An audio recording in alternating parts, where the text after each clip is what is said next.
I don't believe anybody should sell them.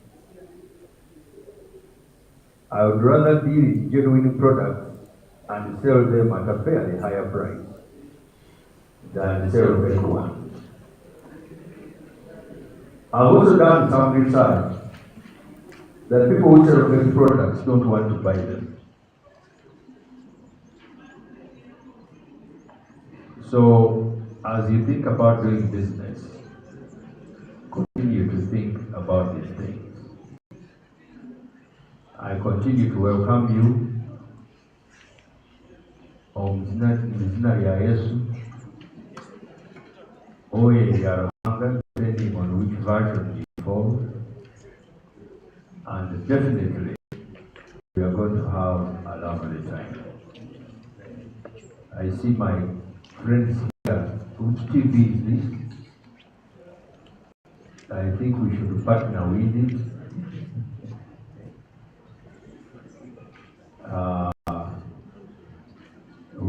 I think we'll be starting in a very short time, but I'm sort of in a mood to sing. I think let me just sing a bit so that I feel happy. A bit, exactly. You run that soundtrack and we see how good your mics are.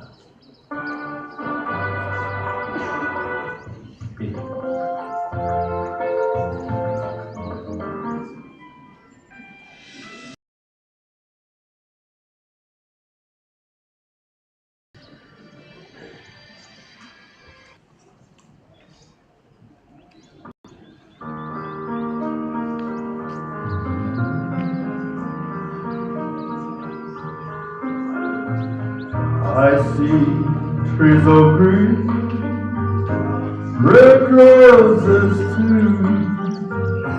I see them blue for me and you. Well, I think to myself,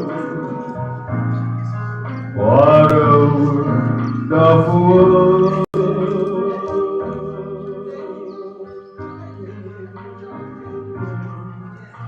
Skies of blue,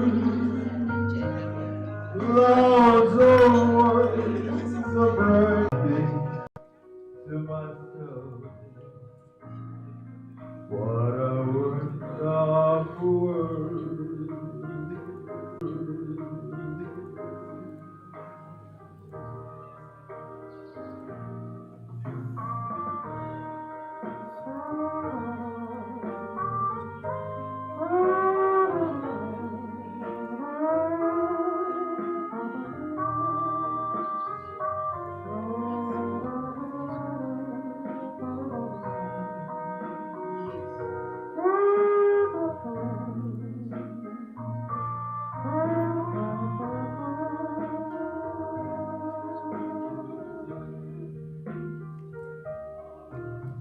The colors of the rainbow, so pretty in the sky, also on the faces of people going by. I see friends shaking hands, said, how do you do? They really said, I love you. Well, I hear them is crying. I watch them grow. They're not much more, but I never know. Well, I think to myself, what a wonderful world.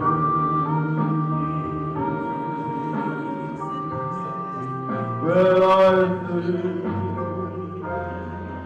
to myself, what a wonderful world.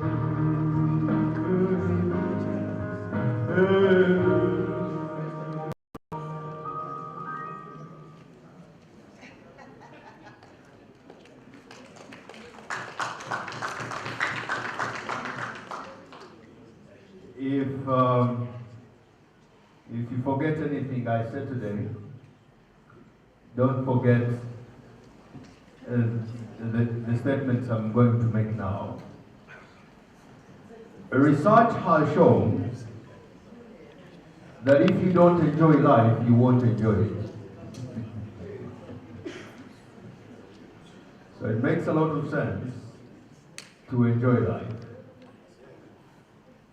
When I made life, I made a massive resolution that from my age 45, which is about 4 years ago, until I am buried, I am going to enjoy life and won't apologize for it.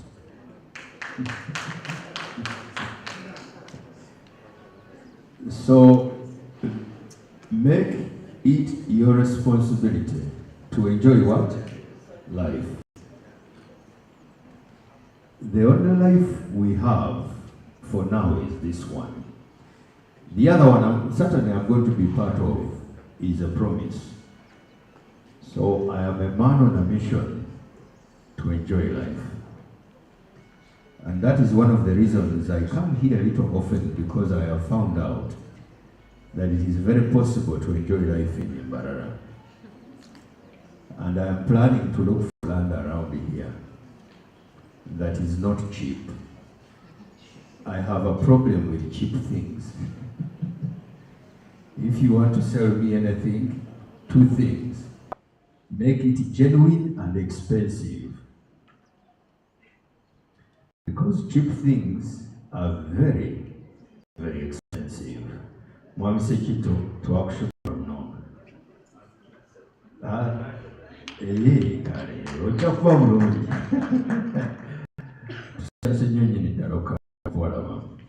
So in a few, I'll ask the man in the controls to play you something good. In a few, we will get ourselves off and we'll get busy in the business. Now, good morning. And it is good manners when somebody says good morning to say good morning back. Unless you are saying you were not taught good manners. No, you just say good morning. Or if you can't say good morning, you just say ni. That will work. Good morning.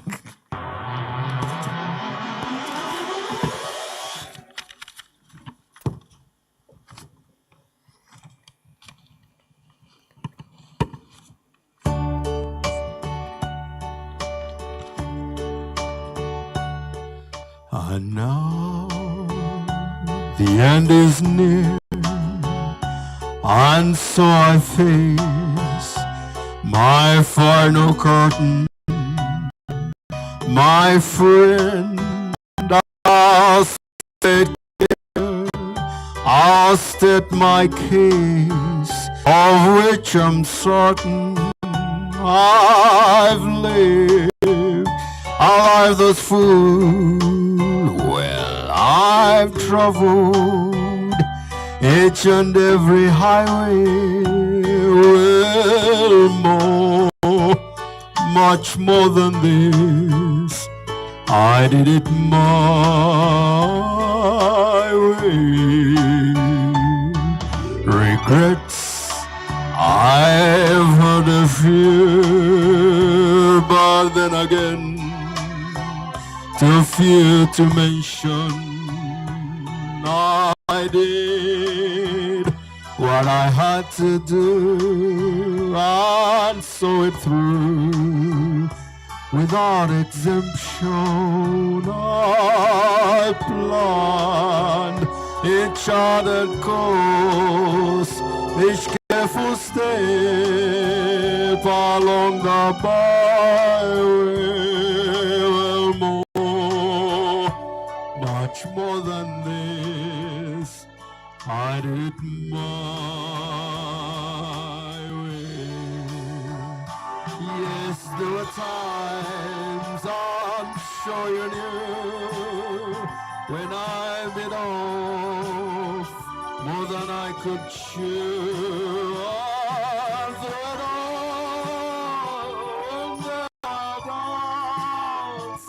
I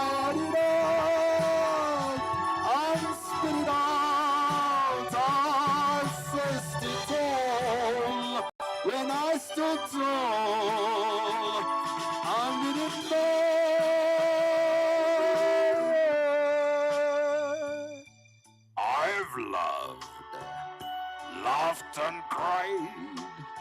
I've had my fill, my share of losing.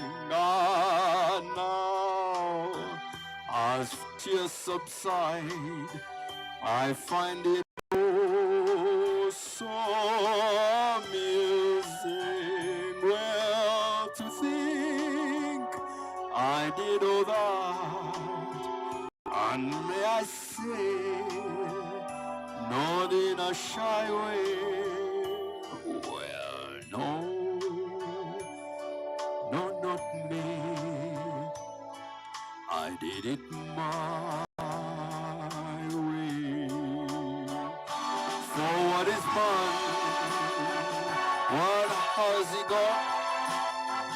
If not himself, then he has not to say the things he truly feels, and not the words of one who kneels. The record shows I took the applause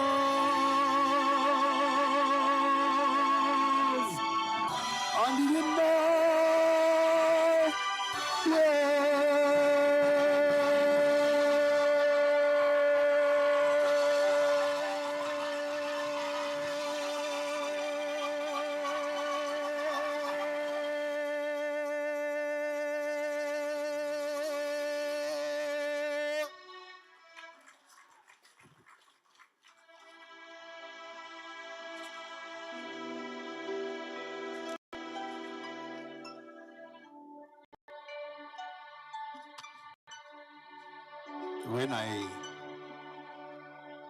When I have pain, I sing.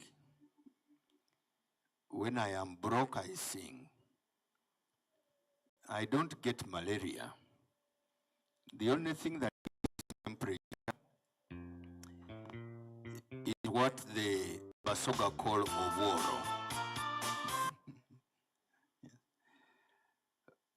That's the only thing that gives me temperature, oboro. I fear poverty. I lived a bit in poverty. I fear it. And that is why I work day and night. Give a very big hand clap to women in business. How many women are here? If you are a woman and you are sure, put up your hand. You know some are not sure. Some didn't check this morning, so they are not sure. Women in business, a very, very big hand clap. Those are very tough women. There are a lot of stereotypes around women in business. When women make money and they succeed, men start saying all sorts of things. Oh, you're tasovoka. Where are you to carry her on your head?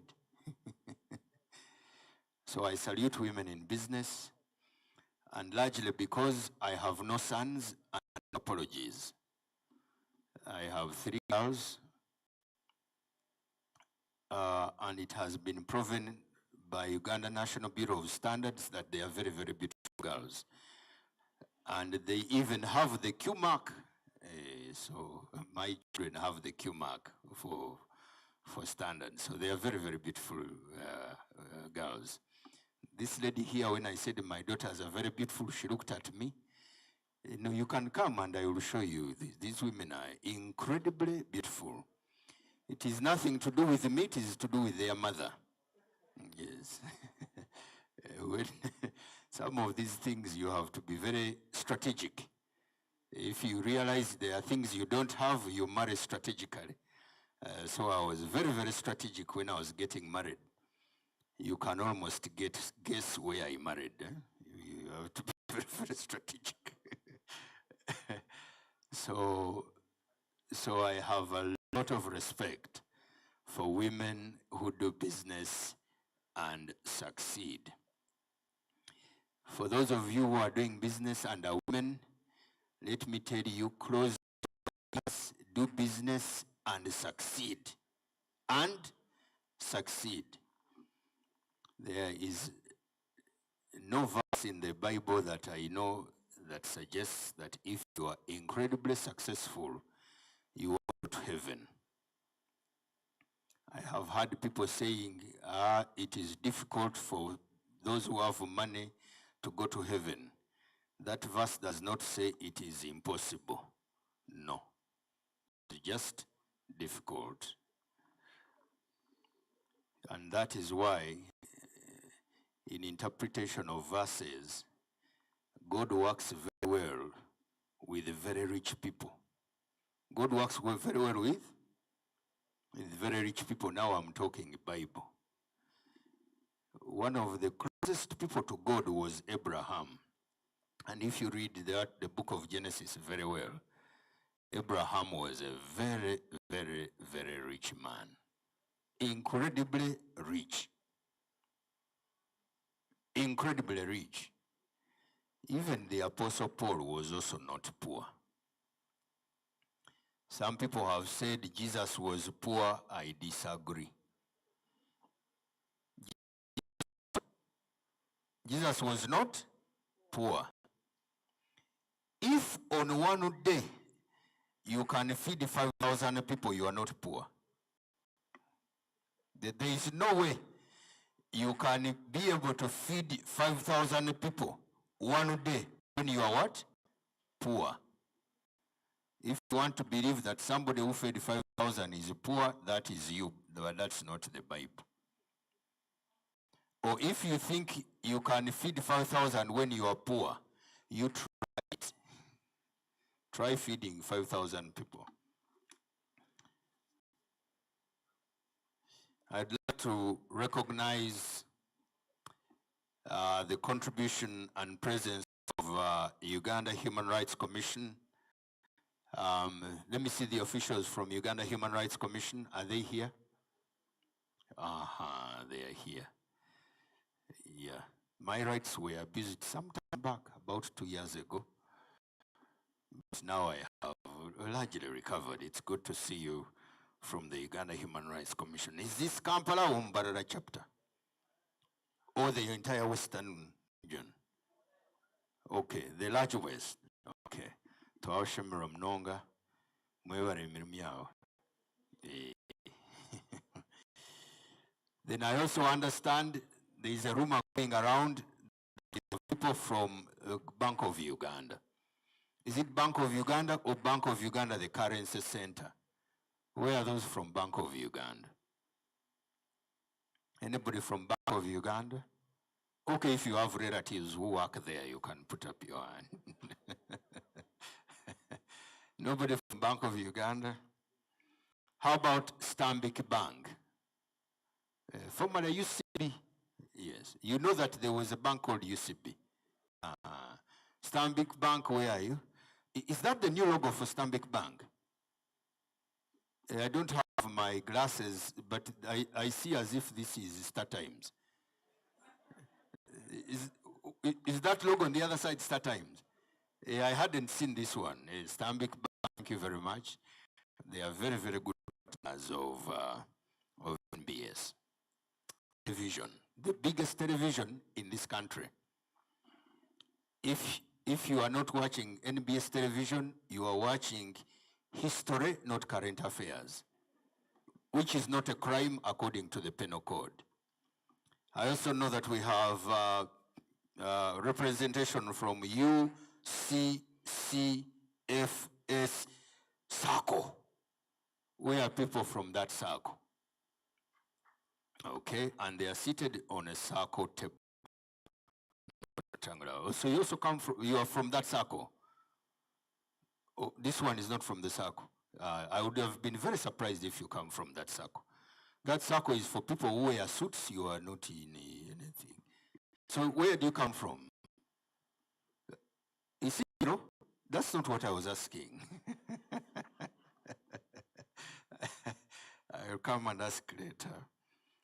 Then,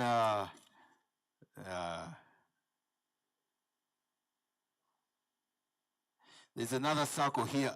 Is it? The person who wrote this, I think, studied in a school owned by the parents, so they were not beaten for handwriting. You know you cannot discipline the child of the principal for handwriting, but you can come and read one.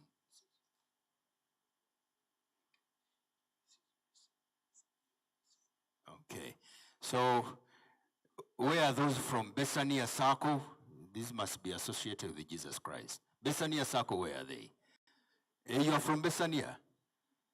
How are the people from Samaria and Nazareth? There is a part of this place called Besania.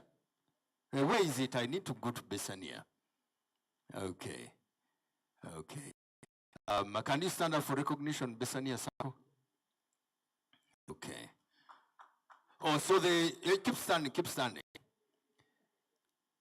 So the two gentlemen this way are management and this one's employees, eh?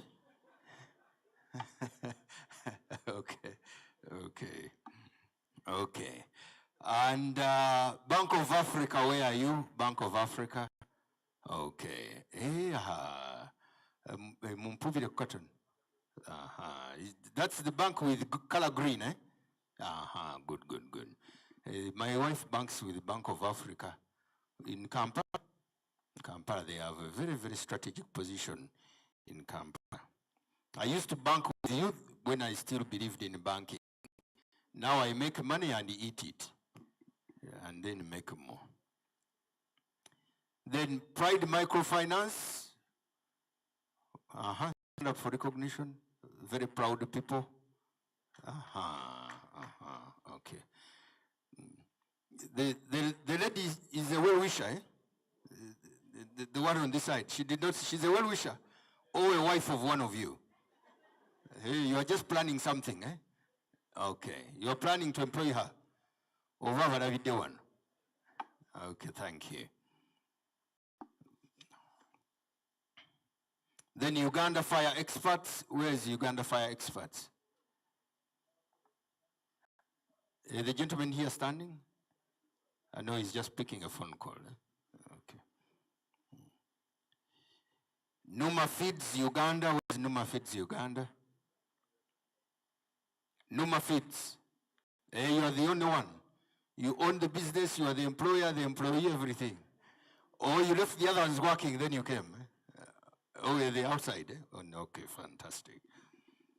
Then Red Star Wines, we visited Red Star Wines yesterday. And I tasted some wine. I don't drink, but I tasted their wine and it's very good wine. I don't drink because I fear to start things I cannot stop. I have a very, very big tendency towards addictions. So I fear that I could start drinking, I enjoy it, and I become a mess. But I liked their wine. Then Uganda Revenue Authority, where are you? Our very good friends. Uganda Revenue Authority, where are you? Everybody likes you people. Yes, we like you very much. Why are people saying, no. Put up your hand if you don't like it. Madam,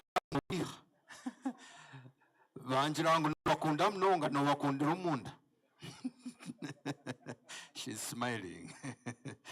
So URA, Uganda Revenue Authority, talk to this madam here. She says she doesn't like you. Maybe she likes you and she's aware. Before you leave this place, have a very good conversation. Yeah. The gentleman, you're from URA. Yes. Yourself, you're from URA. Yes. Stand up again, I need to be sure. The other one. This one, the other one will tax your beard. When a beard gets to that level, you must be able to pay tax for it. Especially when it is not gray. Mine doesn't pay because it has two colors. So, katono.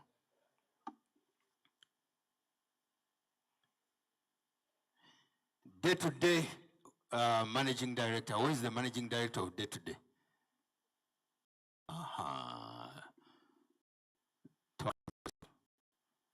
When you first came here, I thought you were Nigerian.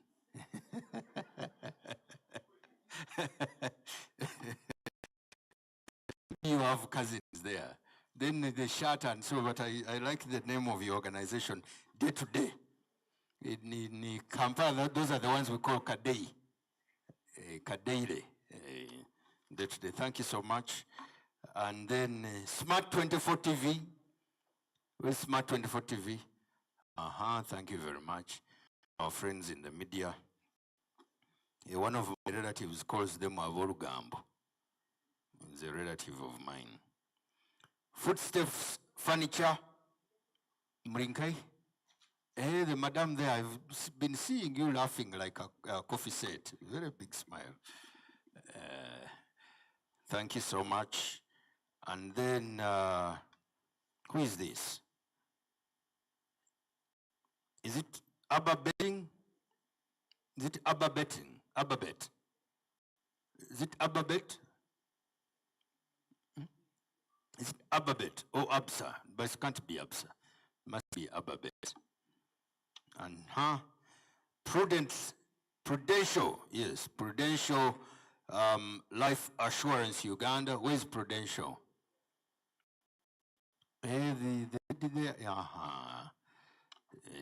But you have to stand very quietly. You know, red guy. When you stand, you don't stand very, especially when you are here. When you want to stand prudential and stand like this, you stand in Kampala. Here you stand quietly. Pun intended. If you are putting anything into the thing I am saying, you never are to be ange. Eat TV. Hey, you are Eat TV. Mrinkai. How far does it go? Yeah, I can pick it from camp. Hey, which number are you on DSTV?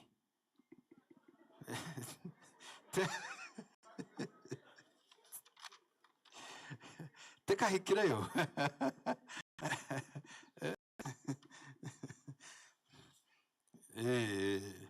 Biri mwak problem kachem nong. Kad mria social media. Yevare mnong. Yevare eat. Ladies and gentlemen, we'll be starting in a bit. I'll walk you through the program. Hati, in Kampala, they call them senior consultant on public music. Here, what do they call them? DJ. Hey, call them. Because DJ, that sounds old. What can we call you?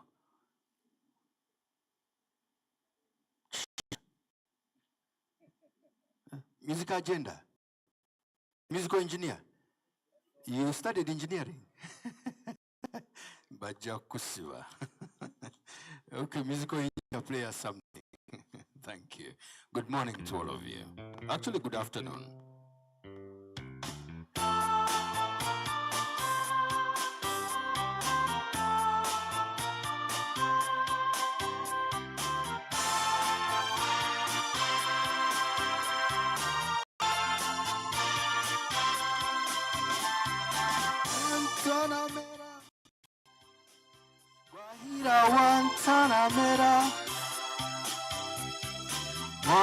Guantanamera, Guajira Guantanamera,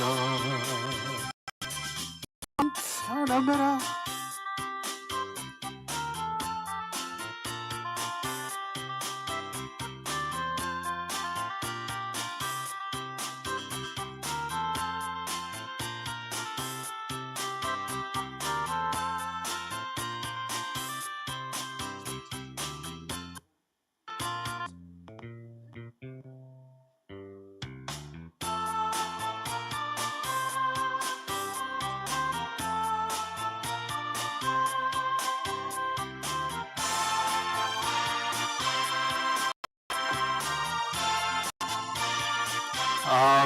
Just hold on a second, just hold on a second. Just hold on a second. Ladies and gentlemen, can we please, looks like our chief guest has arrived at the entrance. Ladies and gentlemen, stand up and clap. The chief guest who has arrived. Give them a big hand clap.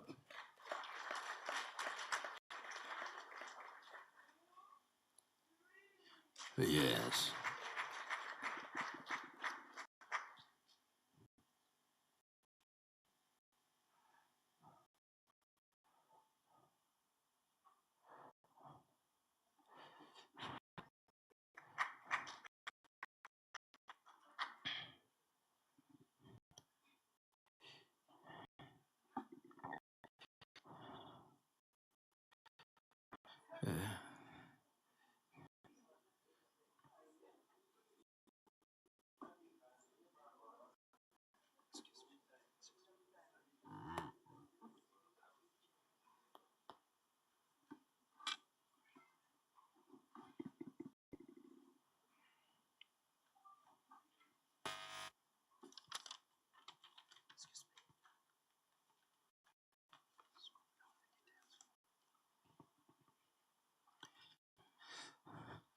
Ladies and gentlemen, we know the drill. We are going to stand up for the anthem.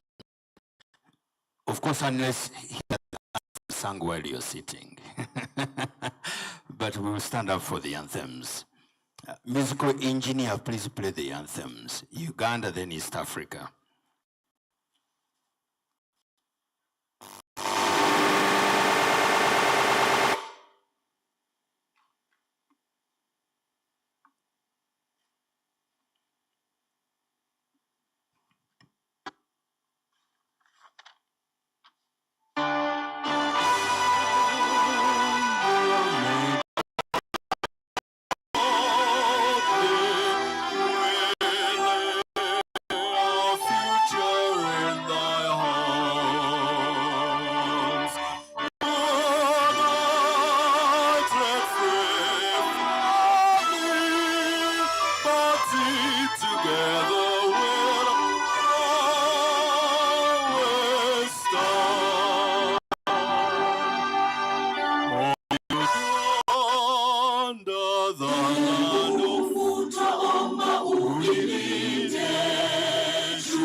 Dear God, you who made us, you who created us and decided that we will exist in the day at a time like this, we thank you for life in a world in which 19,000 innocent people have been killed by an earthquake. We thank you because it is a privilege to be alive. We thank you because you've given us brains to be creative, to find what to do. We thank you because we have a government that is here with us. We thank you for the leadership of Mbarara city traders all through the various levels of leadership. Yes, we do have challenges to sort out, but more so we thank you because you've given us eyes to see opportunities that are available. Open our minds to ideas new and ideas different. Pray, chief guest. We also pray in a very special way for the presidential advisor and the leadership from Kampala that has made the distance. More so we pray for the traders that trade in this city and are growing this country by paying taxes. We pray for them, for their family, for their parents, for their children, and the blessing of the Father, the Son, and the Holy Ghost be on their businesses so that they prosper, because when they do, we do. In a very special way, I pray for the women in business, because theirs is a completely different challenge. I pray and thank you. I also have faith that if there is a meal after this, that I will be remembered when chicken is served. In Jesus' name we pray. Amen.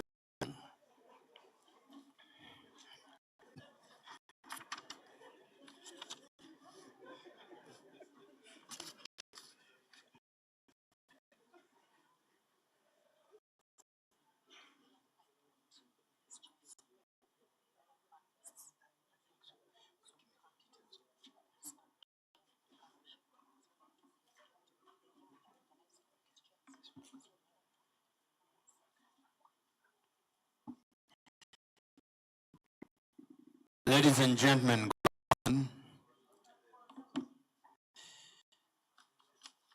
I don't understand the reason for the chuckling. I studied and taught Bible, and there is a verse in which Jesus says that whatever we pray in his name will be granted. So for me, I have given my prayer. The granting belongs to God. Madam Chief Guest, you're very welcome.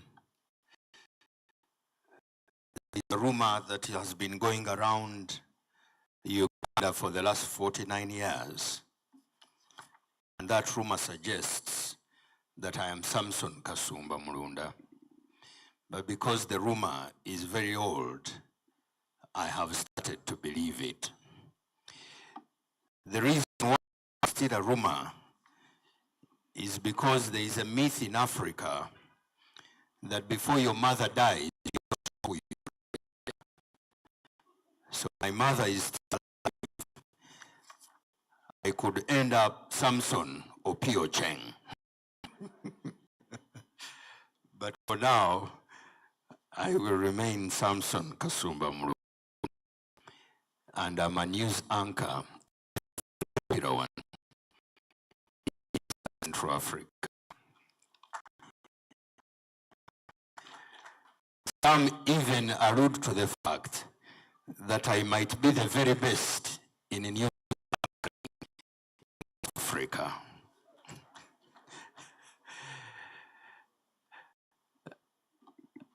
There are two schools of thought. One is British and the other is American.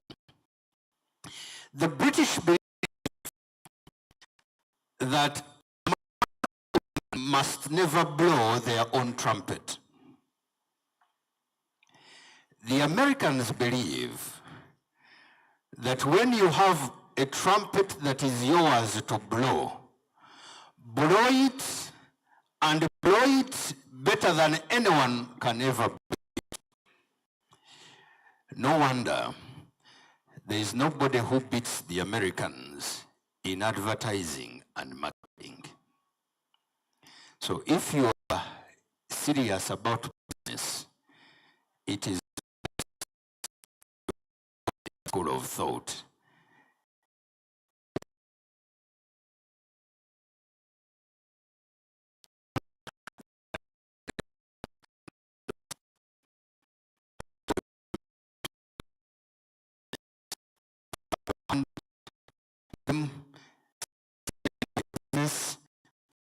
And give your name. And that can take you places. I'd like to invite the city mayor who will come and give welcoming remarks. Mr. City Mayor, I had not known you as the city mayor, but the moment I saw a man with a white shirt, a tie, and a dark suit, I concluded that you must have won a very competitive election.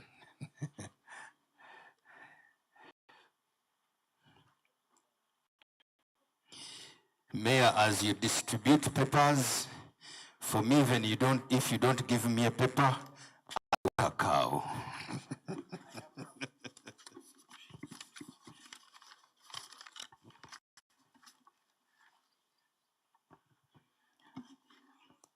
Thank you so much. Senior journalist, I'm a retired one. Media for 16 years. Left. Our chief guest,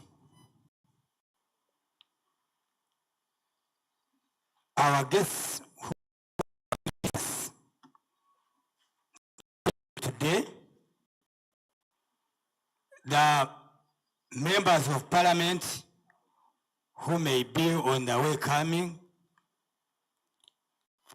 district city commissioner,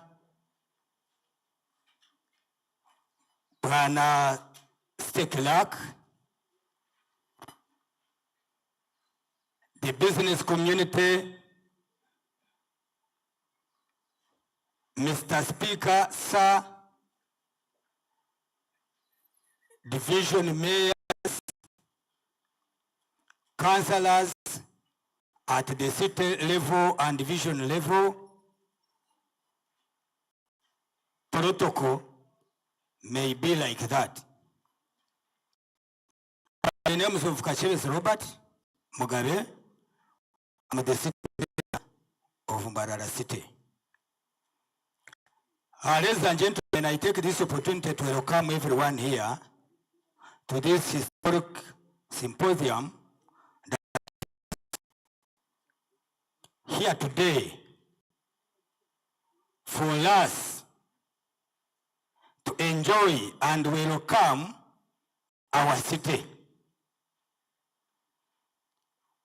Thank you much, our chief, for honoring our invitation by making efforts to attend and be here in time.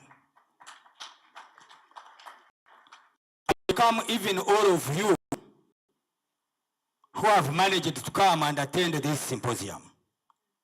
In the same way, I wish also to thank and congratulate everyone for actively participating in the recent concluded Tile City celebrations held at Kasarani Stadium. Thank you for actively to become the president in this city. We cannot thank you enough for exhibiting the highest form of orderliness as we welcome Excellency the President. Thank you so much. Our chief guest, background to Mbarara City. Mbarara attended the township since 1957, which at that time was in command, serving the whole of Ankole Kingdom as it was then, and parts of Kigezi. It was later in 1974 declared a municipality until 2020. By the time it became a municipality, I was only 2 years old. So it has taken some time and I'm an old man now. The city has an area coverage of 449 kilometers and it is comprised of 2 divisions. Mbarara City North, where we are, our chief guest, and Mbarara City South. Can I have the leadership of Mbarara City standing up? Okay. These are the people who are hosting us. The leadership of Mbarara State South, can you stand up? Those one. Okay, you are also most welcome. The population of 2014 census was, we had 195,000 people. And it is projected to have now 30 at night, 30,000 at night. So the population is growing at a high speed. The city has a well-constituted political structure headed by the city mayor, myself. There is a vibrant council chaired by the speaker. Our chief guest, our speaker, is seated next to you, Mr. Boneta Shobya Karusia, and is the chairman of all in Uganda. Each of the 2 divisions, we have the division mayor. I think I have seen the deputy division mayor here for North, and is also coming. And the council also headed by speaker. I have seen the speaker of Mbarara State North. is here. South, I think they are coming also. The administration of the city is headed by the city town clerk, who is seated there, Mr. As. Stand up. Is our city town clerk and a number of technical staff that run the day-to-day activities of the city. Please, technical staff, can you stand up? Both at the city level and division level. Our chief guest, that is the team that is making all the efforts so that our city grows at this high speed. However, success administration of the city is constrained by the inadequate personnel caused by the delay to have approved staff establishment mandate from the municipality status to a city status. Mbarara city is the main one-stop center, not only for the Ankole region, but also southwestern Uganda. It's a major commercial and administrative destination for the region. We proudly host all the regional offices for central government administration. In the other aspect, we have got a potential service population of up to 7 million people with a unique advantage of being a connecting center of the areas of northern, northwestern Tanzania, Rwanda, Burundi, and Democratic Republic of Congo. As part of our efforts to actualize our dream of becoming a one-stop commercial destination, the City Festival shall be an annual event which will showcase the city. We are building this. Actually, our chief guest, from 1st July 2020, when we became a city, for us as Mbarara leadership sleep. Our dream and our aim is that we should always lead and others follow us. And then we are starting this, and it has not started anywhere. If you have had any city that has organized this, Kasumba, tell me, apart from Kampala. And we be careful, Kampala, we are taking you on.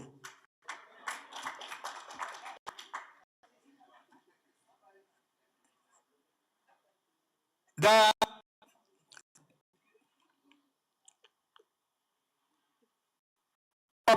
and shown to the world that Mbarara City is an investment destination. The investments shall create employment for our people, but shall create markets for the locally produced goods and services, bigger productivity. Actually, when we had the first talent center recently, I was happy about the government's program of having even the service providers from our own people here. Those who cooked, the matoke they cooked, the meat we ate, everything came from here. And actually business, you got a lot of money now, you have, you can even pay some taxes.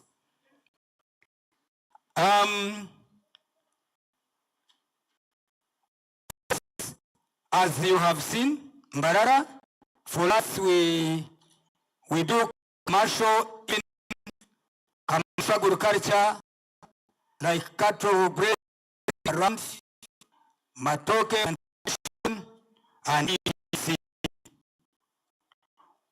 We are determined to development, excellent service delivery, and systematic infrastructure development that meets the test of time.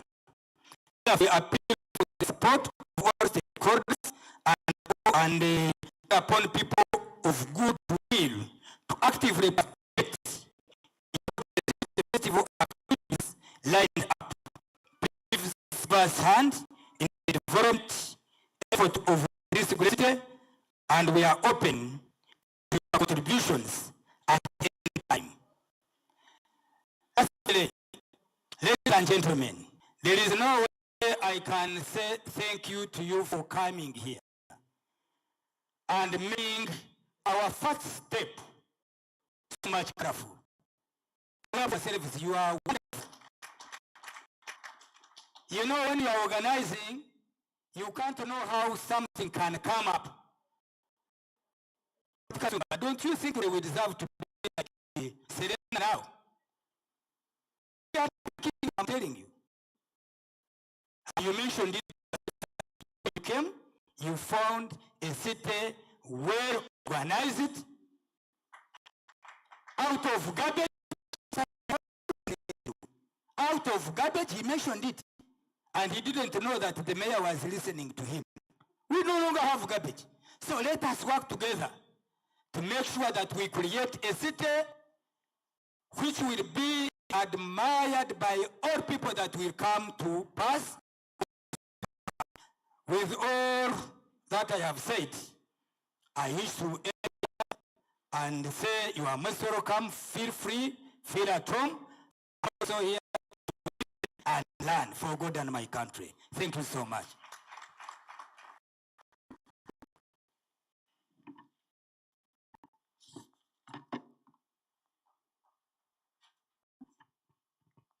Your Worship, the mayor has come from a city that has some disorganization, so we don't.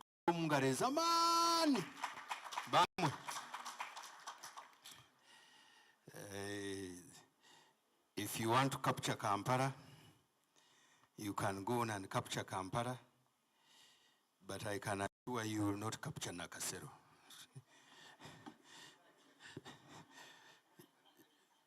So be very careful trying to capture Kampala because it includes Nakasero. Thank you so much. We'd like to continue by hearing an overview of Mbarara City Development Plan, and this one will be laid out by the accounting officer, the town clerk. Town clerk are in Kai? Usually they have suits, even this one.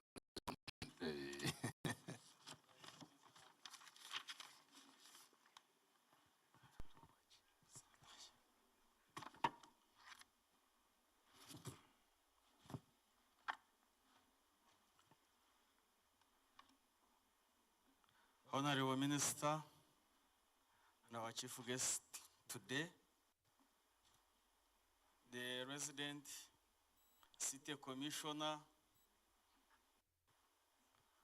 Honorable Amelia Chambade, and senior advisor,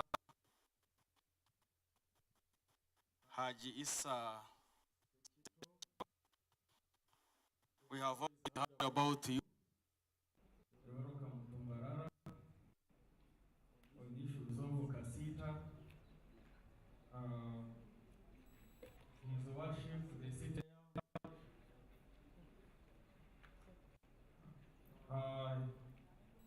Honorable Speaker and the chairman of the speakers of all the urban councils of Uganda, Honorable Bonnet Ashura,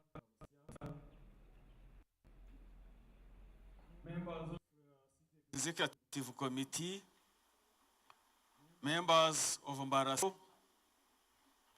His worships, the city mayors, the city speakers, division councillors, chairperson of Mbasita, Mbarara City Traders Association, the place where I think Mr. Kasumba. Members, I believe we are excited to see Kasumba live. Mr. Kasumba, you have a very big fan base in Mbarara, and these people are excited that they have been able to see you live. Although you look older than when you are seen on the TV, I don't know what happens there. But we welcome you to Mbarara City.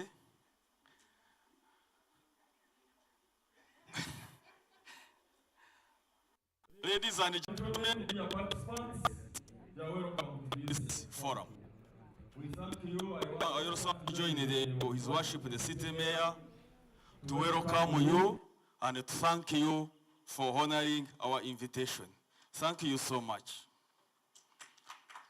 I've learned one thing now already from Mr. Samson Kasumba. He said that until my mother tells me that perhaps I have names, but for now names I know what they call me, or even as and I don't want to that tell me another name. I think those are the ones I should remain. I have a moral clip because I just want to give an overview of my city, and I just want you to look at a small clip presentation. Summarize everything. So are we ready? Okay.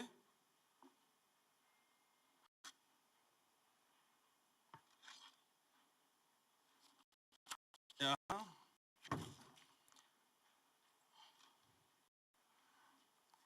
Now, this Mbarara city, ladies and gentlemen, we have a vision.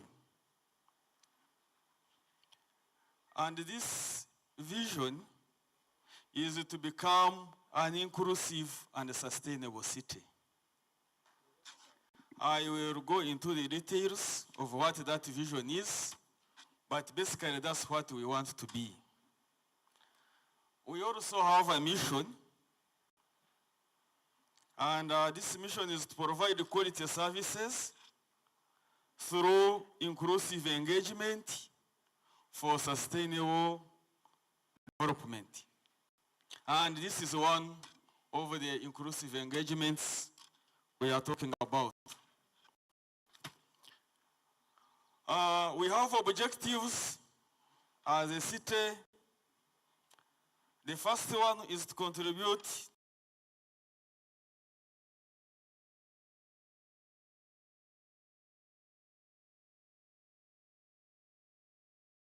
that one is increasing household incomes, improving the quality of life through sustainable industrialization for inclusive growth, employment, and sustainable wealth creation. The other objective for which as Mbarara City we exist is to position Mbarara City as an industrial, tourism, transport, connectivity, investment destination, and a business hub for southwestern Uganda region and the neighboring countries of DRC, Rwanda, Tanzania, and Congo. So for us, we want to be real implementers of the East African protocol. And the other one is to improve service delivery in education, health, sanitation, and water provision. The other one is to increase the quality and the quantity of Mbarara City economic infrastructure. Then also to develop Mbarara as a well-planned, green, socially inclusive, and resilient city. Now, what are our functions? Our functions, ladies and gentlemen, and of course, this is where you should hold us accountable as the leaders of Mbarara City. Of course, our functions are enshrined in the law, and in particular, the Local Government Act, CAP 243,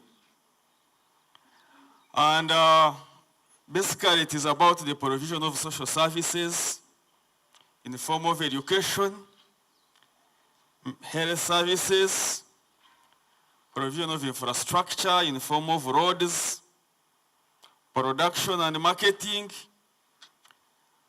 community-based services, protection of the natural resources, trade, industry and local economic development, and general administration over the area.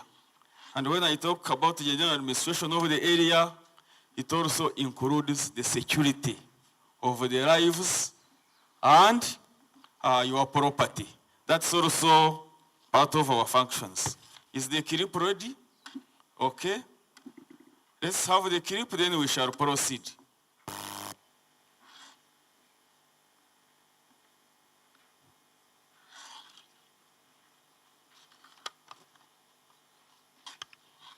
Mbarara city is believed to have picked its name from the local tall green grass, locally known as Mbarara, that covered the whole area. Its real commercial growth began with the appearance of the Asian traders, and by 1950, there were about 15 commercial premises. More commercial enterprises were set up between 1950 and 1960. In 1957, it was declared a township authority under the British administration at Kamkozi and elevated to a municipal status. Mbarara city is 266 kilometers from Kampala city on Kampala-Kabale Road and is in the southwestern region of Uganda. Its exact location can be geographically determined as longitude 30 degrees 37 east and latitude 0 degrees 36 south. It generally lies at an average altitude of 1,432 meters above the sea level. One of the factors responsible for Mbarara's steady growth has no doubt been the fact that it is situated at the Kampala-Kabale-Fort Portal crossroads, good governance, and its nerve center of the numerous feeder roads linking up all parts of Ankole's huge territory. Being a conurbation of other towns in the western region and a gateway to the Great Lakes region, it has continued to grow from strength to strength because of its favorable location. The opening up of Rwanda and Congo has tripled Mbarara's logistical importance. For now, the town is the facet to Kigali, Bujumbura, Tanzania, and several towns in the eastern Congo. The provisional population of Mbarara is around 195,013 people on an area of about 449 square kilometers. It is made up of different groups of people, and these include children, men, youth, women, the elderly, and people with disabilities. The ethnicity of Mbarara consists of Baganda, Bachiga, Batoro, Banyarwanda, Nubians, and other tribes, but it is mostly predominated by Wanyankole. There are several sectors in Mbarara city, and these include the service sector, industry sector, education sector, business sector, construction sector, agriculture sector, tourism, among others. All kinds of initiatives have been put in place to enhance the better performance of different sectors which are operating within the city. Government through grants has made it possible for Mbarara municipality to grow into a city, which was achieved on 1st July 2020. Mbarara city now is made up of two divisions, that is Mbarara City North and Mbarara City South, which are subdivided into 23 wards, which are also made up of 187 zones. Mbarara city is aiming at being an inclusive and self-sustainable city as its vision and through different sectors and departments, and working towards realization of its mission as manifested in the quality of services that it renders in infrastructure development like roads, health, education, street lighting, and so many others. Mbarara is majorly a commercial city whose economy is largely dependent on the private sector. It, however, possesses a huge industrial potential, being the gateway for East and Central African countries like Rwanda, Burundi, and DRC, and owing to the availability of land. Its construction sector is growing at a high rate, and the city administration has focused on fiscal planning alignment at an early stage. To facilitate commerce and trade, Mbarara City has created several markets for traders transactions, and agricultural trade improvement project MATIP was successfully completed and officially opened on 19th March 2022, and it's one of the biggest markets in Mbarara City. Commerce is carried out in form of wholesale and retail trade and is mainly by private practitioners. It's fairly densely built with low and medium income housed by commercial and then high-income housing, and a series of industries have sprung up, thereby contributing to the settlement. Industrial development has played a high role in the development of Mbarara City through the creation of employment opportunities for the people, increase in both income and revenue for the government and the people at large, transforming the city's economy by making use of the agricultural raw materials and thus creating markets for the agricultural products and other benefits to the people of Mbarara. The achievements under the health sector are divided into infrastructure-related developments, curative services, prevention, and awareness. Under the preventive health services, awareness towards Keep Mbarara City Clean was muted, and this resulted in a mass acceptance of the privatization of garbage collection policy, which has greatly enhanced the cleanliness of the city. The city education sector, whose enrollment stands at 30,000 pupils, distributed in 48.52 ratio of males to females, is manned by 768 teachers. Apart from intensified inspection of schools to achieve value for money on all projects, inspection geared towards improvement of academic standards in public schools has been a focus. And because of this, so many universities have come up, both government and private universities.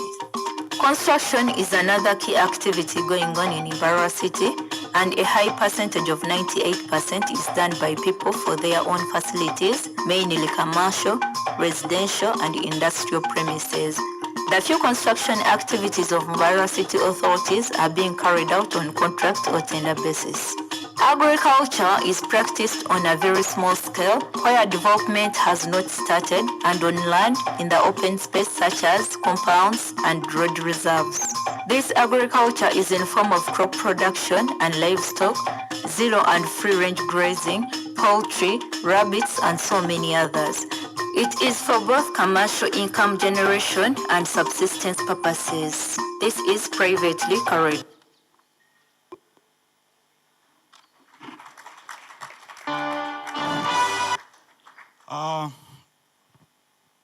That summarizes actually what Mbarara City is. And I want to believe that even Mr. Samson Kasumba, who said that we are about to reach Kampala, you can also see that indeed we are about to be there. Therefore, I have a presentation, but now I will go to what we are looking at being in the next 10 years, because the rest have been summarized in this video. The nice voice you are hearing is the voice of our senior communications officer, who is right away there. I think you should give her some, because I believe she's doing quite some good job. I hope Mr. Kasumba, you are not going to steal her away. Ladies and gentlemen, as Mbarara City, we feel that if we get an airport in Mbarara, given that we have this, we enjoy the proximity connecting between Rwanda, Burundi, northern Tanzania, DRC, Congo. We believe that Mbarara City, if it gets an airport, it will greatly boost the business here. And of course, given that the facilities are already in place, having a hotel like this one, and there are quite a number of them around here, we hope we shall have boosted this area. The other one is that the standard gauge railway is planned to pass via Mbarara City. And we hope that if that dream is realized, certainly it will have a greater impact. It will have a greater impact on Mbarara City. Then the other one is tourism. Tourism, As you know, Mbarara, we have a national park in our midst, which is the Lake Mburo National Park. We also gateway to Queen Elizabeth National Park. And of course, we also gateway to Gahinga Gorilla National Park in Chisoro. So our aspiration is to become a tourism destination. The other one is the beautification of a city. You could have seen that we have started from the town center and we are expanding backwards. Of course, when you start in the morning, when you start washing, and ladies know much better, you put a lot of attention on the face. So we have started with the face, but of course we have also not forgotten the other parts. Mbarara City has a land area of 440, as they indicated, 449. But out of those, the ones which are fully built is about 100 square kilometers. That means we still have a lot of space to expand, and therefore we need to take advantage of this to ensure that we don't get another Kampala in Mbarara, that we have a well-planned city. Of course, ladies and gentlemen, government has extended a lot of support to us. And in one of the projects that have made a great impact in Mbarara City is Uganda Support to Municipal Infrastructure Development Program. We have so far had over 12 kilometers tarmacked in this city, and it has greatly changed. All of these street lights you have seen, we have over 1,200 street lights, solar street lights in this city. If it is at the night, if you have been here at night, the whole town is lit. And actually our mayor is called Etara. Etara means light. That's why he came with that slogan and he has lived it to make sure that Mbarara is fully lit. So all of that is courtesy of UCMID program.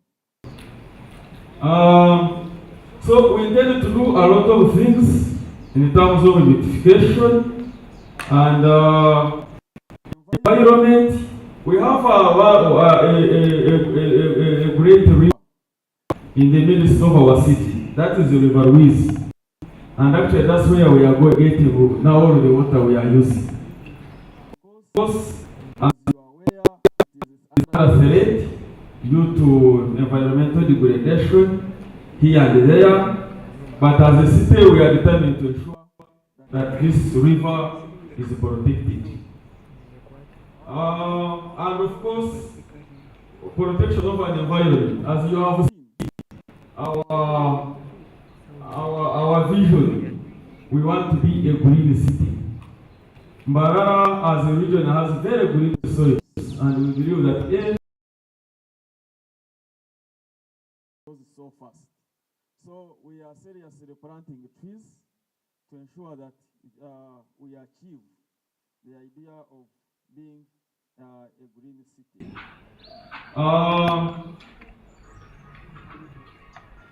Lastly, dear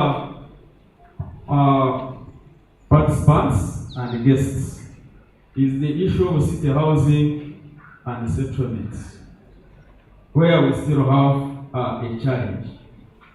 The center of the city is characterized by the commercial structures, and of course we still have also the old ones, which were built by the Indians, but also many of them have been replaced by the new flats, as you have seen, like almost all the town center. There are very few buildings which are remaining. We are, however, mindful of the fact that we should also not completely erase the history of this area, because because it would also be dangerous if our grandchildren come and cannot find what Mbarara was and they are only able to see it on video like you've seen.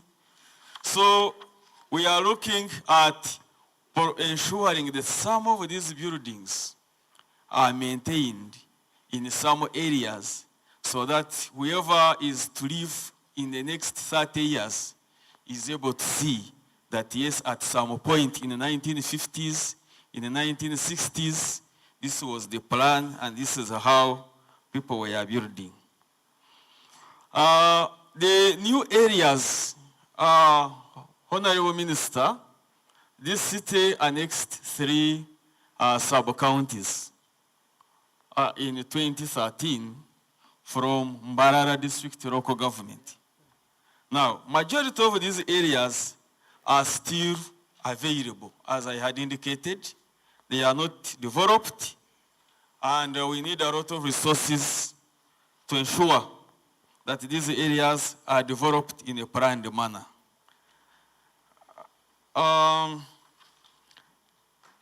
We need industrial parks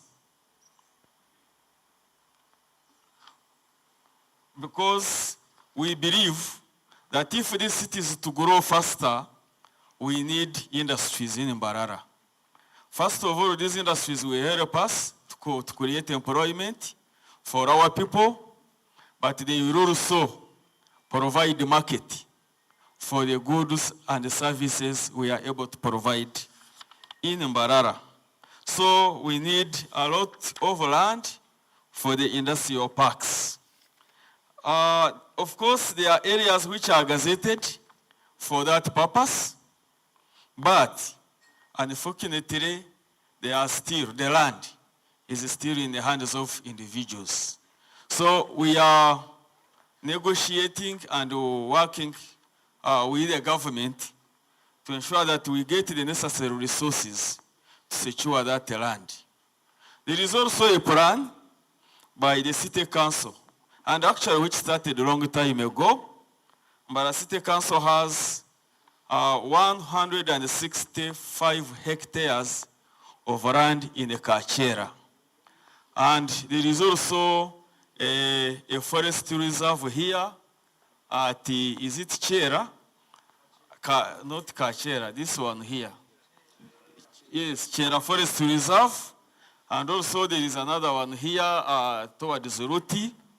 We are also engaging the government to ensure that we exchange the other land, which is in Nyawushozi district, rather Chiruhura district, with this land which is in the city, so that we have a land for industrial parks. Local economic development, ladies and gentlemen, the people from Mbarara are hard-working people, and generally the people of Ankole, and I think we are #1 in Uganda, if not in East Africa. These people are hard-working. So in terms of local economic development, we are not doing badly. If we in this town, I want to believe that the banks are not complaining. At least there are people who are able to deposit money. There are even people who are able to fix money. But also the financial sector is doing well, and actually even the business in the city here is doing well. Mr. Secretary, actually here, we no longer need a lot from Kampala. If you want to buy a new car, you buy it from here. There are car bonds here. If you want a good hotel where to rest and relax, this is one of them. And we have many others. And many other places. If you want nightlife, these people who are still young know that in Mbarara people don't sleep. Yeah, it is only the old ones who sleep, but the young ones who still have blood don't sleep. And of course the people for Ankole are receptive, and they actually good people. And when you are there, you're okay. Lastly, what I'm saying is in the presentation, but I'm trying to summarize. Lastly, a city cannot stand without revenue. We want to thank the business community for paying your taxes. We want to thank you so much. You have supported us greatly, and actually in Mbarara city, we don't really struggle with the people. When we put announcements, you people pay, they pay willingly, and we want to thank them. Really, they are very cooperative. And we want to thank you, Mbasita, for really leading a very cooperative group. We have not had any demonstration, we have not had any issues. And of course, as Mbarara City now, and as the accounting officer now, is about if these resources are collected, how best are they going to be used? Our assurance to you, business community, is that when you give us your taxes, we shall put them to good use. And one of them, like last year, the mayor didn't say it, Honorable Minister, this city was able to buy a motor grader on its own, using these people's money. So thank you so much, ladies and gentlemen. I'm mindful of the time. Thank you for giving me the attention.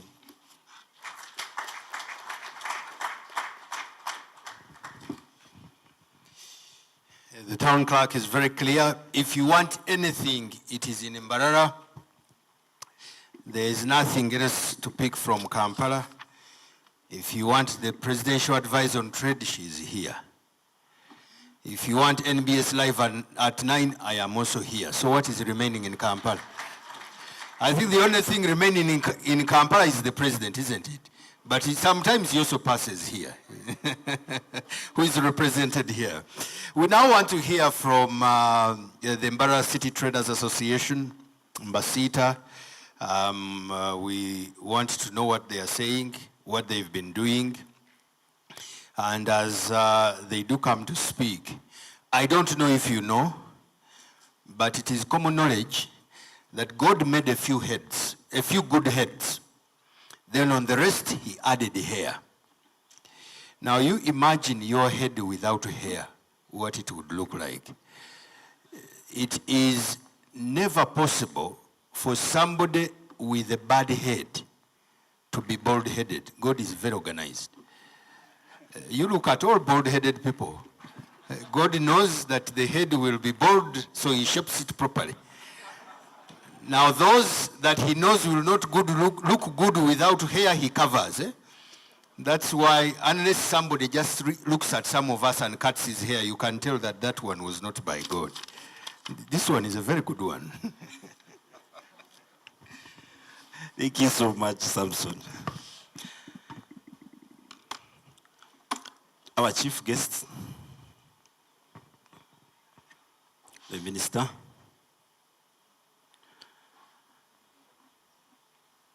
the presidential advisor, the RCC, and all your security team, our city mayor, Itara, the city speaker, councillors present, our counterparts from Kasita, Haji Issa Sechito,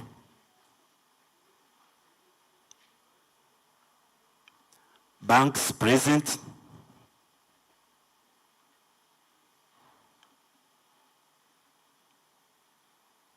authorities,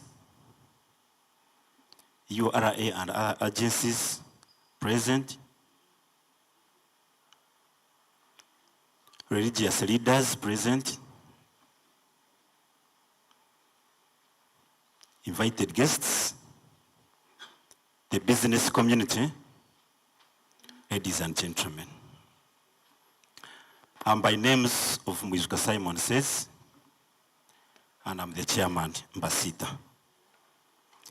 If anybody has just heard Mbasita, it is Mbarara City Traders Association. I would like to take this opportunity to first of all thank everybody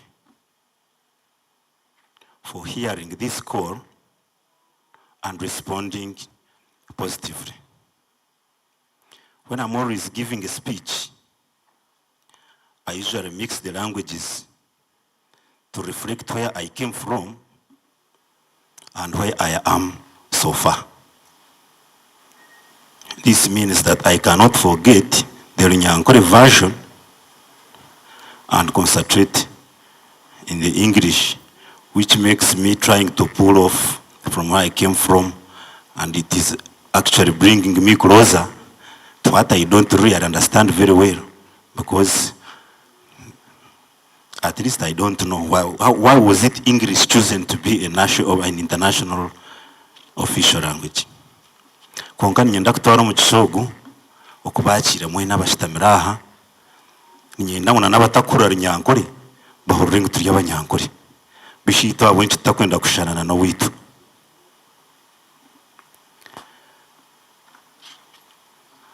Now, I'm the chairman of the concerned people, the business community. Those are the very concerned people. To me, it's what I think. And I would like to thank the previous speakers for putting in some juice for today. And today is the first activity marking the celebration of Mbarara city status. And we called it a business symposium. That is an English word, but in Runyankore, we call it ikiganiro cy'ebyobushubuzi hamwe n'abashubuzi. Nuko tucyesere. And we actually had a theme for today. I'm not very good at writing and presenting. That's why I didn't write anything for the PowerPoint. But at least I can say something from my head. The theme for today was expanding business opportunities, business and investment opportunities in the new city. Business and investment opportunities in the new city.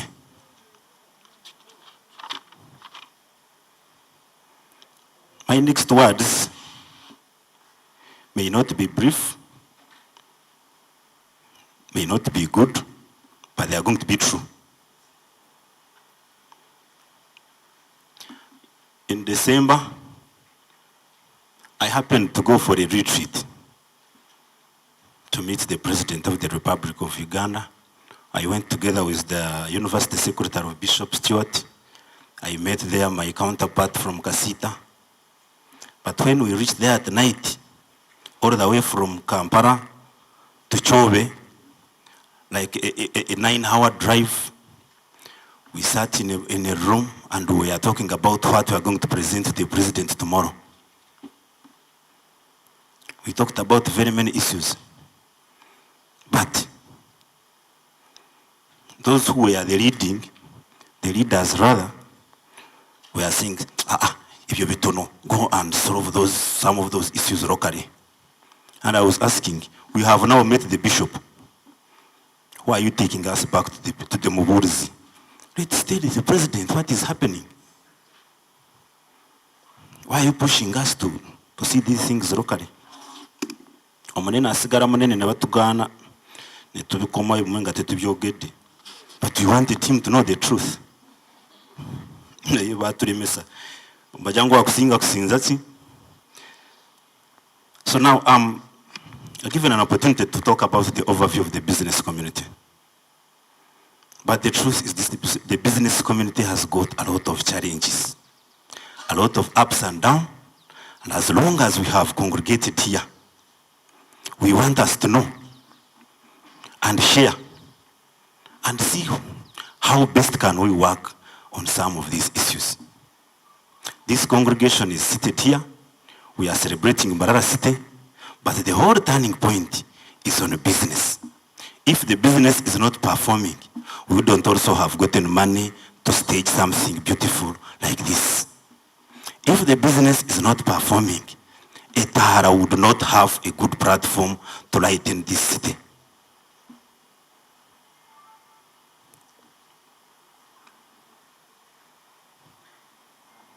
And the performance of the business is hindered by a lot. One, the government. Two, agencies that are also attached to the government. Three, the banks. Four, and the traders themselves. We, the concerned people.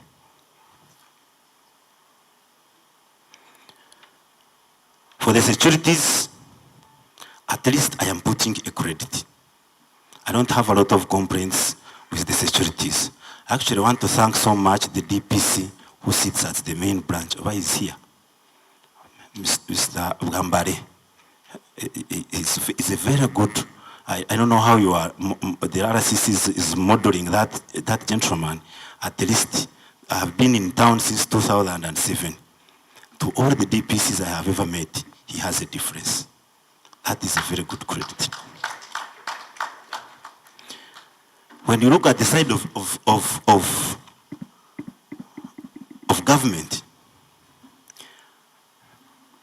minister, the presidential advisor, and all those who can reach in the upper hand, I think I'm thinking that some of the policies need to change. Today we are celebrating Mbarara City. When I was in a TV station last week, we just termed the celebration of Mbarara City as a family celebration. Now says has a family, my wife, my children, my grandchildren, my bakamana, and all those. And I'm celebrating 50 years. Who is not supposed to be present? When I'm celebrating myaka janga atano, ani ata ino kubaho mu bana bange, bakamwana, abazukuru, abakuru bange, oya abeerani. Ngazima mbaye na polisi yange waka. Buri muntu yenna ayina okubaho. Tatazara kana anjira mwana wanje yagure mbuzi nagireta tinko mugambaho kunga ko kuba nagitwara natiho ugirata kungambira. If you buy a goat, you can bring it freely at home. But when you want to take it or sell it, you have to inform me. So that's why I'm saying some of the policies with the government must change.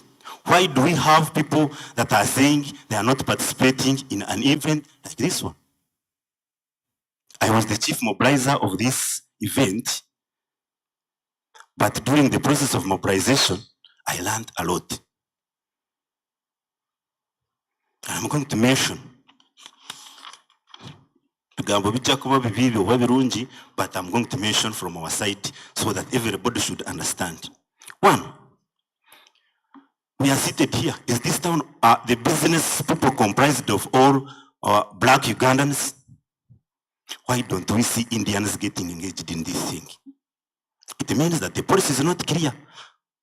And we gave them all invitation cards. So why? We are within the city. We are celebrating city status. They are doing business in the city. Why don't we have just a single Indian? Do we have any? Why?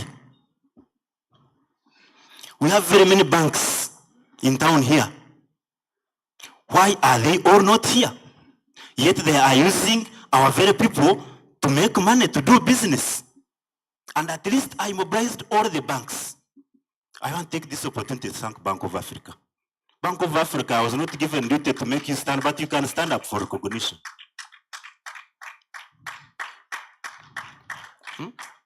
Now, Bank of Africa, they were the very people who came closer to us and said, we are going to work with you.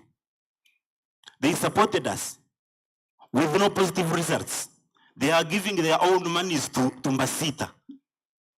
The results are not yet clear, but they are showing the tuja ochigere, tuja kuba namwe. And that is very impressive. Understand Big Bank. They're also doing the same. Where are they? You can stand up and now with the public.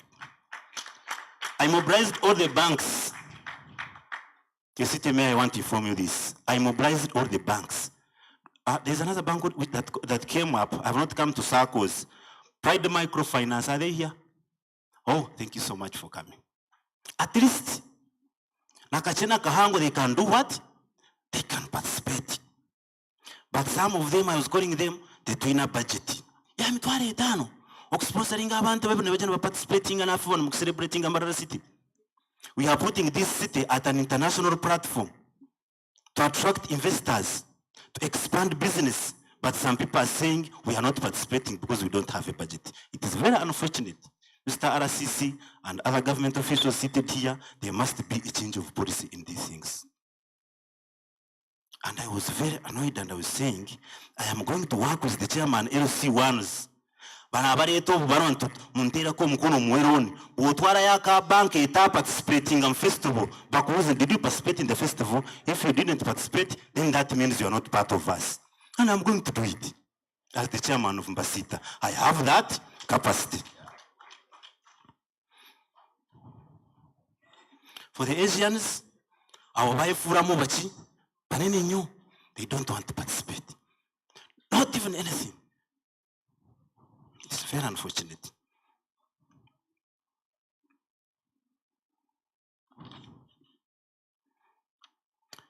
The town clerk was talking about revenues. Revenues are very okay. They are very good. And when we started this association, some of the people thought we are going to oppose revenues, licensing. But it's not like that. That is not my approach. Where it is applicable, my thinking is that we should always sit on a dialogue. And the town clerk knows we have been doing that. In the case of anything, we sit and talk about an issue. If it fails, then maybe we write to another office. So the revenues are okay, and they are good, and actually advise all other business entities to look at that as a very important issue, much as we want the government also to look at how at least the revenue should not eat up our businesses. Let us work hand in hand. The revenue should stay because they are the ones that facilitate development. A few months ago, I have been receiving people from the central market, but sorry, renti, mitwari satu nyingi nyo, and I was seeing you people. We are attracting business and development in the city. When we start cutting those small costs, we're gonna call them town, you don't want to pay 30,000. Really?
Times 2,000 shillings, and you see how much money you would be having here.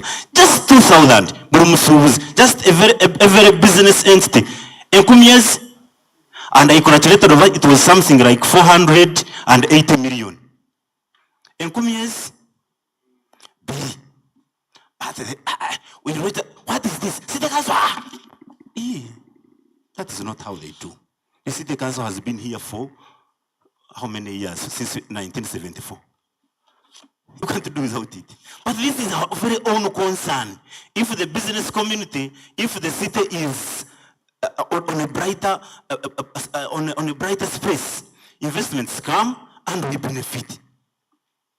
It is of our own benefit. It starts from the very, very people who are doing business before it goes to the what? To the city council. So, abasubuzi banange. Next year, we are having a symposium like this. This thing is going to be annual. To FMU. Abagezeke Dubai, these things are always there annually. And they put these things in the budget. Oh, the festival is reaching. Let me bank the money for the festival. They do it earlier. Some traders were complaining of school fees. School fees is a long-term loan. My mother started paying school fees when I was like 1.5 or 2 years. Later, my guardian paid school fees to her, he picked me, and like 20 years.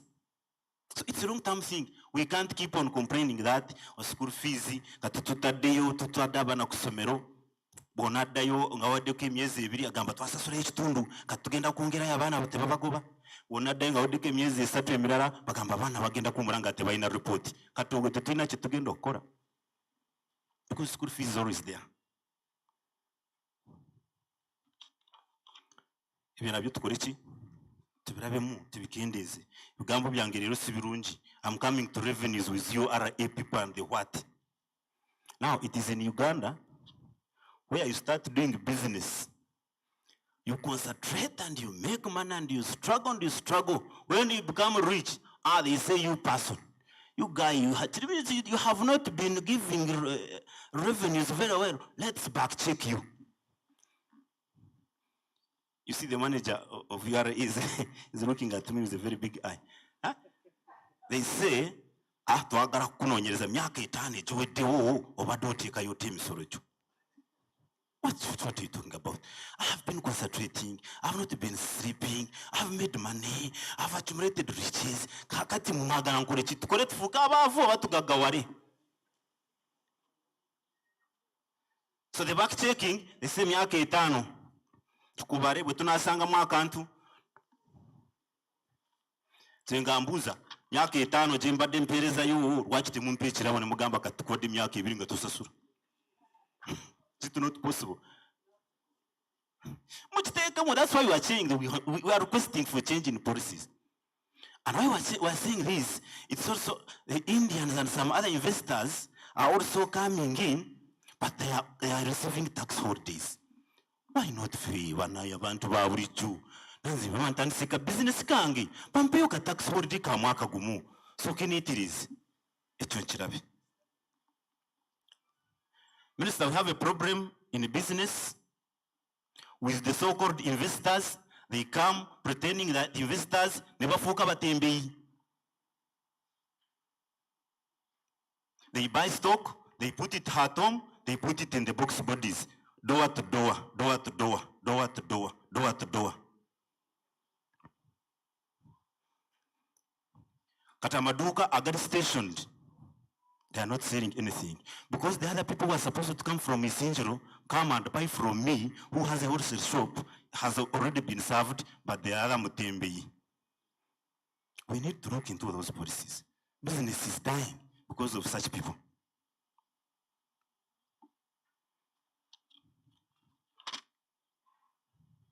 For the industries, that is the reason as to why we are here.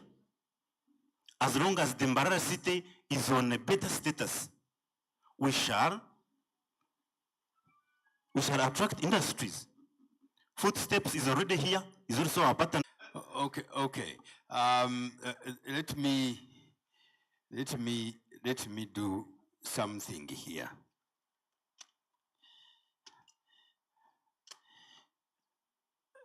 If you want more than 5 minutes, you are going to purchase it. I want to contribute to Mbasita, and I brought some things here. Me, I don't want people to give me money and they go away free. 10,000 shillings each. Who has 10,000, I give them something. 10,000, umtwal. Yes. Minister, how many can I give you? 15, 20, 30? Sorry? You bring 10, you get to know what it is. Here it has what we printed on. Welcome home, Mbarara City, Mbarara City. Ah, lovely. 10,000 shillings. You take one for 10. Minister, can I bring 20, 25, 30? 5 for a start. 2, 3, 4, 5. 5 for a start. 5 for a start. Who wants more? 5 for a start. I first pick the money, then hand over the things. How many can I give you? 25? 5.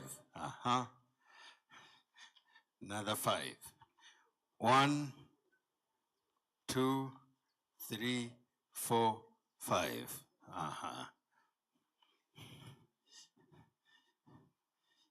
The white ones are also there. They are 11,000 shillings. They are white ones for 11,000. Sorry? 5 of the white. 1, 2, 3, 4, 5 white. That is 55,000. Sorry?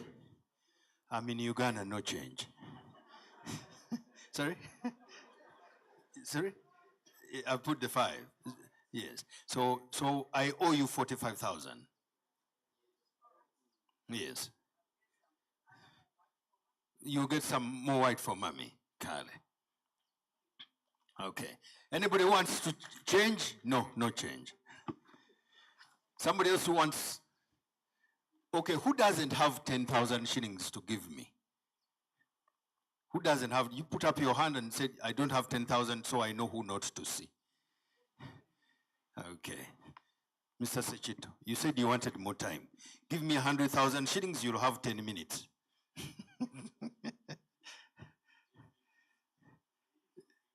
Yes.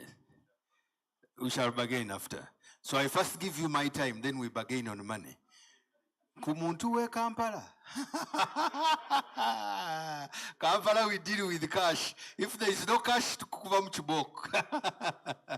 Mr. Sechito come and speak.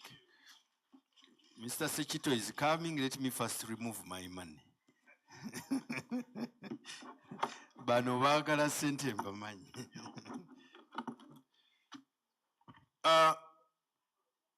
Ladies and gentlemen, the chief guest, who happens to be my boss in Kampala as the Minister of State for Trade, Honorable Ameria, who is to be the tip boss of mine at the Ministry of Trade, Industry and Cooperatives, now Presidential Advisor. I'm very ordinary. And therefore, I don't want to go into much protocols. All dignitaries here present, I recognize you all. My name is Issa Sechito. You know we have an issue with the time here. I'm the speaker for Kasita, Uganda. I'm the director for Trade and Commerce at the Private Sector Foundation, Uganda, PSFU, representing trade. I'm the director for Business Council, representing Uganda. I'm the registrar, Gabde Registrar Representative Uganda, and an international ISO certifying company. I am a farmer and a practical trader. When farming, I deal in bees and therefore I harvest honey. I'm proud to be in the home of milk and honey, Mbarara.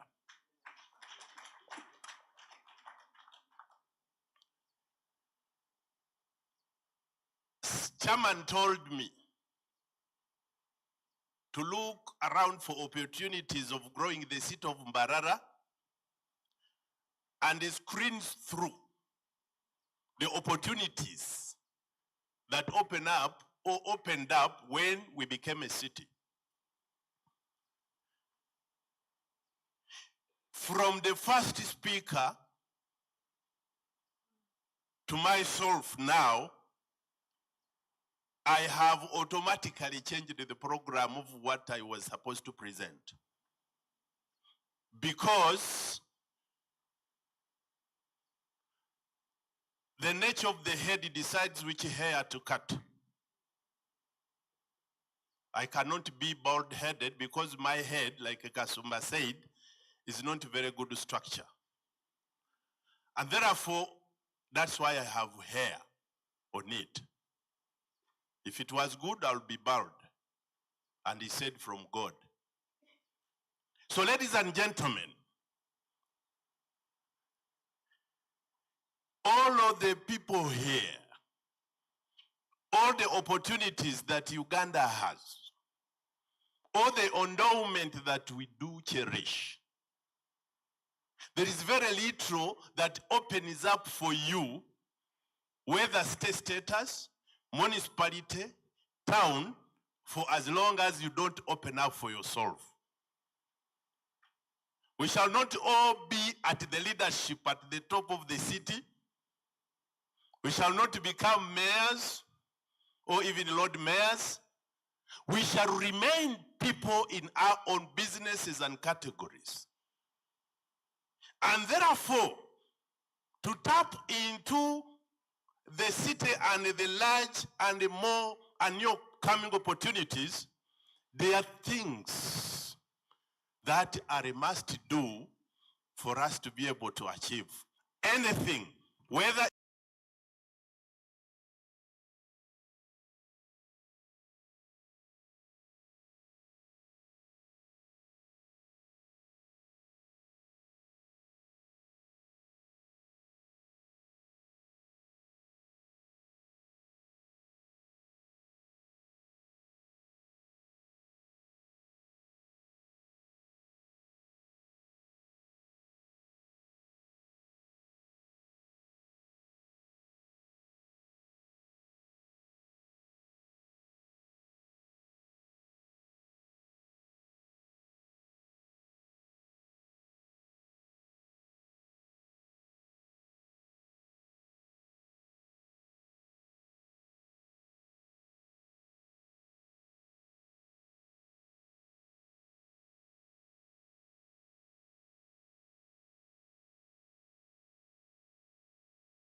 so that we fit in the city and we grow with it.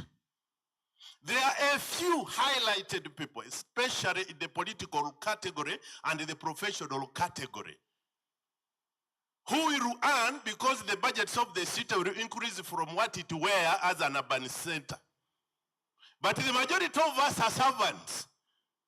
The traders, the farmers, the cattle keepers, the bee harvesters or honey harvesters, and everybody.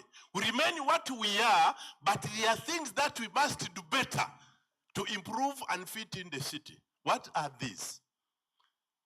Unfortunately, because of little time where I will stop on this, is where I will end.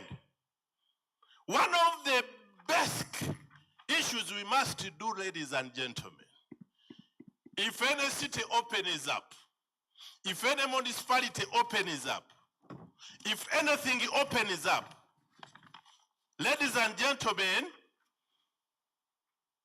we must be ready to respect and honor the people and institutions that are given responsibility to manage you. Are you in Kampala? Do you know KCCA roles? Are you in Mbarara? Do you know what the city mayor wants? Do you know what Uganda Revenue Authority deserves you to be in the city? Do you know what you must do because you have products and therefore UNBS, Uganda National Bureau of Standards, want something from you? Do you know what you must do because they are banks to lend you money? Do you know what you must do because you have cattle? And the agencies that are given authority, ladies and gentlemen, are a must partner in your progress and in your business. What do you need to ask the revenue person for you to survive? It's not to complain. It's to demand two things. One, what do you want from me in terms of obligation? And two, what are my rights that you must give me? Therefore, you must know rights and obligations of all authorities entrusted upon you by a government or any authority that has power over you. In two incidences, rights and obligations. The moment you know what KCCA, what Mbarara Traders Association, the moment you know what the authorities at the municipality or at the city want, at what URA want, you will pay that and then be able to demand your rights as a counterbalance. Two, ladies and gentlemen, there is no progress that you will do. For as long as you have not learned that in any business you do, as a professional, as a farmer, as a trader, as an investor, you must save some money. Uganda has one of the smallest culture in as far as saving is concerned. Latest studies have shown by the World Bank that Ugandan people save approximately 80% of what they earn. 92 people do not save even a penny. Kenya is at 22. Japan is at 85. Ladies and gentlemen, in economics, there is what we call effective demand. Effective demand means the capacity and the ability to pay for what you need. If you have 100 shillings, the love for a pancake will be ripe for you. If you have 10,000 shillings, an old shirt fits you. If you get 200,000 shillings, you will start to think about a bicycle. It becomes $1 million, and you can think of a motorcycle. Tell me when you will ever think about a motorcycle if you are low-income earner and there is no magic that will bring it to become $1 million one day. How will you fit in the city if with your meager income as a trader, as a farmer, you are not getting anything saved aside to shape your effective demand? You are in a town, you are in a city, more so in a city, the demands are high, but the investment in a country like Uganda is very, very likely or unlikely to grow for as long as we don't improve on our saving culture. When you tell a Ugandan to save, they'll talk about the cooperative banker that failed. Tell a Ugandan to save, they'll talk about a cooperative that failed. Why don't you also talk about the centenary that has survived?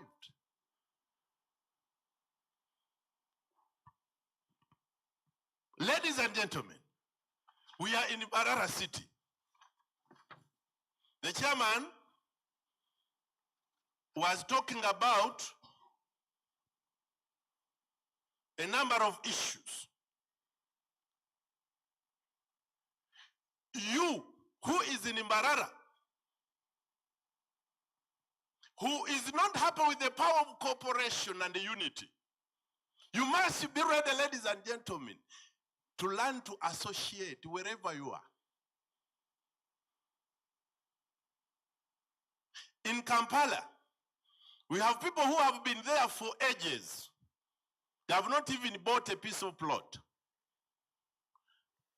There are those that have come from scrap like myself, and I will not say I'm a poor man up to today.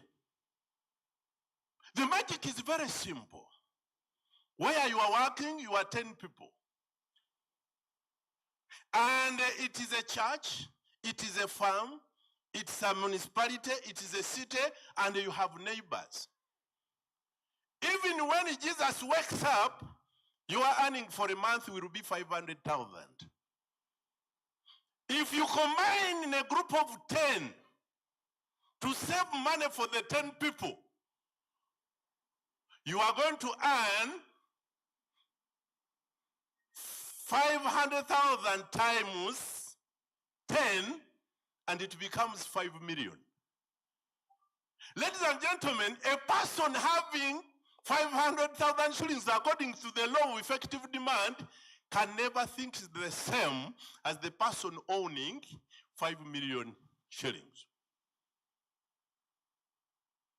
It therefore means that you need people around you not only for parting issues, but also for entrusting and choosing people with whom you share ideology, so that you can be helped to get money increased through the unity and partnerships around you, so that you can be able. You don't belong to the royal family, you don't have land.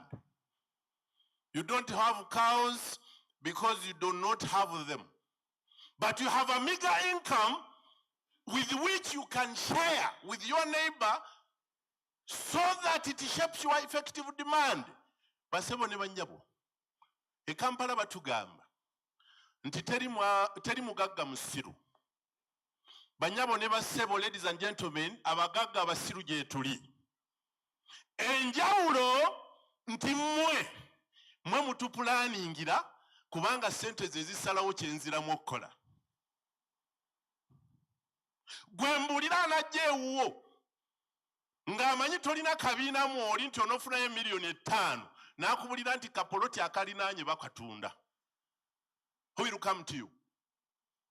Therefore you plan n'ondaga awajja supermarket. You plan n'ondaga awabala emmere kubanga okitegedde nti at the end of the month ninayo $5,000,000 ze ngenda okuwangula mu kabiina akange. Therefore ekibuga kizze.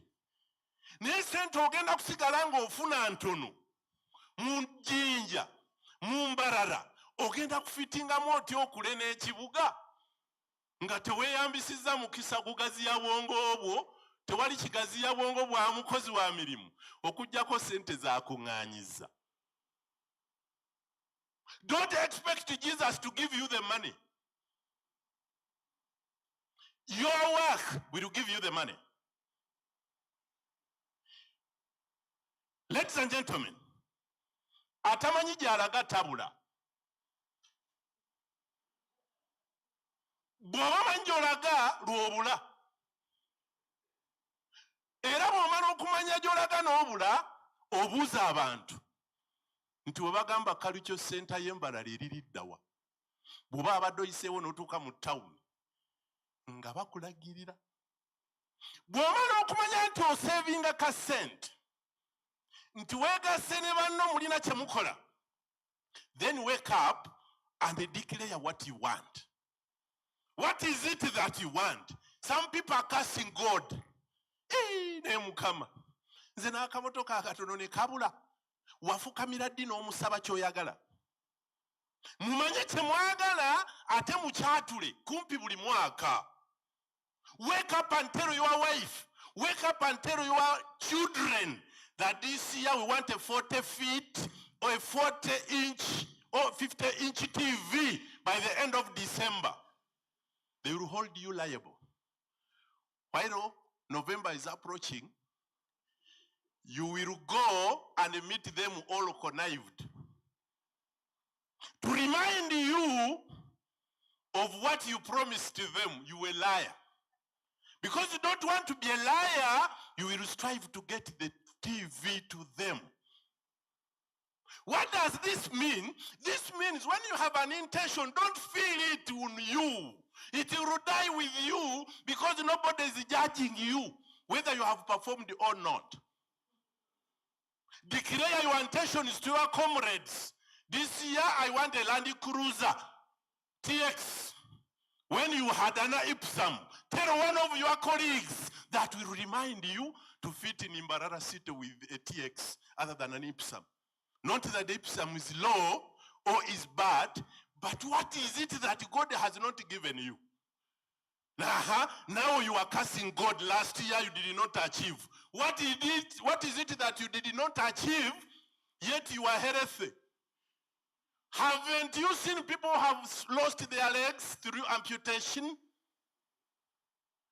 Haven't you seen my chairman, Mr. Everest Kayondo, who is one of the mentors of Mbasita, die because of COVID?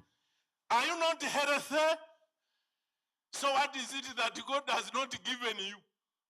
God has not given you what you laid down, declared, and announced. And that's your destination for that period.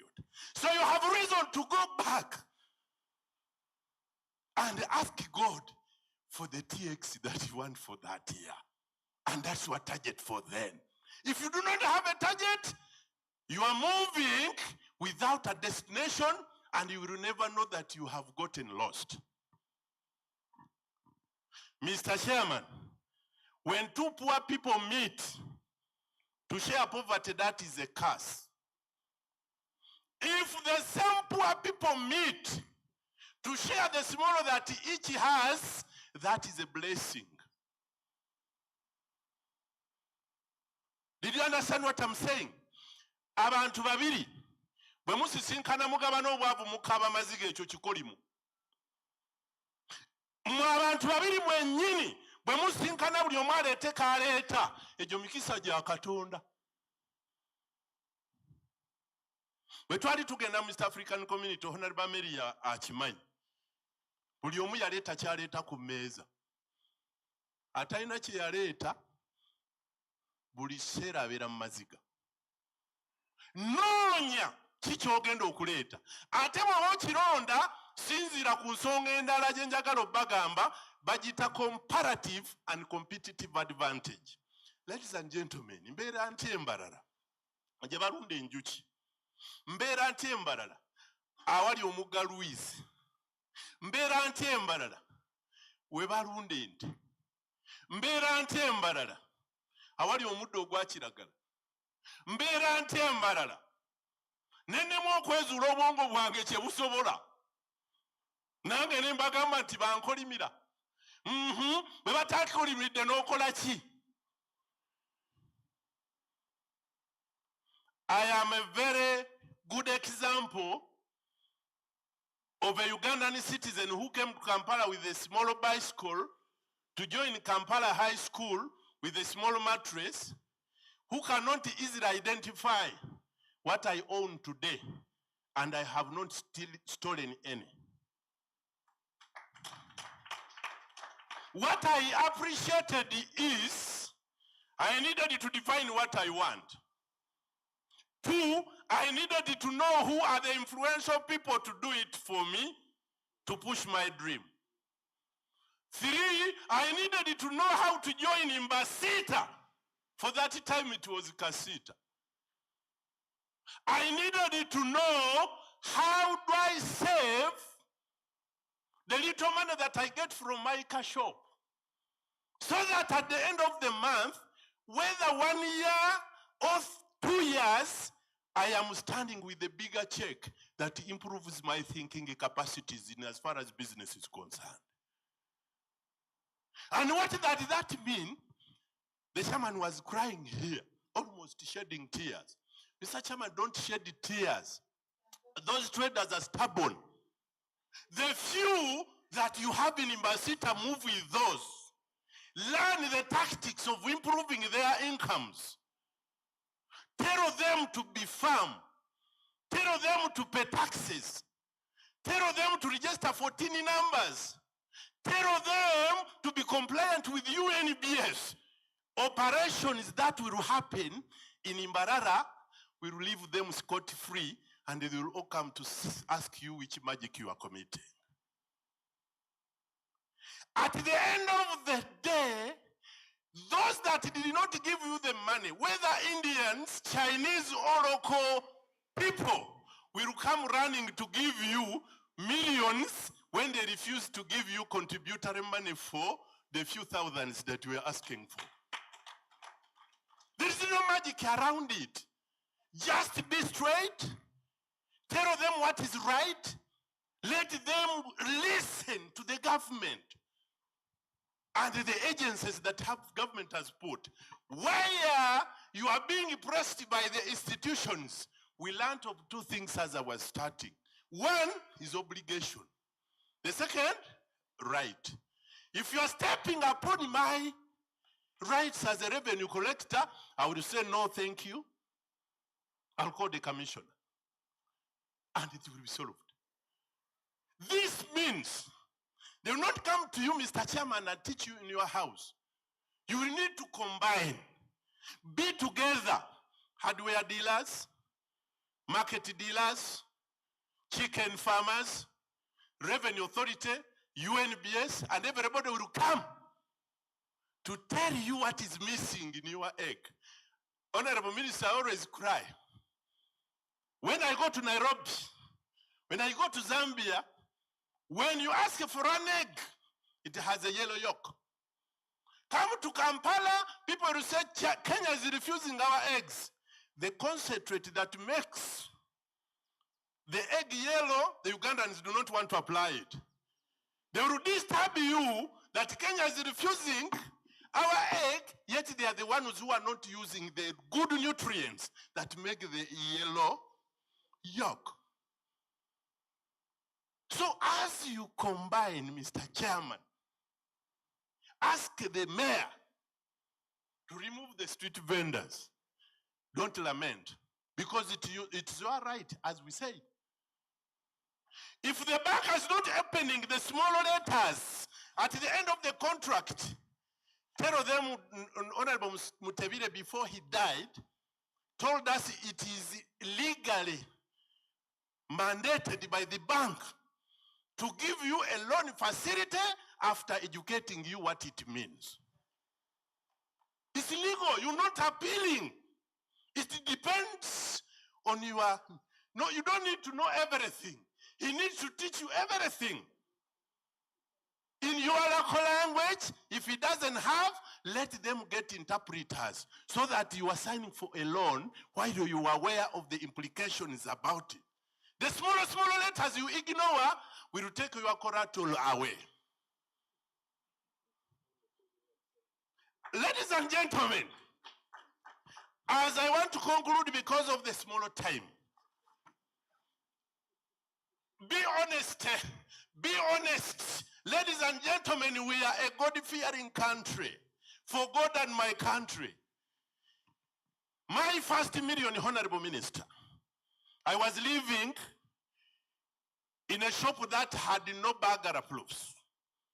We would put the items in the day, remove them, take them to Edema, the stores. I looked at the people around me, they are all rich. I said, what can I do? I bought boxes from Stanley St. Peter. Very good radios, but they were empty boxes. Spoiled headphones, very nice looking. I displayed.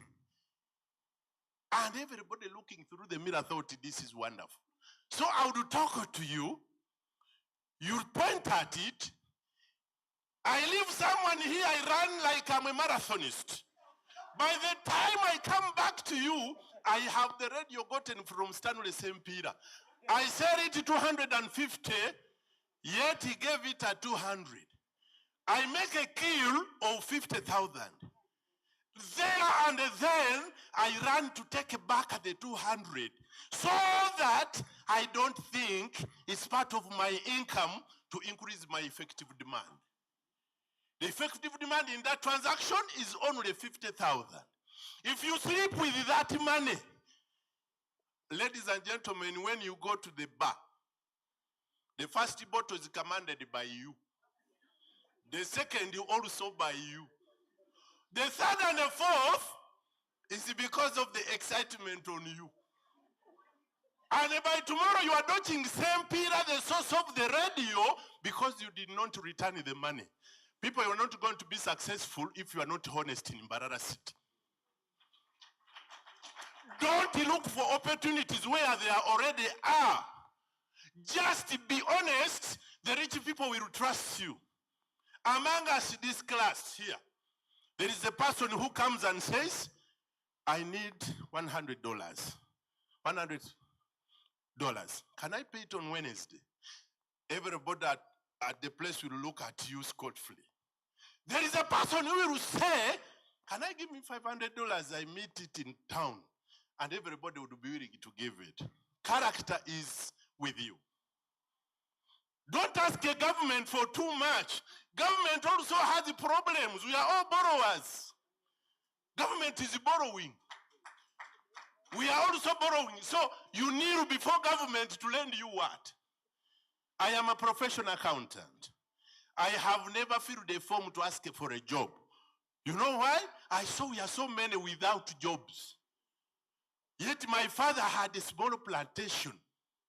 I went back, I failed to do my first examination and HSC, Caltech Academy Makerere, with Brother Chemwa. You know why? I failed to raise the money to register. My dad was in sports and that was his hobby. It is his money. I wouldn't curse him. When I went back, I skipped a year. I told my brother, who is still living, to lend me money for the pesticide. To also show me where I can plow and get a misirieviri ejenyanya. This is a live example, Honorable Minister. Mwami sechitu, nandaga wemba nsimbe nyanya. Nampole eddagala emikebe ena. Nampe enkumbi ne jambia. Mumusana, nenga waliwo amazzi agakulukuta. Nentema gasiya. Nembika ekisubi. Nensiba mu nnimiro. Bannange nga balinda enkuba etonye ng'ennyaanya ezange zimera. Nakutulamu emisiri ebiri, Honorable Minister, bamunaanika, it's a true story. Nenfuuyira ennyaanya, ennyaanya zigenda okutandika okunyukamyukamu nga bazigula bansanga mu nnimiro. Mukulu wange yasalawo ani anaafuna leero. Eziroobwe, ew'obulenzi, ebamunaanika, ekikyusa, ekalagala, agakatonda mugulu nga bonna bazirinda. Nanogako omuziri gumu ne mugamba ogusigadde ngukuwadde. Nze ngenze Kampala. Naddayo n'eggaali mpya n'omufaliso mupya ne ndeeregisteringa n'entula senior 6 omwaka ogwaddako. Naye omugalwizi gutuyitamu mbu nninda musana ugwe atalina capital, atali mulangiramu olina ettaka.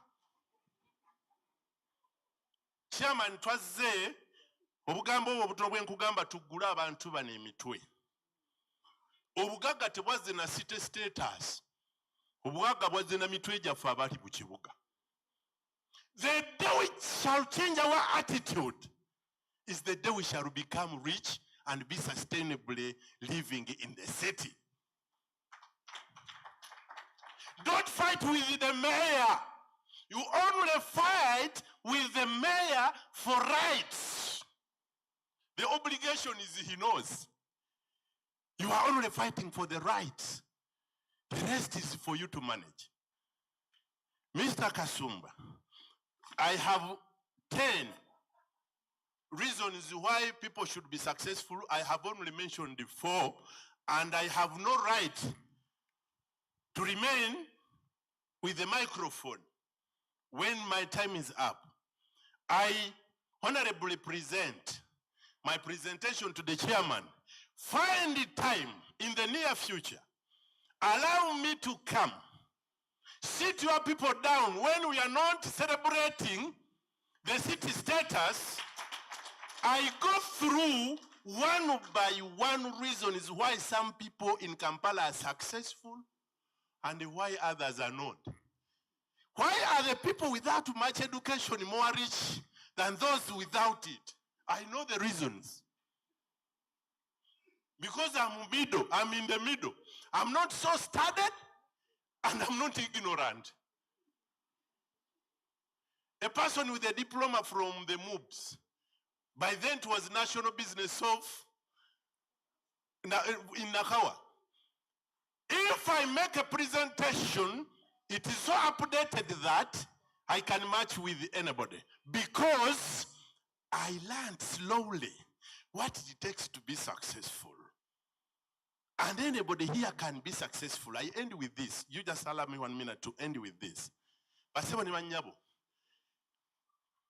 Government erina kalenda ya etandika nga lumu July.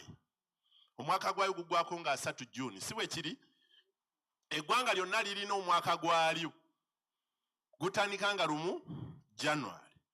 Mbadde nsaba olwaleero nga 10 buli muntu yenna yaze mu ruumu eno twekolere kalenda yaffe okuva nga 10 Ogwokubiri.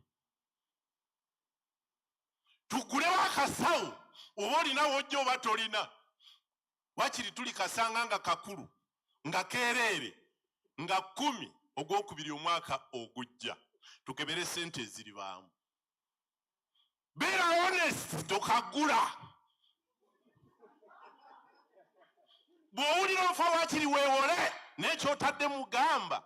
Omusajja wa Kasiita yagamba emiliyoni ye gye yasooka okufuna yagiteresa mwami Richard Kato nakati waali atusuubula masimu nga nnoonya okukwata ku miliyoni eganyi mu Kampala ne mugamba ne bwe mbanga nfa tompa ssente zino okutuusa nga ziweza akakadde. Wallahi, I'm a Muslim. Thumma wallahi, okuva le nakwata akakadde ako siddanga mu kubeera nga siweza bukadde 10. It's a true success story that I came to tell you. Ntimba saba tweggulirawo omwaka gwaffe eyazze wano yekka. Oba oli mugagga genda na banka ogigambe gulawo fixed deposit. Nja kuleeteranga ssente ze nabanga nsobodde buli lunaku okutuuka nga 10 Ogwokubiri 2024. Abali ggula obubokisi obwo buli omu agenda kukola kikye ng'asinziira ku effective demand. Essente z'ofuna ze zikutuma ky'onookola. Mukama bankuumire.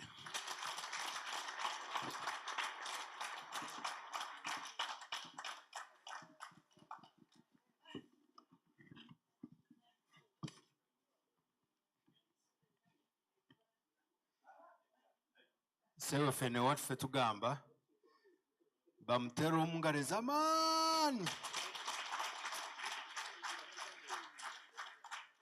Yebale kishishi yebale mnonga.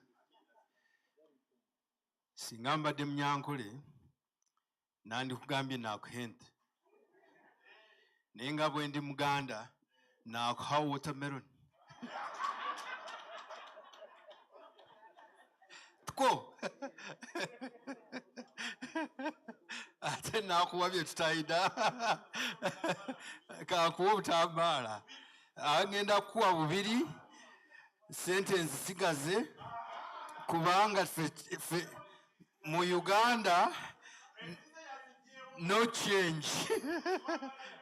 Naye wagambye honesty.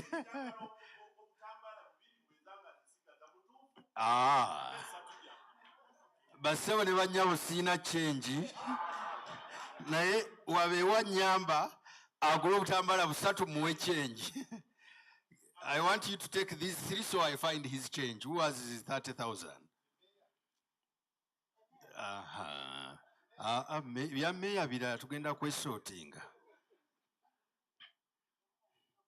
Iraba emitwalo omusajja alina emitwalo.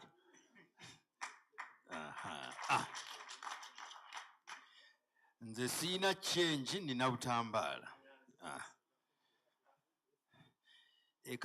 Mbarara wokka osobola okukwata sente n'ozirikawo ne zibeerawo. Try that in Kampala. Mr. Sechito, thank you very much for your conversation. It's amazing how brains work. Nze nasoma theology to study the Bible, interpret it for other people, read biblical Greek and teach it, read biblical Hebrew and teach it. Nenve Bungereza eyo ne ngenda okusomesa gye nasomesa. I questioned dogma ne bangoba. Waliwo abasoma journalism ne mass communication tebalina mirimu. I have been employed for 10 years without any training in journalism. It is what you do with your head. It is what you do what? With your head. People call me a journalist. I'm a theologian. Working with journalists, but very efficient in the job people studied and don't have. Very efficient in what? In the job people studied and kanange mbawe akalala. You have cheated yourself when you studied accounts and auditing, and that is what you do, but you are broke. Eriyo omuntu ng'omulimu gwe auditor, era nga ku mulimu very good auditor, naye nga mu bulamu bwe finances ze nfu. Ladies and gentlemen, put your hands together for a special presidential advisor on trade. Waliwo enjawulo wakati wa presidential advisor ne ba special. Ono ki? Senior.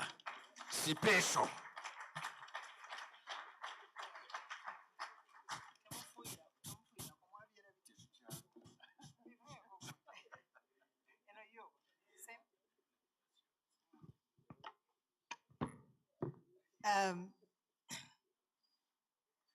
All these are very powerful speakers.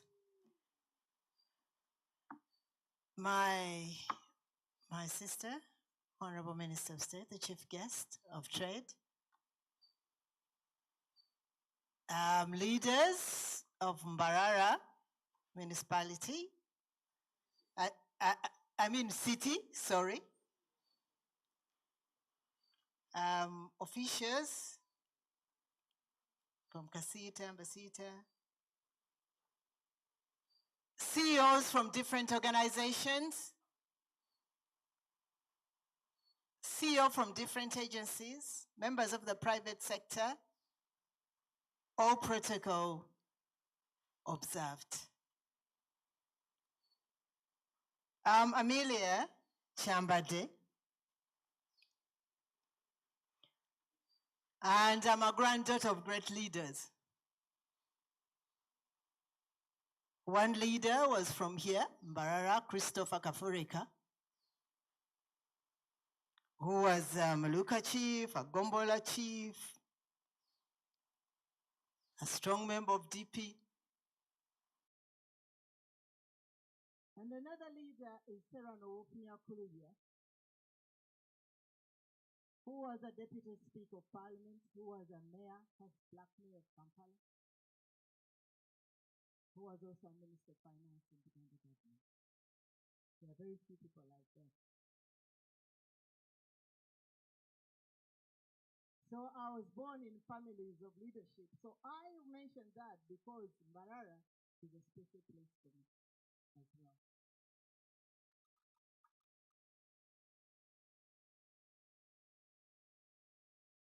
I started working in public sector. In public service.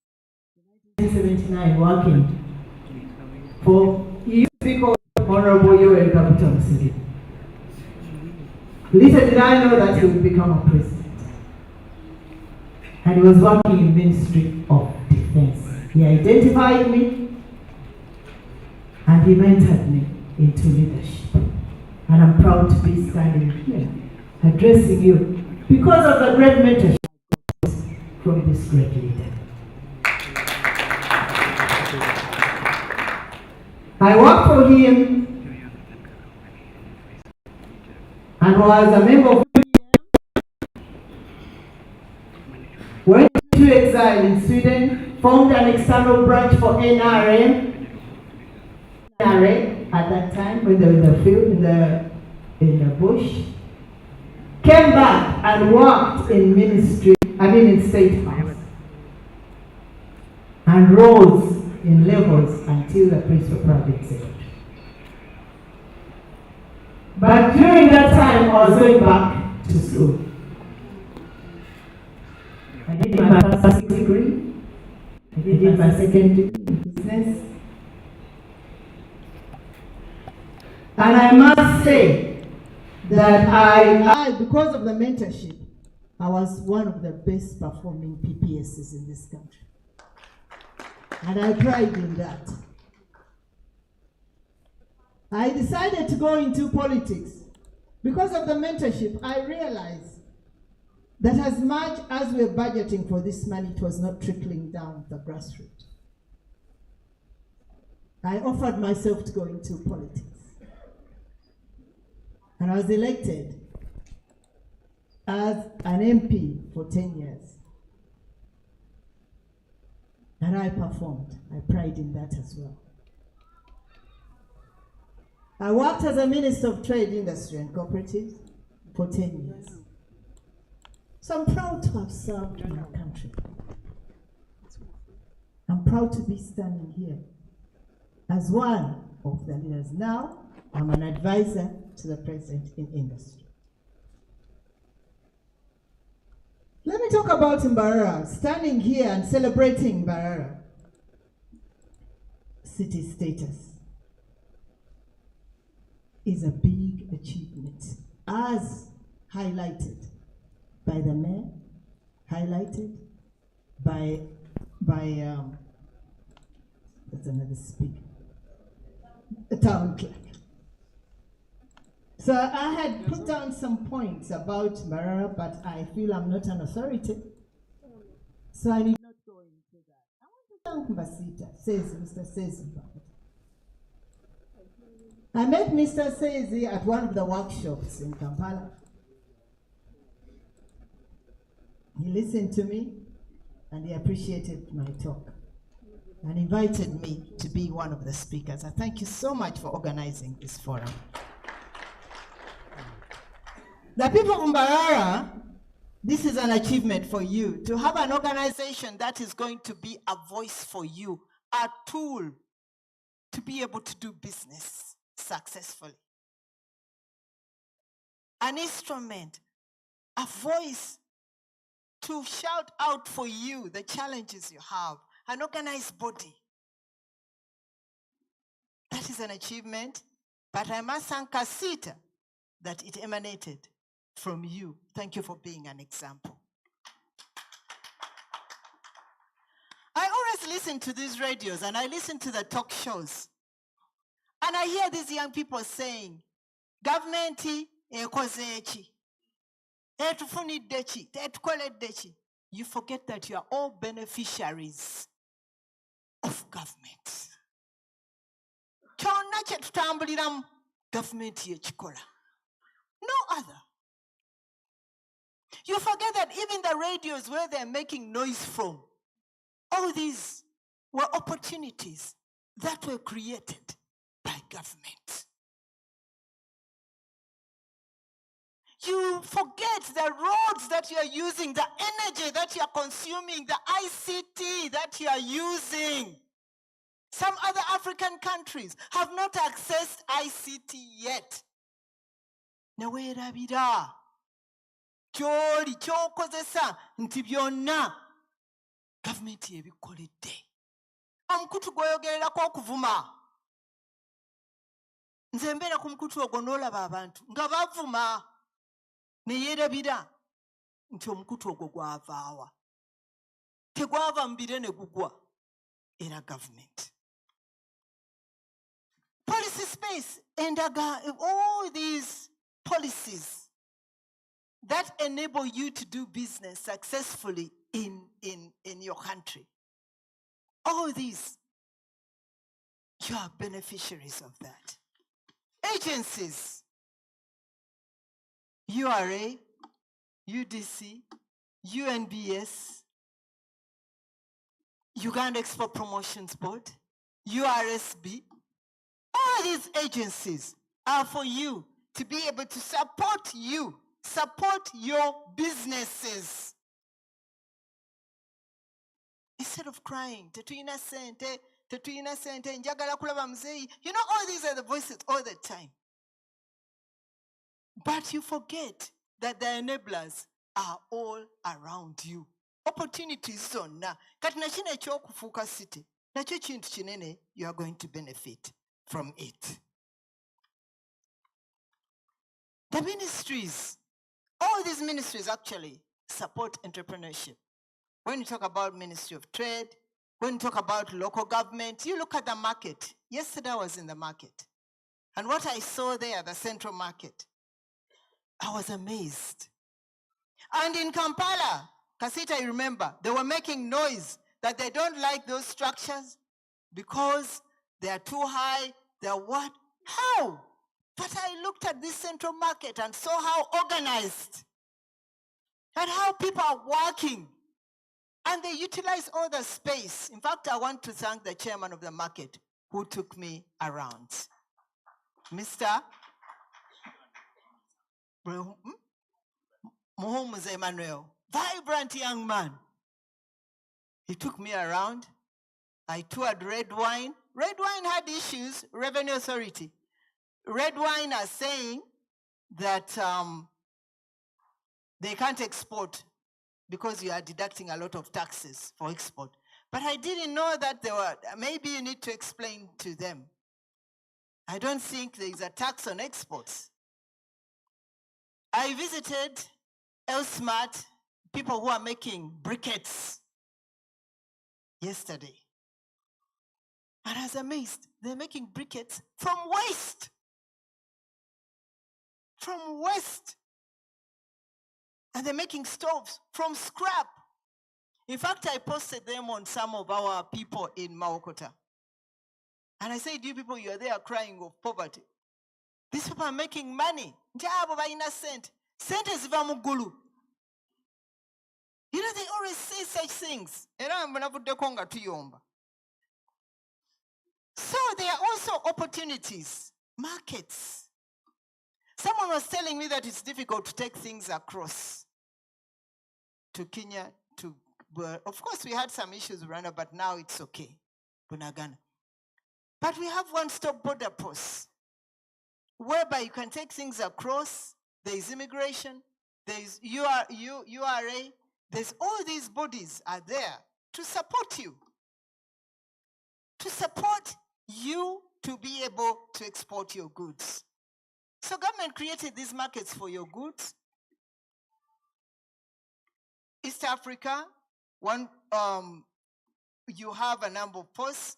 Africa, COMESA, all these are markets for you. That means maybe you'll be able to talk about them. What are the financing opportunities in the country? The problem is that sometimes we do not know what our financing opportunities are. When you talk about banks, of course, their lending rates are so high. Maybe because of the CBR, but maybe because of the conditions also. But when you look at private sector foundation, I don't know whether they are represented here. They have a number of projects or programs that can support you to export, support women in business, support youth in business. Many will complain, but there is also an opportunity for them. Do you ever go out to look for these opportunities? Of course, UDB, most of you are complaining that it is difficult to access. But are you doing your paperwork right? You have trained, you have educated your children. Let them fill in these forms for you. Let them educate you about how to apply for these opportunities. In UDB, there is what they call Small and Medium Enterprise Business Acceleration Facility. It's a short-term working capital trade and contract financing facility. It is from 50 million to 720. The loan tenure is 1 year. The grace period is 3 months. There is another one, SME asset financing. This one, facility for acquisition of assets for production, is a loan tenure for 6 years, grace period for 2 years. So now all these, Mbasita can help you to negotiate. We can support you also to help you, the ministries there. But once you have a voice or an apex body, they will help you to link you to some of these programs that you are entitled to. There is Microfinance Support Center. They have agricultural loans, commercial loans of 17%. Of course, sometimes in writing, it's not as rosy as it sounds. When you go de facto, you find that the costs are different. And there's a grace period of 6 months. I've also been a beneficiary of this. So MSMEs have a number of projects, even under Ministry of Gender. These ministries have also got MSME programs, even finance. So the good thing is that now you have an organization that can support you and that can link you to some of these bodies. So what is my advice? Let me tell you about my experience. Because most people would say, what is she saying? She's not even in business. I've had people saying that.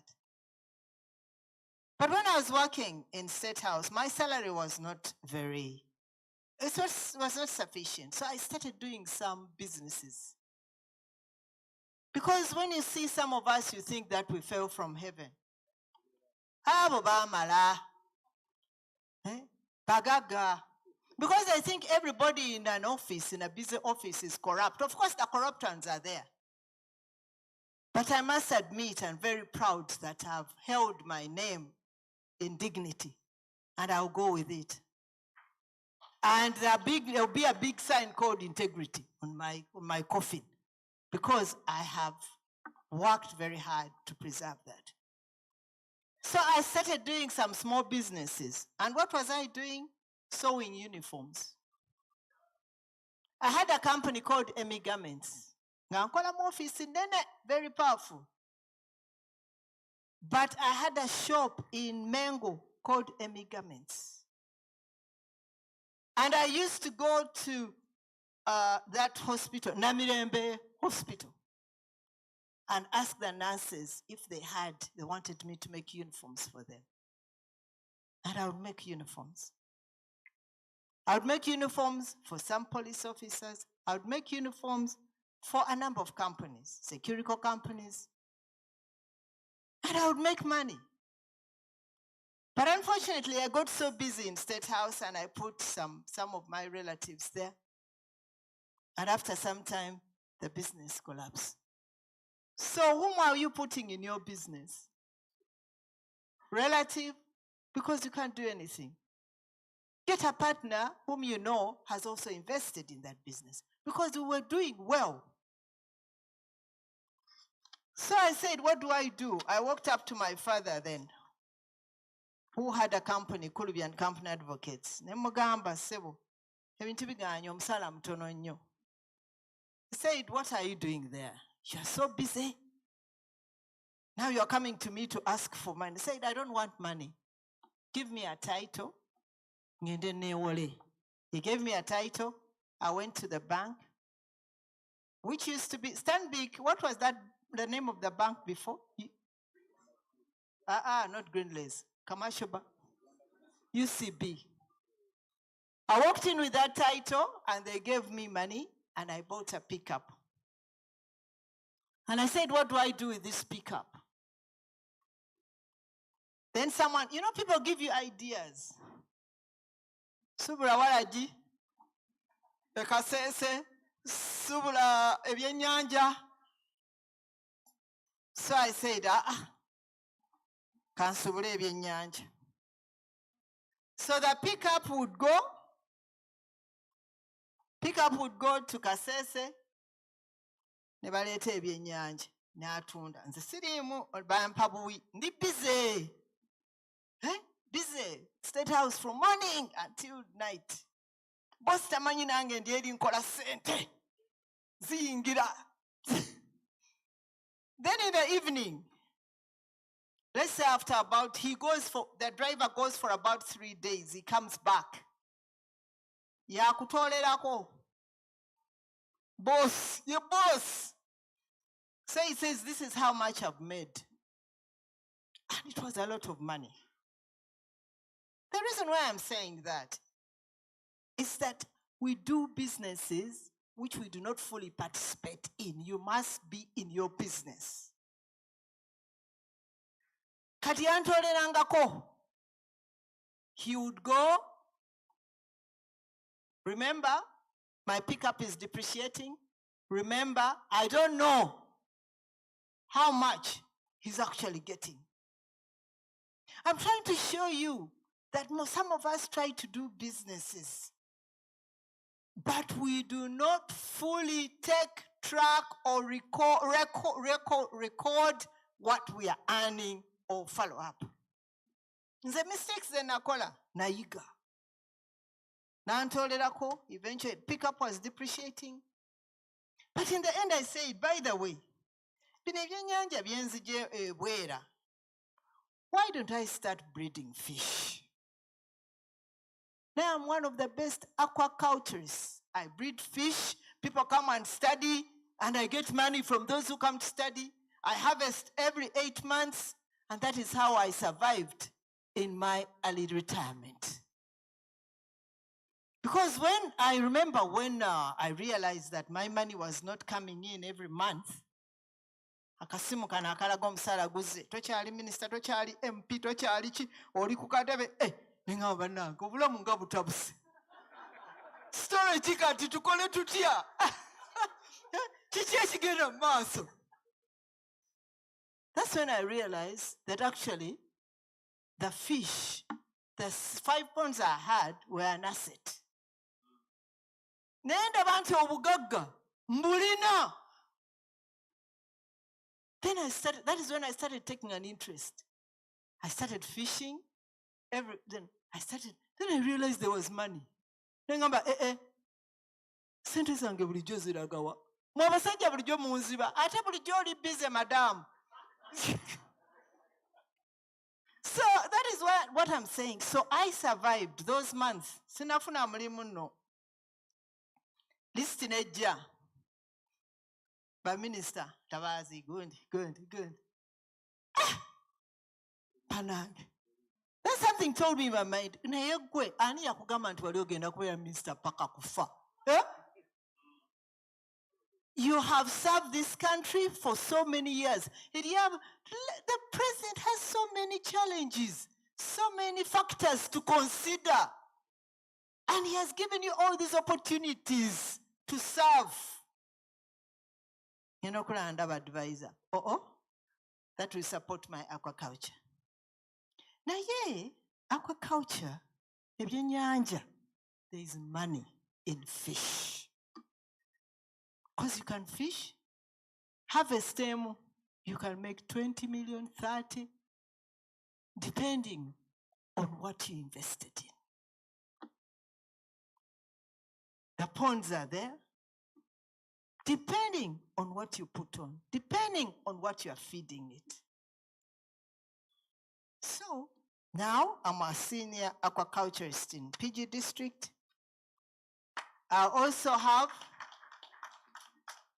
have eco lodges, cottages.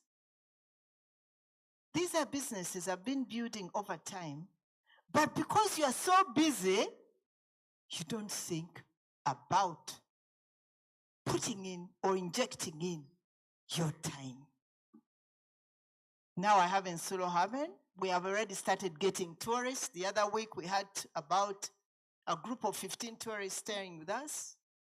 Some of them just want to stay in cottage. I have a few cottages, but some just want to stay in tents. And I'm making money because I have the time now to focus. URA, please put cotton in your ears. But I account. I every month. I'm already registered. I have a TIN number. So the reason why I'm bringing out these issues, njagala kubuulira gwe oba okola business naddala mu abakola mu office, this idea of doing remote businesses, you are losing. You're losing. Because this person will come with a list. Eddagala liweddewo, this, and you buy. You give them money to buy, you're too busy. When do you have time to sit and evaluate your project?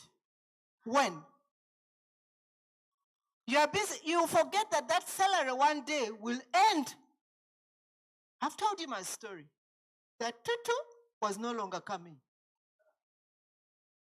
I even started selling bananas in my garden. So you who is working and you have established that side business, that other person, your worker, is the one surviving on you. You remember the driver of my pickup, he actually died of AIDS because he had married so many women. He had become so rich. I discovered he had made so much money. He had married, but he never had time to build anything for himself. Eventually he died. So it is, you are actually giving money to your workers. You are not earning anything. Evaluation is key. When do you have time to go there and evaluate your business?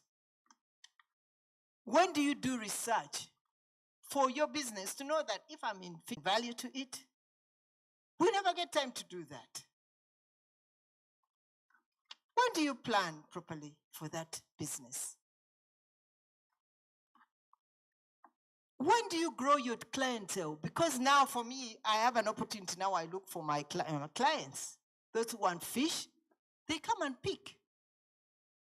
They come with their trucks and pick. But before, it was this worker who was selling. He would bring in a truck at night, load, and sell. But now I identify my clientele. There are people who want fresh fish in ponds. They come and buy and load, and you just call them. So there's a link between me. So another one is,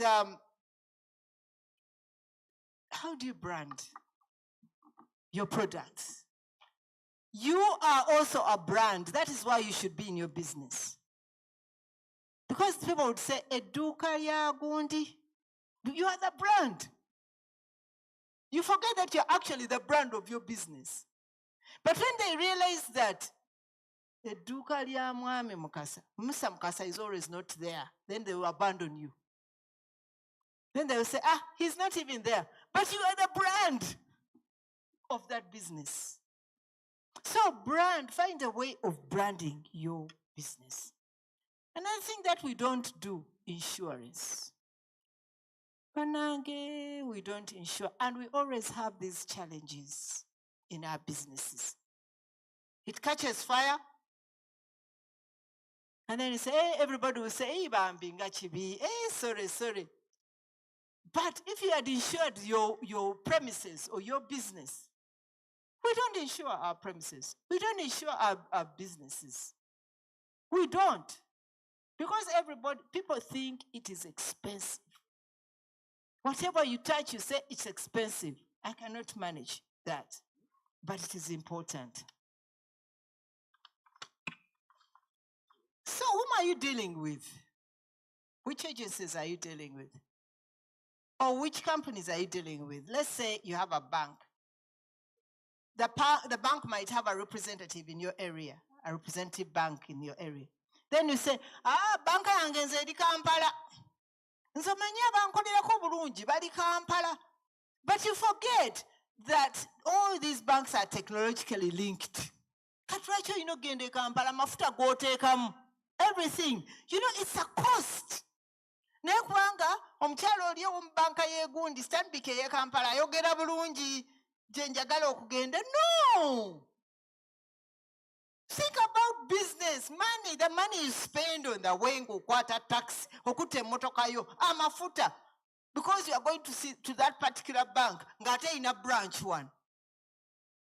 Banang, let us start, let us start at least look at every activity and convert it into money. Everything you do, don't just think about emotions. Ntikubanga gundi ye mukwano gwange, gye nina okugenda e Kampala. So, whatever you do, oyinza okubanga engoye zo zigula Kampala z'otunda mu dduuka, or your products. But they have an agent here. Why don't you use that agent here? It is cheaper instead of driving all the way. Although people think it is cheaper here. Quality and standards is very important. What are you offering? How many people can I target? Who do I think could be my partner? It is very important. Partnership, finally. Last but not least, partnership is very important. You cannot do business alone. Sente tezigenda kumala nga oli bw'omu. Oyina banno b'olina okubeera nabo ne mukola business. Of money, and we know that so and so will benefit, or the other time so and so will benefit. So partnerships are very important. So Mbarara, you are very happy. We are very lucky that you are on a clear slate. Clean slate. Do not make similar mistakes as Kampala made. Kampala made a lot of mistakes in planning. So the mayors really have a lot of work to do. The leaders of this area have a lot of work to do. Planning, development, social services, greening. I'm glad you were talking about all these things. Climate change is very important. Sanitation, toilets, public places. You know, all these are very important. So when you are planning your city, please do not make the mistakes that we made in Kampala. I want to thank you or congratulate you for having survived all these shocks. I can see the recovery period is better. The shocks, for example, of COVID, the lockdown, the shocks of the prices, all of us are suffering. But when I moved around Mbarara, I could see the recovery is a bit higher than in Kampala. Fuel has been a crisis, drought, you know, all these challenges. But you're lucky that you have big companies here like Coca-Cola, Lakeside, Uganda Breweries, Nile Breweries. All these are sources of employment, but they are also your markets, so markets of your products. I want to thank you so much for listening to me. And I commit that I'm going to write a report about my tour to the president and some of the challenges I had. Especially, I had some challenges in the market. I had some challenges with red wine and others. And we'll see how he can, well, he's giving us enough support, but we can see how we can intervene in some of the challenges. I wish they could give URA an opportunity because I actually talked to the CG, Commissioner General, and the Commissioner General said he was going to send Mr. Mbarara and to be here, but I would feel that we could be given an opportunity to respond to some of the issues that have been raised by all the speakers, a number of speakers here. For example, the tax on exports, that one was raised by one of the companies that's making wine. Mr. Mbasita raised a number of issues, but I don't know, it's the minister who's going to speak. But maybe when you get an opportunity later, they could give him maybe 5 minutes. And he explains, because when they introduced him, I heard the response was not very nice. So I want to thank you all. Honorable Minister, thank you so much for your time. And we look forward to listening to your presentation. I want to thank my brother, who has been we've been in a struggle together all these years. We've been in this struggle for a long time. Kemirembe, Mama Kemirembe is also another one who has been in the struggle for a long time. We thank you so much for listening to me. Thank you. Okay. God bless you.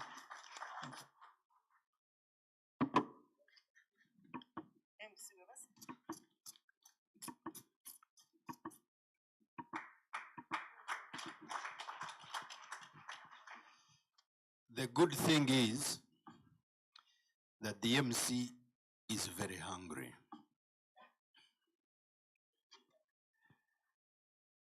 And the good thing is that the minister is the only speech between food and myself. And the good thing is we have agreed that the RCC will only call the minister, not make a presentation, PhD presentation. Let me call the RCC to call the minister to speak.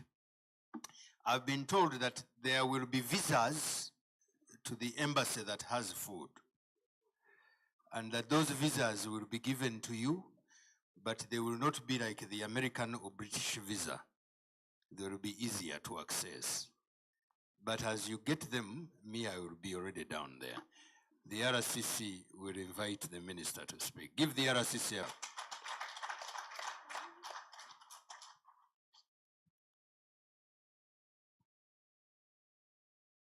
Our chief guest, the Honorable Minister of State for Trade,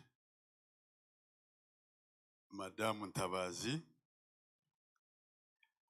the senior presidential advisor, and the senior cadre for the system. Yes, very senior cadre for the system. By the way, we are lucky that today we are hosting the original. Our guest speaker, who has really moved everybody. When you leave this place and remain poor, don't blame God, blame yourself. I worship the mayor and your fellow political leaders,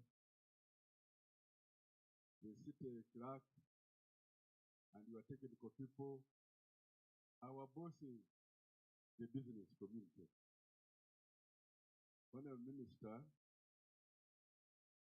I'm the RCC, who is a servant here, but also a very small. Yes, I'm a very small farmer who is not poor, and that's why we have helped Mbarara safe. You know, poor people disturb people's minds. Yes, very bad to be poor. And I've never been proud of being poor. I want to thank our guest speakers for the education that they have given us. You see, at times we do things for us. And I want to thank this government that money goes to whoever works very hard, not to those that support it. We have Mr. Katembeya here. Katembeya, I want to introduce you. We have Mr. Katembeya here. He's the richest man in this town. Both in business and farming, though he has not seen more life. And the Honorable Chamberlain. But he assured me he's about to come. I've been given a very simple job of inviting our minister, but before I invite the minister, I want to thank all the city operatives who are here and who are here in Mbarara City. You cannot do business. You cannot do farming. You cannot become rich when you don't have security. I want to thank you so much for really giving security to the people of Mbarara. I was hearing what was happening and what has been happening in other areas, even during these Christmas days and other big days. Mbarara people stayed very safe, and that's why the businesses are booming. Honorable Minister, can you come and talk to your people?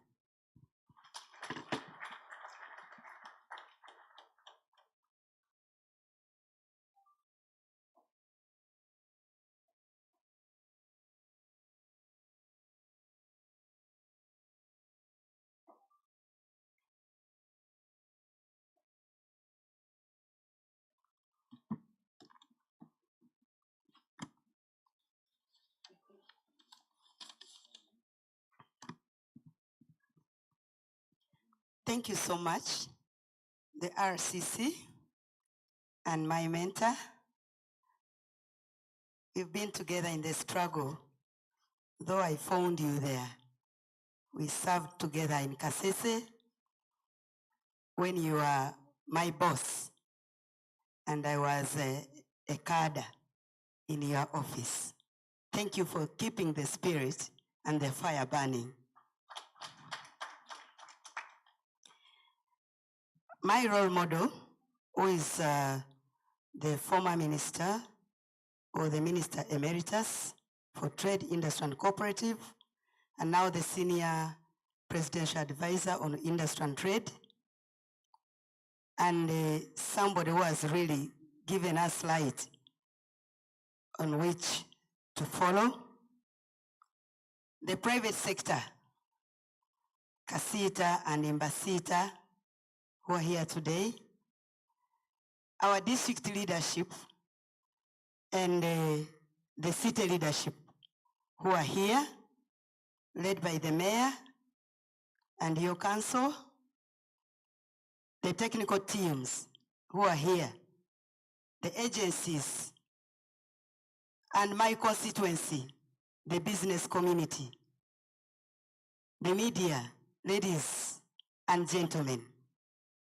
I want to thank God for this special opportunity that He has offered to me to be the guest for this historical event of the opening of the city, mighty city of Mbarara.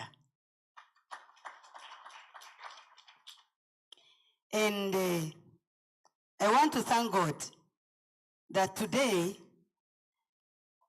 was a day meant for Mzee Mwebesa, who is my senior minister of Trade, Industry and Cooperative.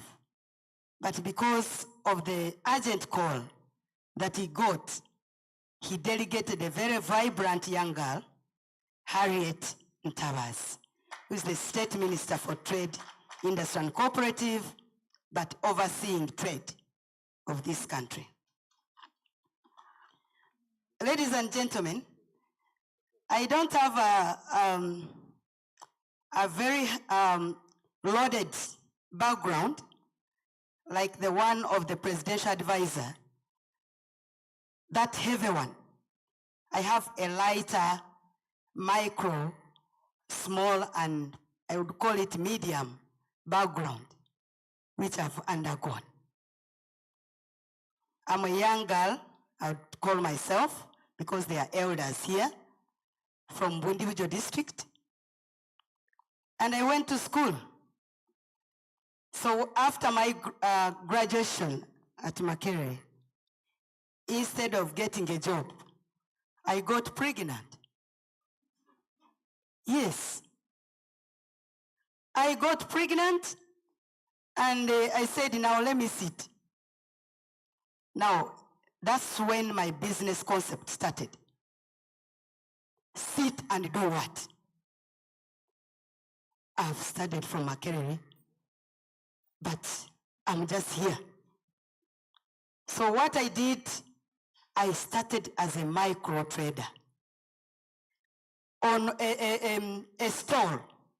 In local language, we call it Mbarara, of tomatoes, oranges, cabbages, onions, rice, and those little things. I started with a capital of 300,000. Yes. And I made sure that I should not lack food. That was my basic concept. Because if I started with something else, I would be sleeping hungry. So I started with the food because I needed what? Food. Now, in the process of doing business, I saw my best customers were those ones with the hotels, those ones who are doing parties, going for catering and all that. I said, oh my God, don't I know how to cook? I should have a catering service. I used my food to start a catering service. I won one tender for my friend's introduction ceremony. The money he gave me was the real capital to buy saucepans, to buy plates, to buy those ladles and other things to use. Others I borrowed. So, I started as small as that. On the very party, I saw people had decorated. I had the brain. I said, just tying a ribbon here and putting these linings, which are sold in Chiembe, I must decorate. The next tender was to get a catering food and then decoration. Now money started flowing into my pocket. I became rich through a process, I'm telling you. I was never known by government. Nobody knew me. I made myself what I am.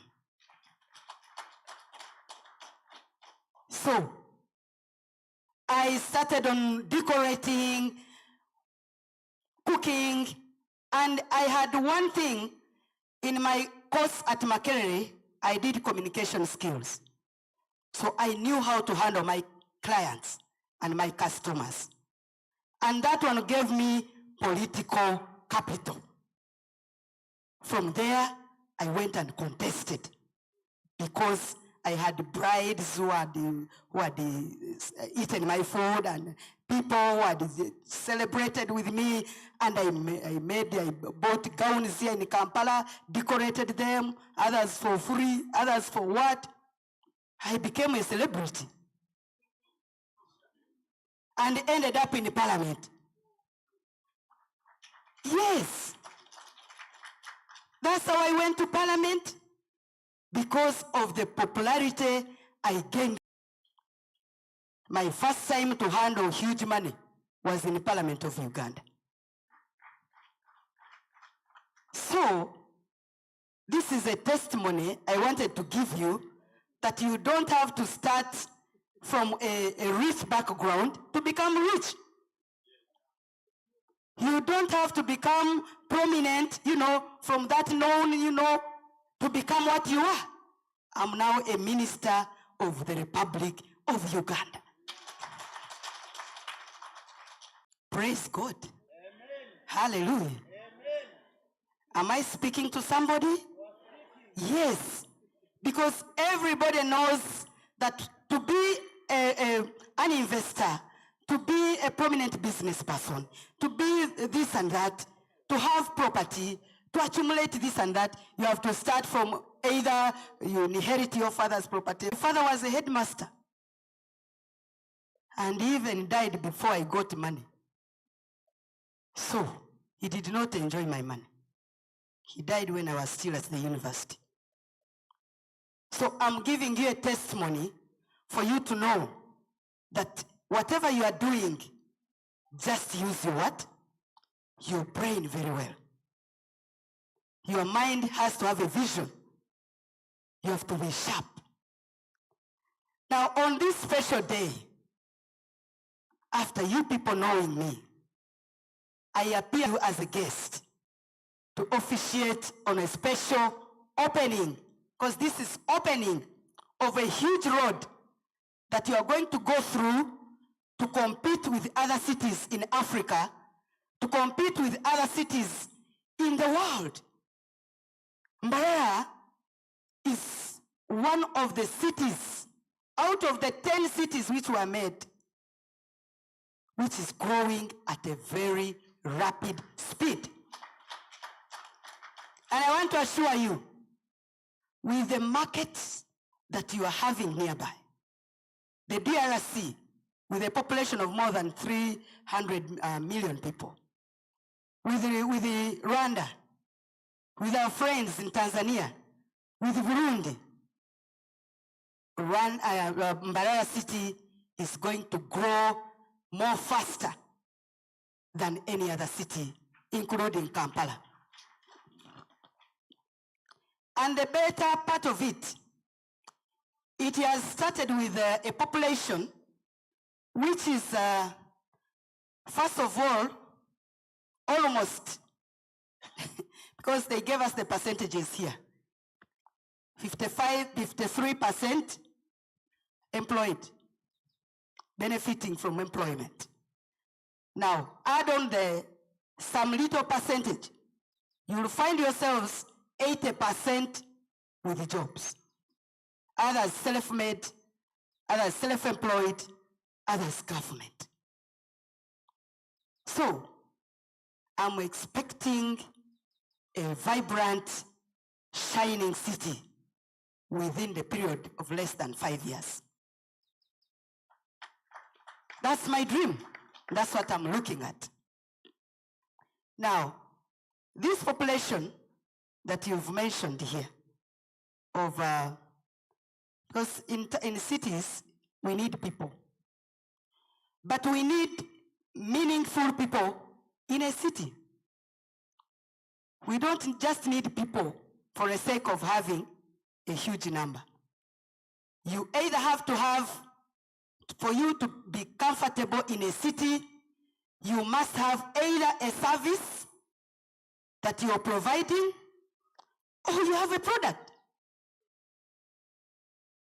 You have a service that you're giving out, or you have a product that you're giving out for you to receive cash from the city.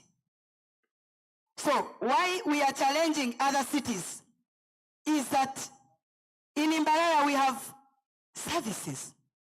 We are giving out as others things, services, saloons, what you can talk about. And then we have products that we are giving out. Both Mbarara is supplying milk everywhere you go. We are now thinking about huge value addition on top of the 6 companies, factories which we have in Mbarara city for milk. We are looking at adding more value. You heard what our neighbor said, the president of Kenya, said we can no longer go on blocking Uganda's milk because we can utilize it to add value.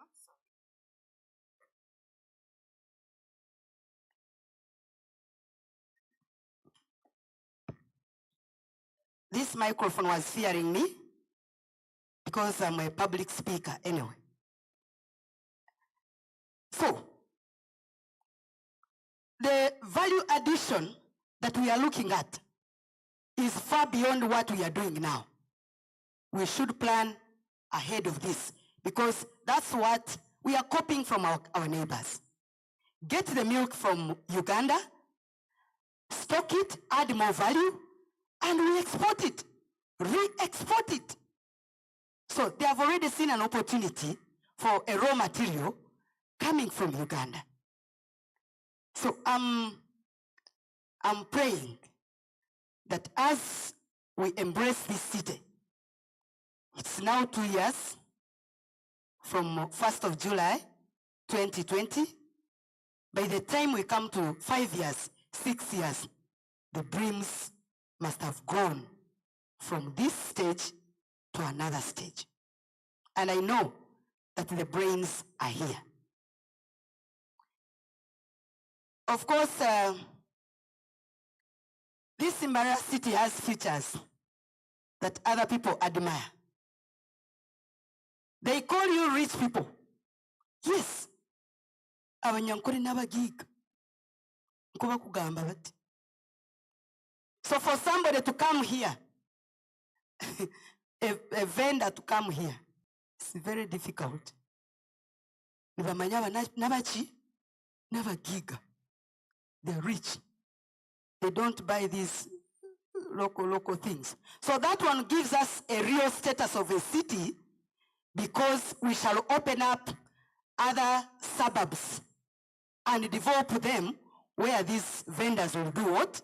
Will fit. A city is supposed to be a clean place. And in Mbarara, you are clean. Mbarara is a neat town, clean and green. So we want to maintain that approach so that our city gets a name. Because now we are looking at the name of the city. Others are tourism cities, others are trade cities. What are you? We can be a green city.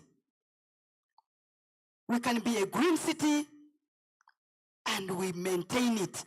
That one will make our trademark. Green city. And when somebody enters, really sees what? A green city, like Singapore. Singapore. I've just received the instruction here while seated. So, the mayor, the town, the city clerk, and the teams, please prepare for that. Let's not construct anyhow. Let's not throw garbage anyhow. I know we shall maintain this, and the president will be very happy. The city, you have made proper organization of your taxis and buses. At least they have where to park. I think you need to open more parks, bus parks, the taxi parks. Then you design your borders. Give them uniforms.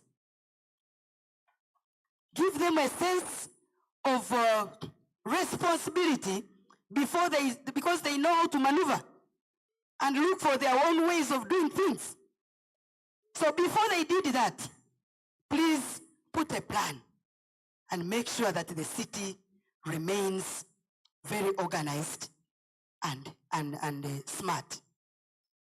So Uganda has, now in Kampala we have started organizing, though a little bit late, but we are trying.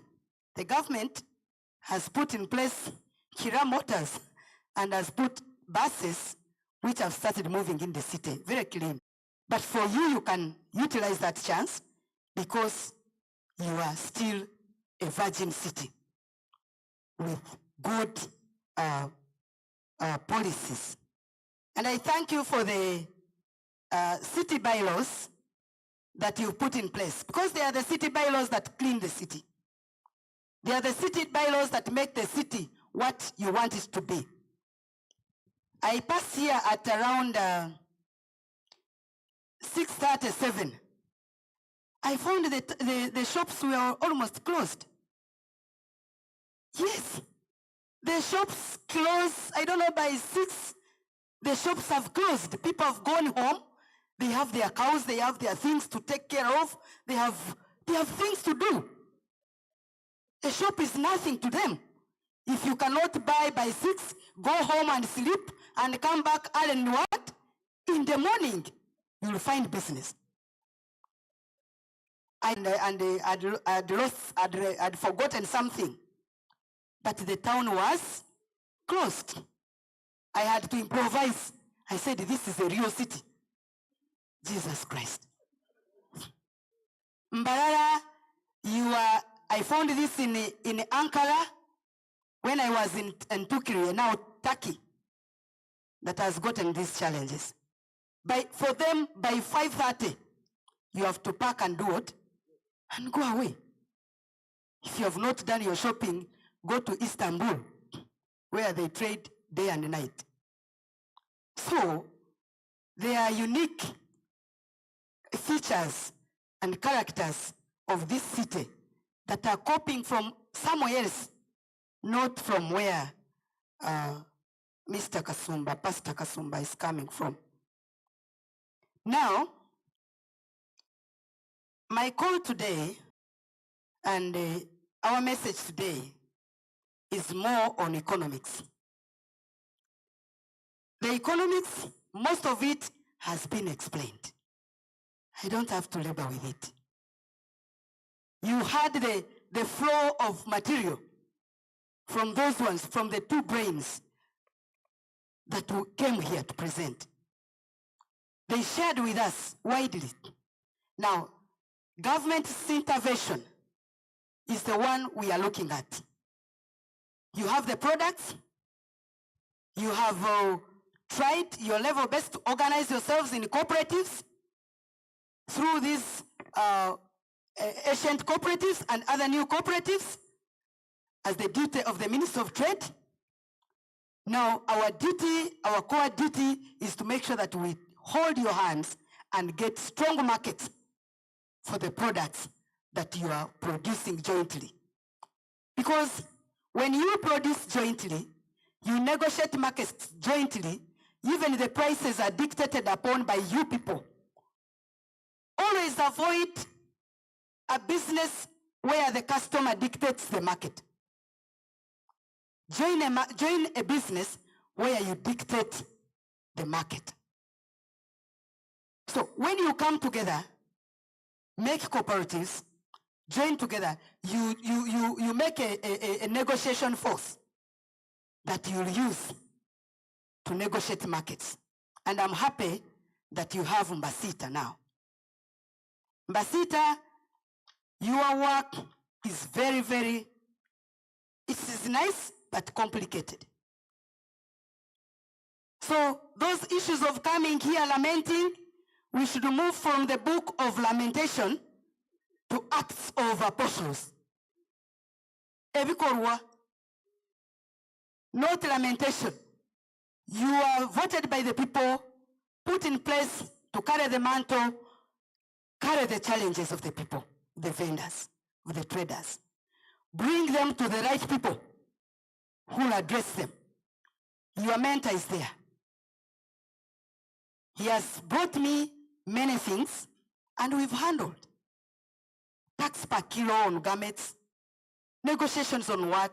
Now, the markets that we've been crying for, one-stop centers. Others were started by our mama there. Others I'm doing. We are opening these markets. We are constructing markets, one-stop centers, to make sure that you no longer move from one point to the other as you take your products out of the country. Recently, we saw the president in Impondwe opening the market. We are trying to work on Bunagana, but that one is still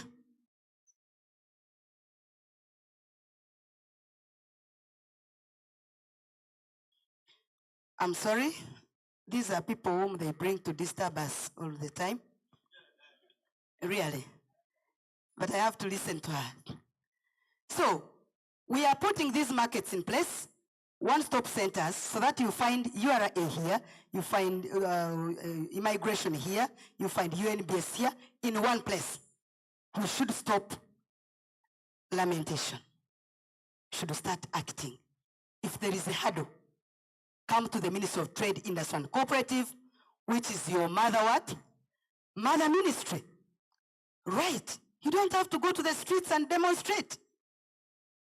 Kampala City now is a sort of demonstrations, I can say, because they know where to go. They know if this challenge comes, it is Minister of Finance, but we have a voice, which is Minister of Trade. Me, I didn't know that I was the leader almost of opposition to some of the ministries. For Minister of Finance, I sometimes become leader of opposition when there is a high tax on traders. I have to go and negotiate, I have to go and do this, and we harmonize, and the tax is cooled down. For the Minister of Health, there is a lockdown, they want to lock here, I have to go and negotiate, please don't lock, let's do this, let's struggle here, because of the trade, the economy will fall. For the Ministry of Agriculture, I have to struggle to make sure the products that they are taking to the market are of the quality and good, well harvested and properly stored. That is the Ministry of Trade, Industry and Cooperatives. For the Ministry of Education, the private schools, I have to negotiate for them because they are traders.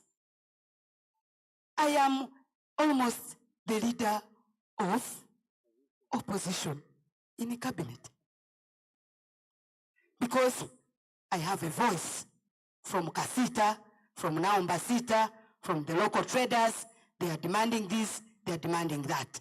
So we need to develop negotiation skills through trainings. We have URI, which can give you trainings. It is a matter of organizing yourself. The city, you have to organize yourself, the mayor, the RDCs there, RCCs, you have to organize yourselves.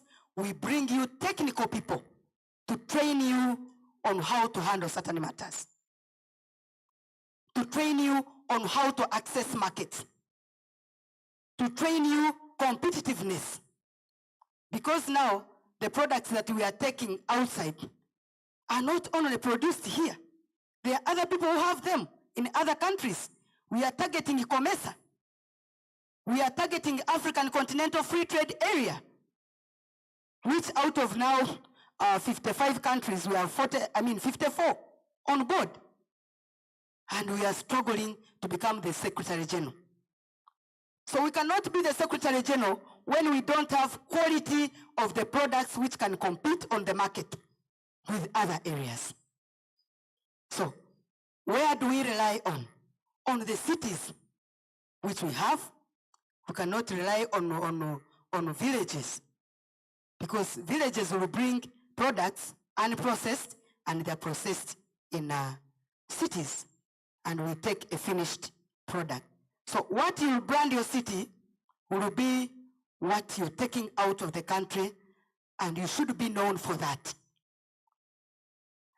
I know people are already exhausted, but I want to tell you that we should develop a positive attitude to taxation.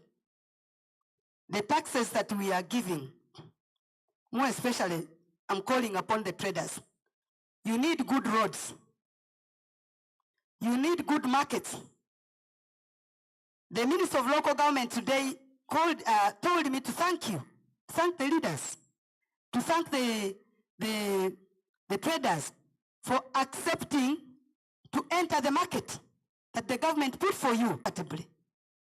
And I want to thank the leaders for handling the compensation and taking the vendors in peace. There are vendors who refuse, say we cannot enter the markets. There are markets which are constructed and are white elephants, but you've utilized the market. These markets are constructed from your taxes that you pay. So payment of tax is not a punishment. It it is something that will the trade environment, that will boost the trade ease of doing business, the roads, the what, and all that. I think you will access government money. So we need to support government for government to support us. Open accounts for your businesses. Segregate, divide the money for domestic use aside, money for business aside. And that is the money we want in the bank. So I'm calling upon you to go and access this money, put proper use on it, yet it was meant for micro, small, and medium enterprises. A micro business, you know it, with a capital of 10 million and employment of 5 people. A small business with a capital of 50 million and an employment of 50 people or more than 10 people. A medium with an employment of 100 people and a capital of 350 million. So, if you lie within that range, please pick this money, go and improve on your businesses. The government has put in money, capitation in UDC to support those small-scale industries which are coming up, even large scale, by the way. Put in money, and this money is targeting natives, Ugandan natives. We want you to become investors.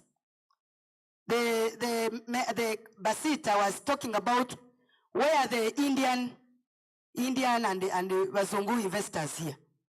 You don't have to have, don't wait for the Indians. You can partner with them, then you come and get into her. Yours is to get their knowledge. Pick it, come and put it in Mbarara City. What the brains they have is what you have. So I'm calling upon those investors, upcoming strong investors who are here. One of the investors is my senior minister. He told me he has a factory here. And when I came, I visited it. I found nails being produced here. I found, steel materials, those electricity poles, and all those things. So it doesn't have to be a white person or an Indian or a German to make money. So me, I'm calling upon Ugandans. Others are asking to be Ugandans because they know when you are Ugandan, you can access the same incentives like those ones who are coming from out. The Minister of Investment has given his incentives to investors.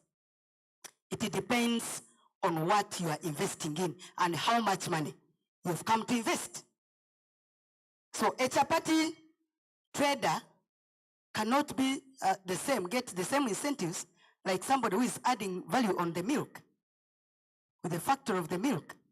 So it depends on how much money you are putting in investment that the incentives will be given. And the tax holidays we give to everybody. But you have to showcase that you really can utilize the tax holiday. You have to have a number of employment, a certain number of employment. You have to have a certain number of qualities of the product you want to convince our traders to improve. If you have been producing 5 liters of wine, improve and go to other liters. Improve like that and employ people. Even if you employ your children, we don't care so long as they are people, Ugandans. You can employ your wife, your grandchildren, the manager is your girlfriend, we don't care. Put them there. Make sure they make money from what you are investing. And for us, we shall give you the tax holiday. So I'm advocating for you everywhere I go. And now I'm going to be part of your members. I know you have a team, a very strong legislation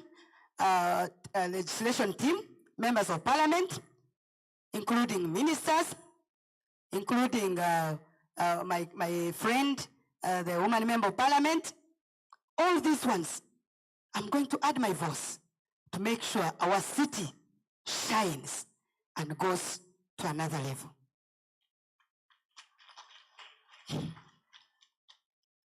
Now, as I conclude my remarks, we are putting in place, we have put in place, because now we are no longer thinking Uganda, we are now, though we have buy Uganda, build Uganda, we are thinking regionally as East Africa, negotiating.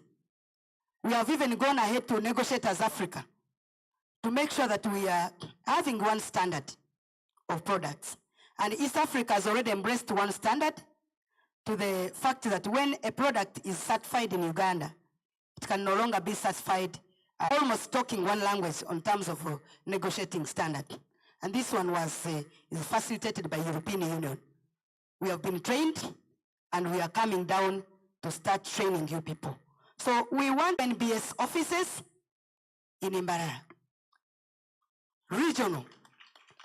Leave alone just throwing in stuff to be there, but a real hub, a zonal office that will be as strong as that one of Kampala to take those strong decisions on the products, because we know this city is one of the best cities in terms of production of things that we want to take out of the country.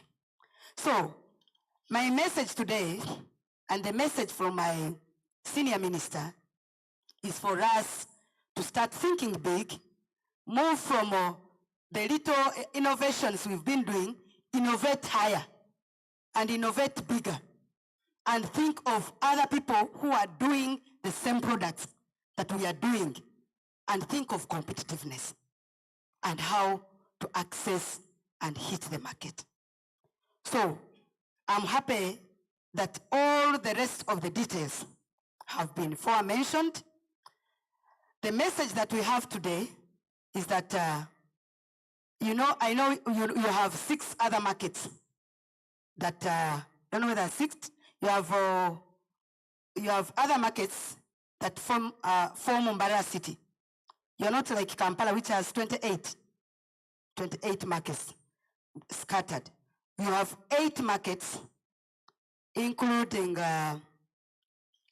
but not limited to, the list that was given to me by the mayor, Nyamutiovora, Kakoba, there was Kakoba, there was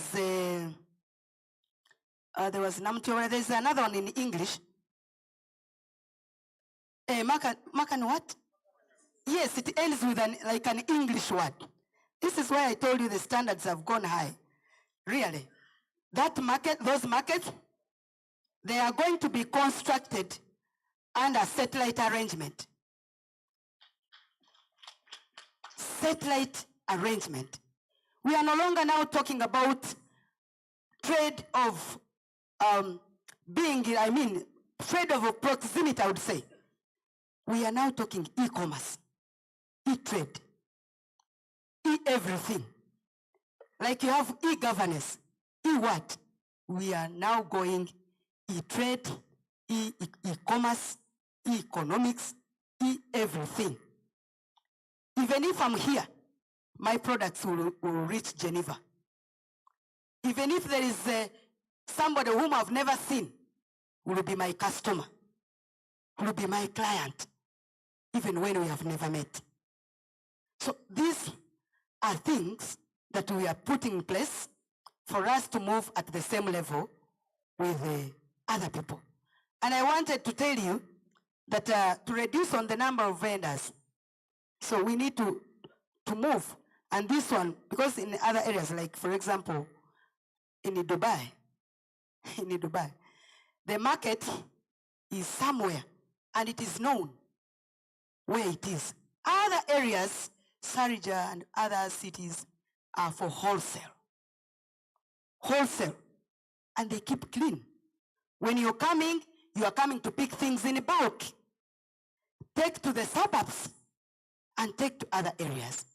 So you must have that a style to say, this is where wholesale is. This is where you'll find the vending.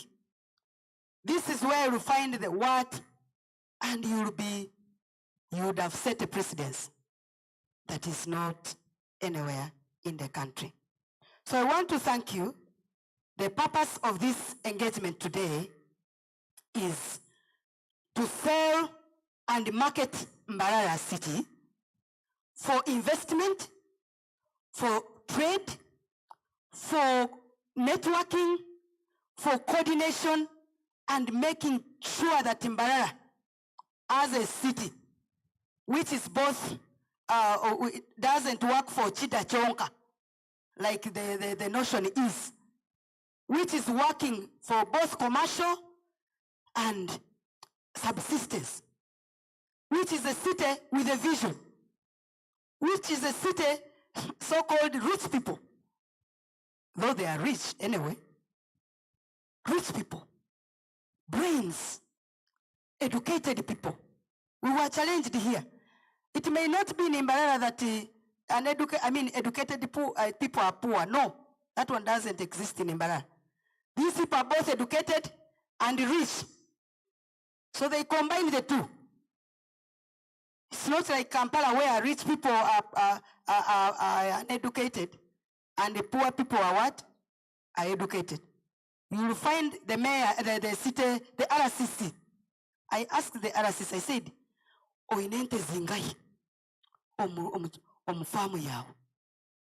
We met here, and I said, we had come for a training on how to milk and all that. Namubuza, oinente zingai. Yajirangu mwana wanje. Ente kabatakus, amatungo tebakukola chi? Tebakugabala. They are like women. Count the number of women that you do what? That you have. No, then you are not a man. You cannot count the number of children. 1, 2, 3 children, no. There is one friend of mine, very educated, was a commercial officer, very friendly and educated and rich.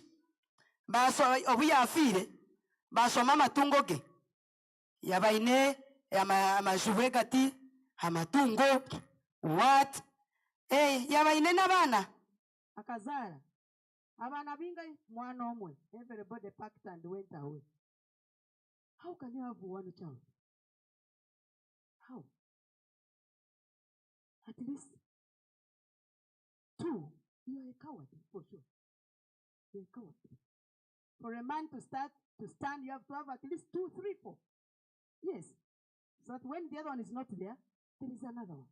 The other one is not there, there is another one.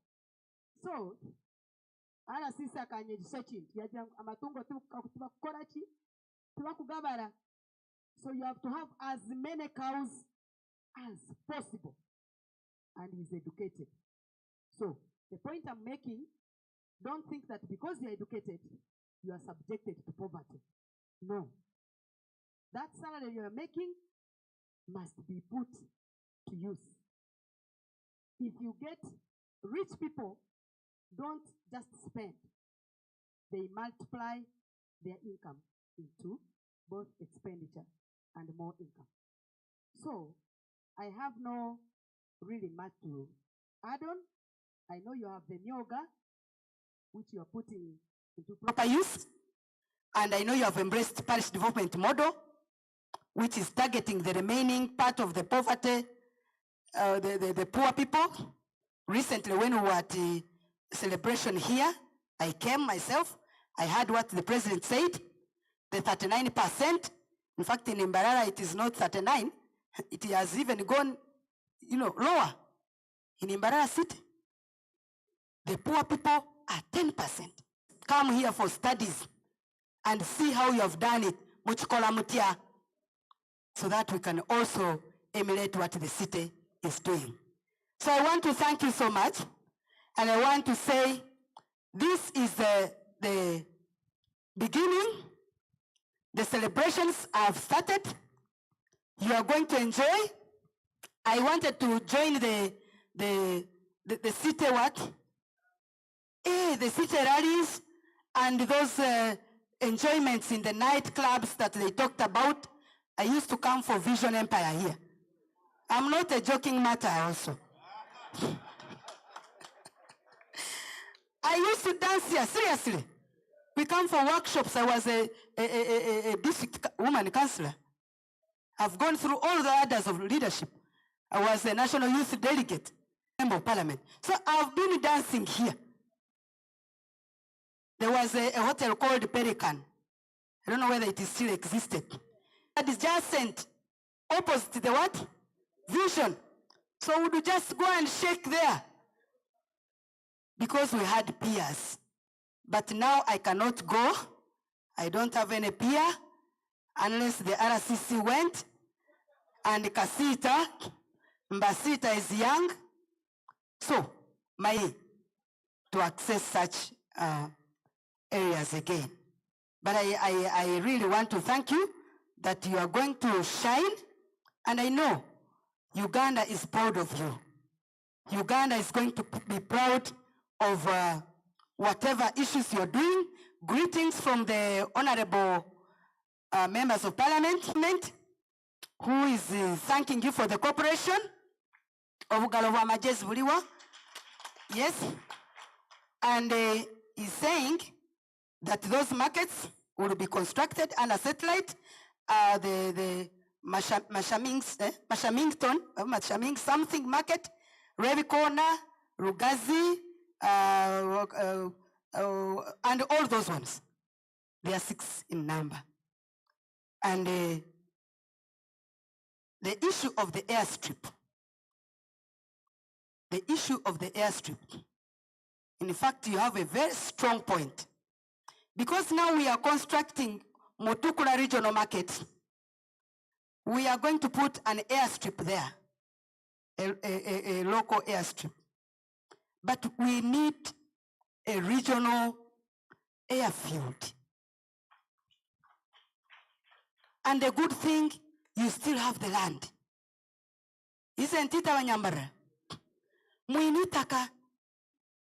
So, we are totally behind you in construction of this, in an elevation of the airstrip to an air field, so that we reduce the congestion of Entebbe, we reduce the congestion of, when these traders come, they just land here. And the businesses move on. So that means we should now start thinking bigger. Because when an airfield is here, everything will change. We want to change. So we should start on this. And I told it to the Honorable Majesty. He said in the bigger plan of widening infrastructure development, this is going to be a priority among our priorities. So we need to guard jealously our land, our territory, to make sure that it is not fragmented and cut into smaller pieces, because the sky here is no longer going to be the limit. It's going to be the beginning. So I want to really thank you so much, and thank my brother, Dr. Kasumba. Yes, we need to Dr. Kasumba. Who is not a coward? Anyway, though my baby, I have a girl who says, Kasumba is a coward. Kasumba is a coward. I said, Kasumba is not a coward. He said he remembers only one scenario. When they said, Kasumba, come here and explain. Kasumba was almost running away. But that is life. You need to broadcast development. We need to broadcast, in fact, trade and investment should be your priority on the TVs of this land. Trade and investment should be a priority on radios. Not politics, not Lugambo, not what. You will go to the road, your children will sleep hungry, you will go to the road, join Mboba, which colors, you are that color, you are the other color. But remember, you need food on the what? On the table. How will that food come? So the media should help us mobilize the country to economic development. Mobilize the country to put money in the what? In the pocket. Even if you are a strong man, big and strong like you are, without money, you are nothing to me. Even if you put on suits, ties which are shining, don't know from where, but is the money in the pocket? Have the children gone back to school? Is there fees? Or you are begging fees from politicians? Wanjogo mwana nkamukoereza, okumumpereza, obuwa, did you tell me? Okamumpereza ota. So, you need money for your household, you need money for your family, you need money for your village, for your sub-county, for your city, you need money for your country, for you to attain the middle status income that we are looking at. For God and my country, may God bless you.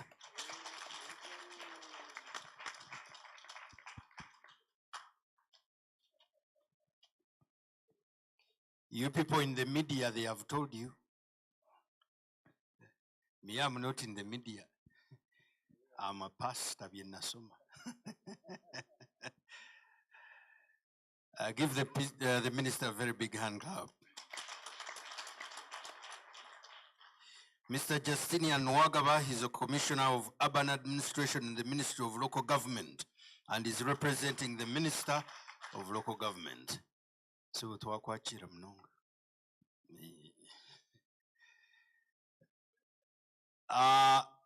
When we come back from lunch, or should I say habwanyuma lunch, URA, you come with your questions, they are here to answer them. The good thing is they will become very victorious over that experience since the head is Msinguzi. Now, if the head of your organization is Msinguzi and they ask you questions and you fail, then there is a problem, a big one. A big what? A big what? So URA will be answering questions. URA will also be answering questions of how do you register your marriage? How do you deal with the process? You go to married, how do you deregister? They will answer that. How do you register your small business? What are the advantages of working legit vis-a-vis undercover? Me, I did undercover work for over 10 years in Nasa Road. But now I'm legit. So URSB will also be here. Copyright and all those things, they will be answering. There's also a bank that will be giving us the advantages of going to bank vis-a-vis money lenders. But money lender, will they go to heaven? Think manage. But we are going to lunch. Honorable Minister, the PhD will come. Yes. The only problem was my missus, the person I share a room and bed with, who is also the mother of my children, and also the daughter-in-law of my mother, had told me, stop going to school, first build us a house. And I imagine that it is a very responsible request. So I have decided to do that, and this year we are finishing. So beyond next year, I'm going to go back to pursue my PhD. So in a few years, you will hear the news read by Dr. Samson Kasumba live at 9. That one will happen. The organization is like this. Myself, Hello. And the portable is there, you will go in the second building. Where there is no meat. Now the rest of you eat meat, chicken, and other things. You are going to be given a coupon and served where we have the great people. So that is the communication. But since I'm here on behalf of God, let us pray for us. For those of you who still believe in God. Hello. while putting one hand on the phone, the other on your spouse if you came with them. Let us pray. Father in heaven, we thank you that you have given us appetite. We also thank you that there is a lot of food available. Hello, hello, hello. Hello, hello, hello, hello. Hello, hello, hello, hello, hello. We also pray that the ideas Hello, that we hello, have hello. taken out of this place will transform our mind. I am one who believes that being given an idea is more valuable than being given money. Because I don't know any rich person who became wealthy. Hello, hello, hello, hello. As we return after lunch, bless us. Hello, hello. So, yeah. In Jesus' name we pray. Amen. Zoom right, man.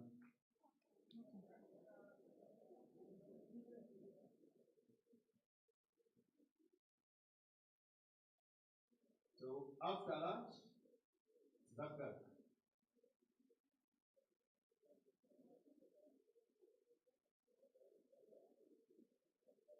Ladies and gentlemen, please hold on a second so that Mbarara is one of the cities that got it attained its city in 2020, July 1st. Here we've been. These are some of the events that are going to lead to the festival that is going to take 3 days. And today is the first day. Tomorrow is going to be the second day, and the festivities will end on Sunday. There have been a lot of issues that have been tackled here. Basita presenting its challenges that it is facing while executing businesses in Mbarara city, and the minister addressed to the solutions that are going to be taken to address the challenges that Mbarara city is facing. Honorable Ameria Chambade was among the people that addressed the. Yes, thank you very much. You who is watching us live on Creative Digital Media. We are coming to you live from the Igongo Cultural Center based here in Mbarara, and what we actually have to be knowing is that today marks the beginning of the Mbarara City Festival 23. 2023, and you have to understand anyway that there are quite a number of activities that are well anticipated from this very day to Sunday, which is actually going to be the 12th of February 2023. Now you have actually to understand again that this comes at a time when a city, like Mbarara, of course, is preparing, to become in the industrial city, but also just like they actually echoed, this is, envisioned to be green city, and that is what you have always to prepare for. Quite a number of, guests that came around and, had to offer different, speeches here and there, but well, quite remarkably to note is that the nation is preparing to make Mbarara city a green city, and of course that comes with a lot that I might want to expect. The symposium, of course, what looks at the investment opportunities within the city. What can we actually look at? The makers, the change makers of the city, who is actually going to build this when it comes to business and trade. Basically, that is be worried about. The state, just like we are told to have different panel discussions from the USB and also the URA, quite a number of digging with questions, of course, that you might want to ask yourself, with them answering here and there. Now, important equally to note is that as we expect the 12th February 2023, which is actually this very Sunday, we expect the business community again to showcase whatever they do within the city, but also, again, interact with different officials there and then, face to face, with them, of course, answering again questions, directly. Now, from the presentations, of course, that we had earlier today, quite another remarkable one from the city clerk. One would wish to actually understand that the city plans to, transition into development, of course, with a number of areas, including the physical infrastructure and social services, but also development and also tourism, recreation, and greening. Of course, this being one of the biggest want to zero down to. If you look at the other one being city housing, another important one, but also environment and natural resources becoming another important area that the city is actually planning. Yes, one of those that actually attended this very first phase of this business symposium, Jackie Umwiza, I would say. Glad that, of course, I, came to be knowing you. You could actually tell us the picture you get so far. Where, is it something you expected already? Whatever thought actually that you may build on for this very, very phase that we just completed. Thank you. Okay, thank you, Sankara. My name is Jacqueline Kansime Omweza. I'm the Chief Executive Officer for Royal Rich Investments. And I'm really glad that we got invited to attend this symposium. And of course, Royal Rich Investments, it deals with agro-processing, financial literacy and management, and consultancy, both in business and legal. And being part of this, I see Mbarara as a city having a great, this symposium is going to have a great impact on the city, as most of the traders now are going to connect together, develop together, and learn from each other. And this is going to promote both the household income and the city itself. So to me, I believe that this kind of symposium should always come through for most of the traders to come on board and get together. Thank you. Wow, thank you very much. Now, from your background, let's talk about what you anticipate within your field. I understand you equally on the other side have dealt with small-scale industries, I would call them. Does whatever the officials communicate really communicate to the agenda of Wuzia, for instance? To me, I believe, like on my own perception on the SMEs, yes, the officials always communicate, but then we need to put whatever is communicated into practice. It's either a do or nothing is going to be to come on board or help anyone here. And it's not about having these symposiums on board and trade shows and etc. It's about putting whatever is said into practice and making sure all these traders are brought on board. Even there are many traders who have not come today and who would really wish to participate and be part of this great symposium, but unfortunately they're not here. And this message should be carried along to everyone, even those ones who have not come, so that in case next time, maybe there should be a pre-symposium first, put, for example, put on different social medias and maybe communicate so that it would be great for everyone. But to me, the SMEs, if this whatever is communicated is put into practice, the SMEs are going to develop. They have a great impact, and it's going to be on. We are going to develop, and that is what I can say.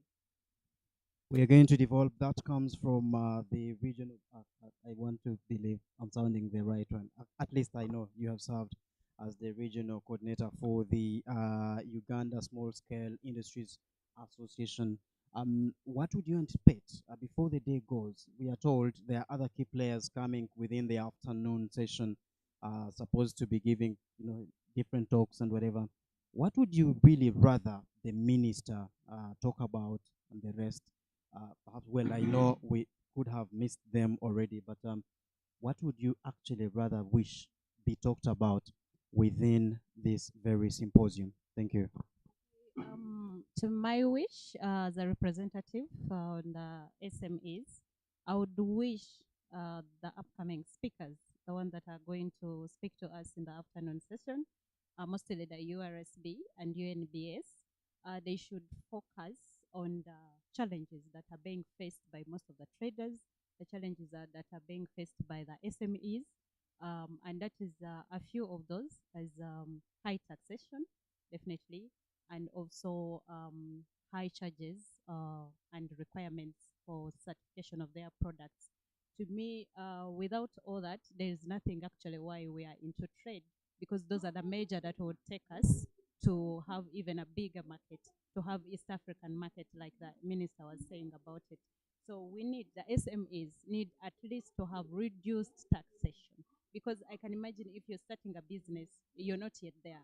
You're just looking for a way of how to get capital and make sure like at least your business can grow from no man's perception. But then here you're faced with challenges of high taxation, the local councils are closing your businesses every other day.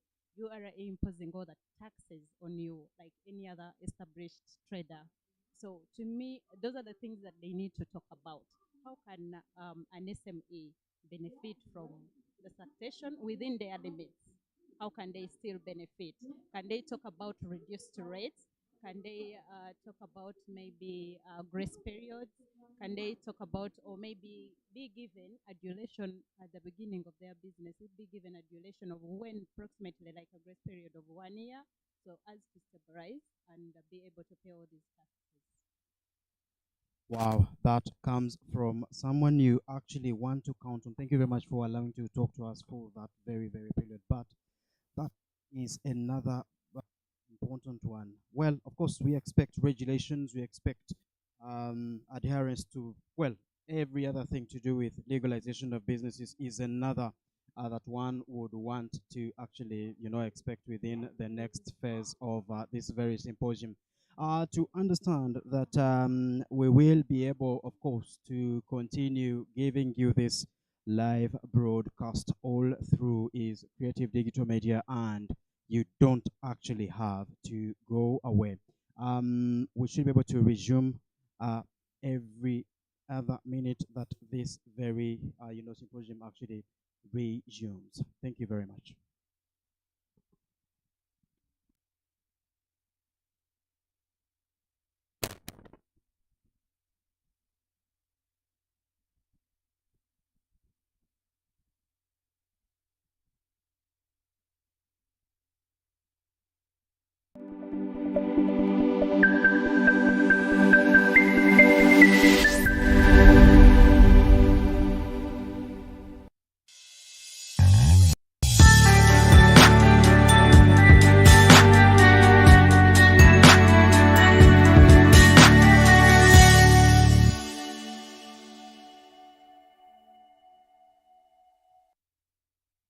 So, 1974.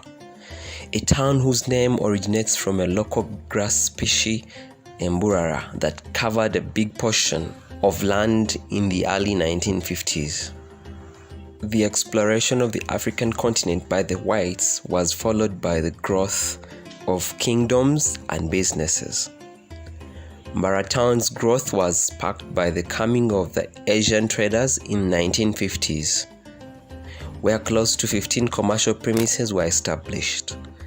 That was followed by the establishment of more businesses the years that followed. The years 1972, 1979, and 1986 brought destruction to a young township that was still experiencing tremendous development changes. The destruction brought about by liberation wars claimed many lives of businessmen, destroyed physical structures, and led to decline in growth.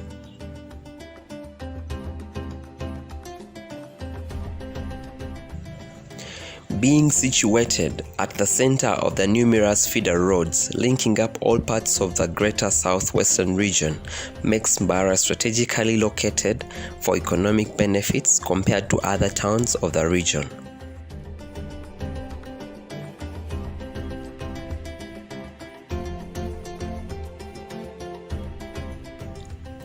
The opening up of Rwanda and Congo also has tripled Mbarara's logistical importance.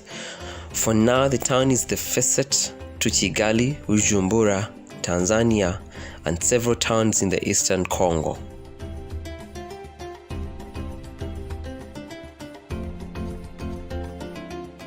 Apparently, Mbarara is the second best booming town after Kampala. And basing on its continued business excellence, growing from strength to strength, it has been awarded a city status come 1st July 2020.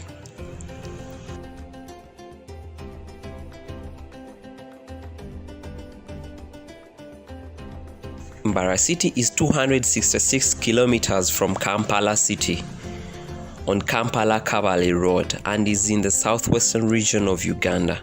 Its geographical location is at longitude 30 degrees 37 east and latitude 036 south.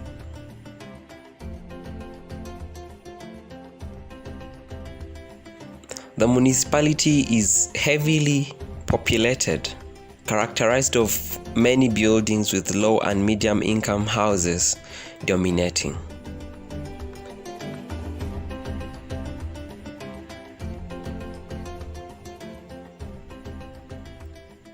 Followed by commercial premises in the center of the town, and then high income housing.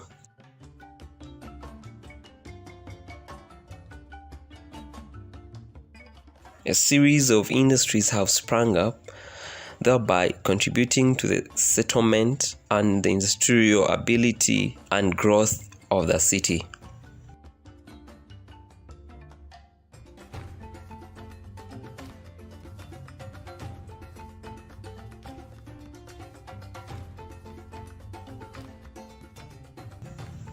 Current population standings by division. Kakoba Division has an area square kilometer of 13.8 and has a population of 55,519 people. Kamkuzi Division has an area square kilometer of 16.1 with a population of 34,014 people.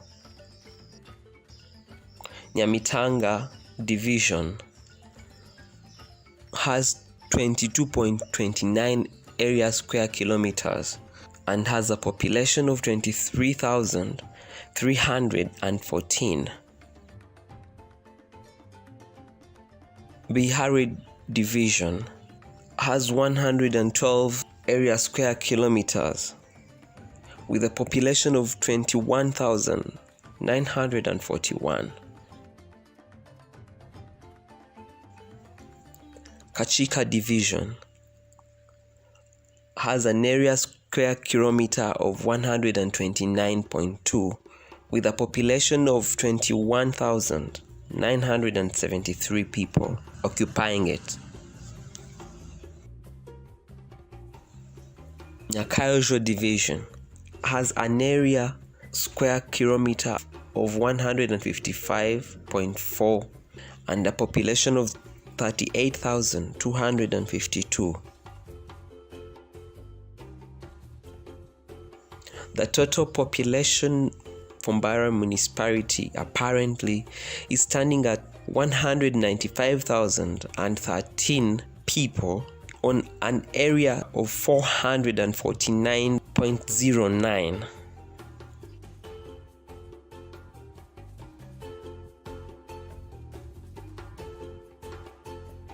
That's the current provisional population and area coverage for Mbarara City.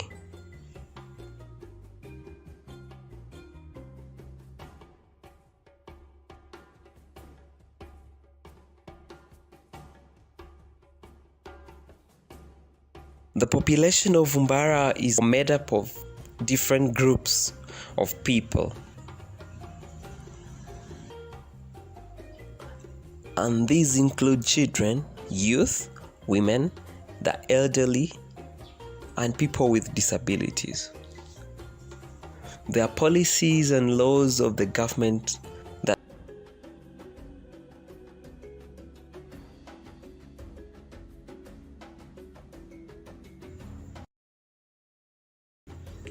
There are several sectors in Mbarara city. The service sector, the industry sector, the education. Chamgorani Road, so 2.1 kilometer length, and will cost 9,884,914,415 Ugandan shillings.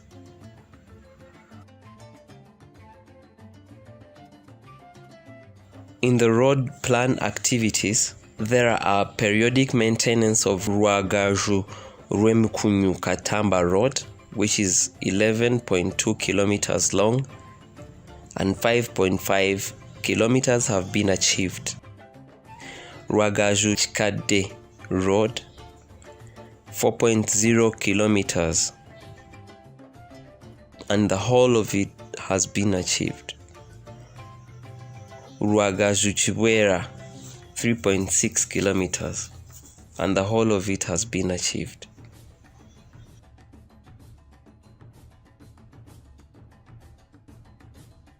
USMIDI, Uganda Support Municipal Infrastructure Development, Roads Phase 1.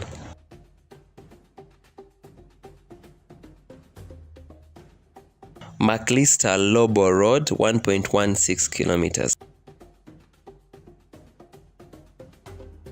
Akiknyabongo Road, 0.56 kilometers.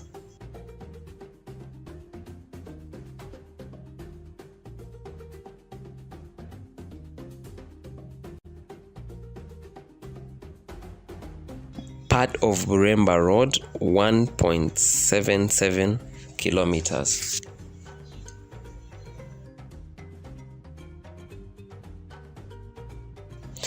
Usmid Roads Phase 2. Bishop Wills, 0.450 kilometers.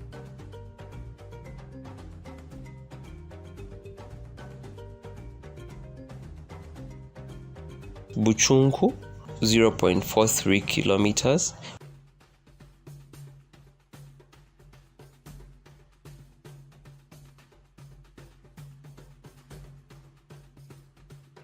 Mbaguta, 0.711.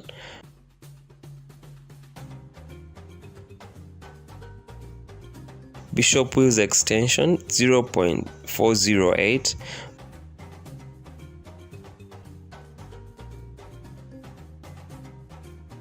Makansing, 0.713.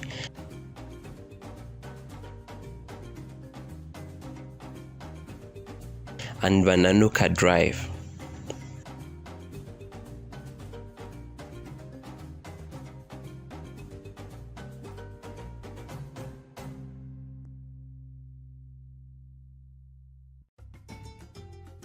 In the education sector, Mbarara has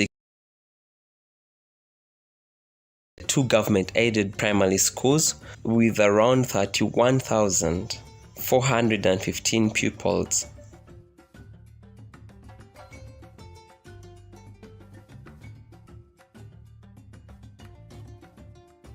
These schools have good education resources and facilities like classrooms,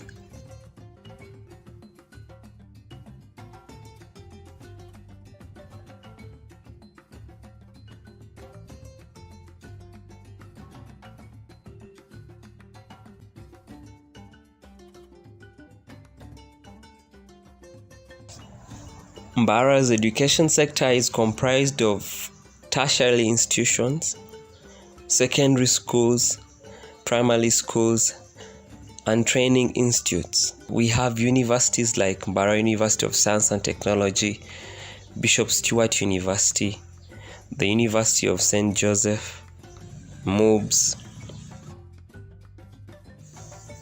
and we have secondary schools, Ntari School, Maryhill High School.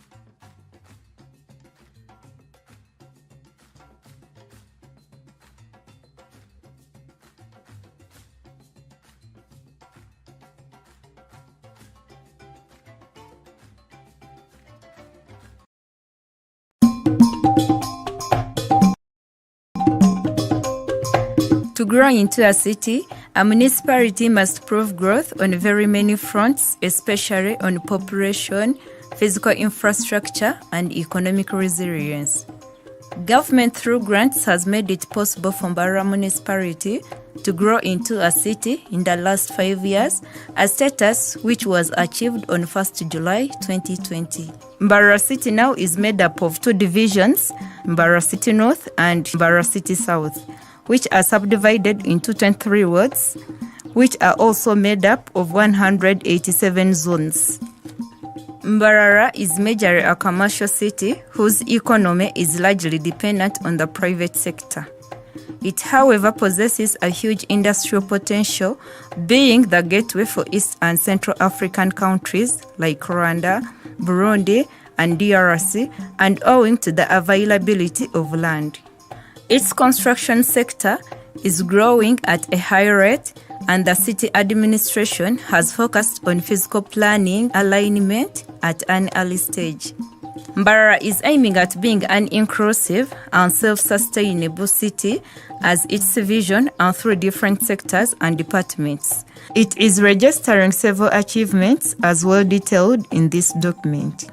However, the following shows a summary of some of the achievements of our city.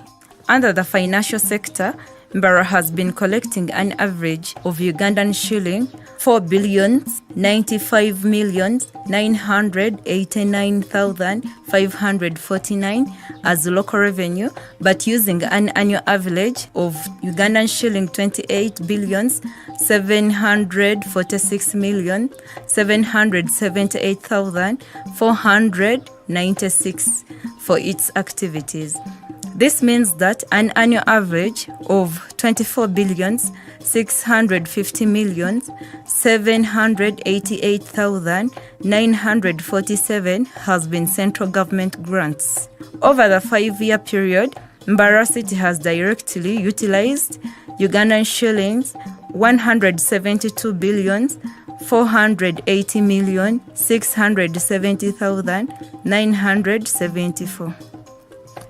To facilitate commerce and trade, Mbarara Central Market under the Markets and Agricultural Trade Improvement Project MATIP funding is in its final stages of construction and will cost a sum of Ugandan shilling 21 billion. The market vendors were temporarily relocated to temporary stores at Mbarara Independence Park at a cost of 75 million. The achievements under the health sector are divided into infrastructure-related developments, curative services, and prevention and awareness. Infrastructure developments including a well-equipped theatre at Health Center 4, upgrade of Charabuganda Health Center 2 to Health Center 3 by constructing an outpatient department, maternity ward, laboratory, placenta, lined pediatricians, and incinerator. There is no health center which has faced a shortage of essential medicines. Under the preventive health services, awareness towards a Keep Mbarara City Clean was muted, and this resulted in a mass acceptance of the privatization of garbage collection policy, which has greatly enhanced the cleanliness of the city. The city education sector, whose enrollment stands at 30,000 pupils distributed in a 48:52 ratio of males to females, is manned by 768 teachers who reside in 166 teachers' houses and operate in 431 classrooms, which are equipped with 8,561 desks. Apart from intensified inspection of schools to achieve value for money on all projects, inspection geared towards improvement of academic standards in public schools has been a focus. The above have been achieved through an estimated budget of Ugandan shilling 2,837,634,964. Engineering and Works Department has also done a very great job by constructing standard roads with street lights, bridges, drainage channels, beautification projects with walkways, and so many others.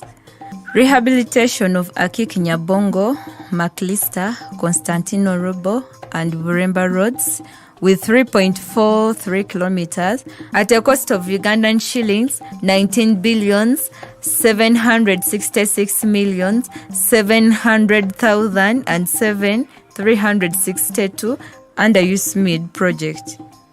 Construction of Bishop Hills, Buchunku, Mbaguta, Bananuka Drive and Makansing with 2.049 kilometers at a cost of Ugandan shilling 17,383,340,954. Resealing of Rees Lane Phase 2 with 0.5 kilometers at a cost of 333 million, that is under Uganda Road Fund. Resealing of Chitunzi Roads with 0.9 kilometers at a cost of 581,600,000 under Uganda Road Fund. Resealing of Koranolia Road with 0.5 kilometers at a cost of 340,802,000 shillings under Uganda Road Fund. Resealing of Rees Road Phase 3 at a cost of 384,802,000, that is under Uganda Road Fund. Periodic maintenance of Ragaju Chikadde at 4 kilometers with a cost of 151,970,000 Ugandan shilling. Katamba Ragaju Road and its links with 6.5 kilometers at a cost of 207 million. 704 solar street lights have been installed in different areas of Bihari, Koranolia, Masaka Road from Milo 2 to Coca-Cola roundabout, Banyo Road, Katete Trading Center, Kabare Road, Ruti Trading Center and Fort Portal Road at a cost of Ugandan shilling 6,575,851,000. Presidential pledge roads under UNRWA with 20.2 kilometers. The following roads are being implemented in this financial year 2019-2020. They include Butajira Road, Rowa Secura Road, Kamgungunu Road, Spinkon Road, Mobanjizi Road, Kachika Road, Karamachurch Road, Kajogo Andrews Road, Ruharo Cathedral Roads, Desta Bypass Road.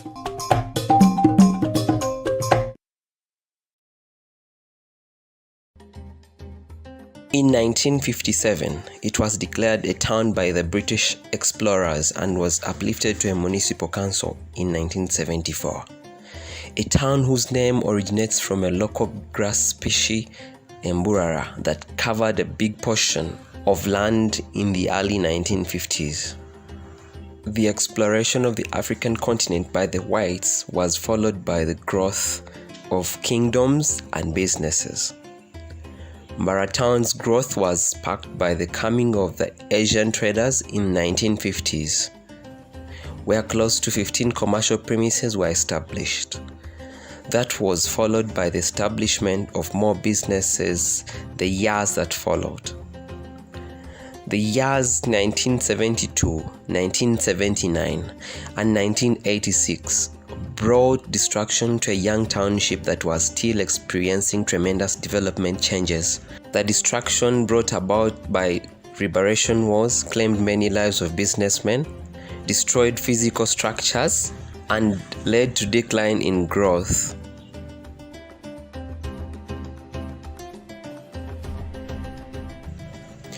Being situated at the center of the numerous feeder roads linking up all parts of the greater southwestern region makes Mbarara strategically located for economic benefits compared to other towns of the region.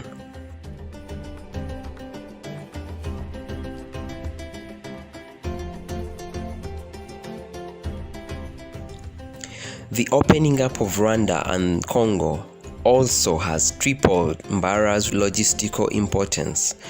For now, the town is the facet to Kigali, Bujumbura, Tanzania, and several towns in the eastern Congo.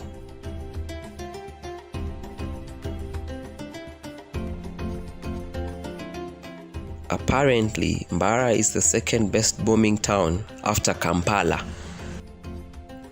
and basing on its continued business excellence, growing from strength to strength.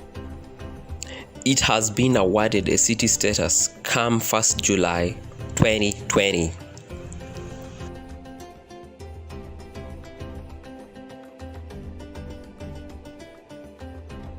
Mbarara City is 266 kilometers from Kampala City on Kampala-Kabale Road and is in the southwestern region of Uganda. Its geographical location is at longitude 30 degrees 37 east and latitude 036 south.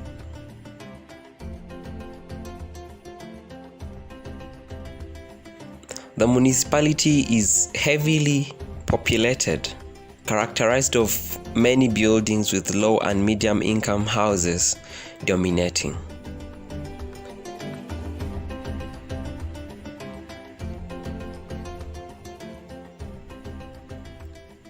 Followed by commercial premises in the center of the town, and then high income housing.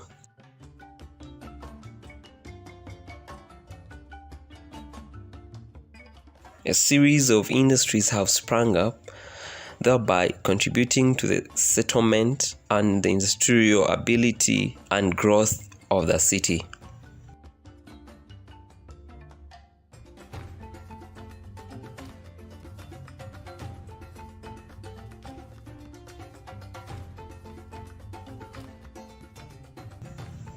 Current population standings by division.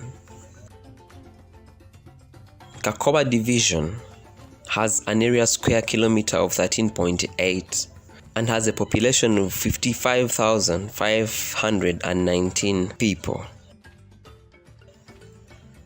Kamkuzi division has an area square kilometer of 16.1 with a population of 34,014 people. Nyamitanga division has 22.29 area square kilometers and has a population of 23,314. Bihari division has 112 area square kilometers with a population of 21,941. Kachika division has an area square kilometer of 129.2 with a population of 21,973 people occupying it. Nyakayojo division has an area square kilometer of 155.4 and a population of 38,252.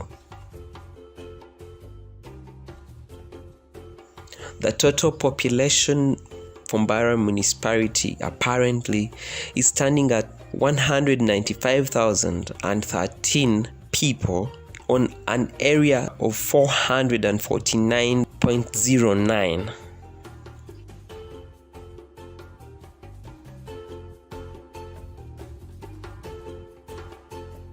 That's the current provisional population and area coverage for Mbarara City.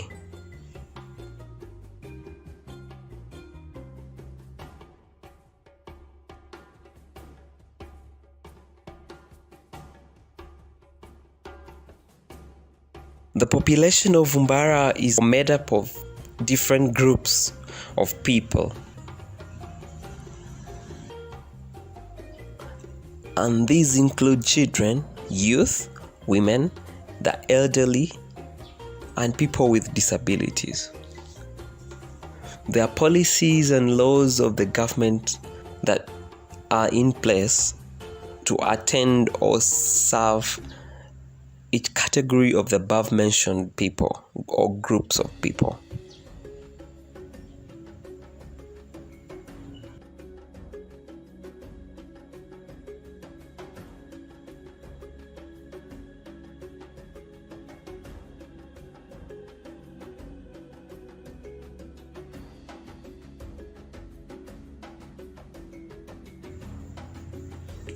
There are several sectors in Mbarara city.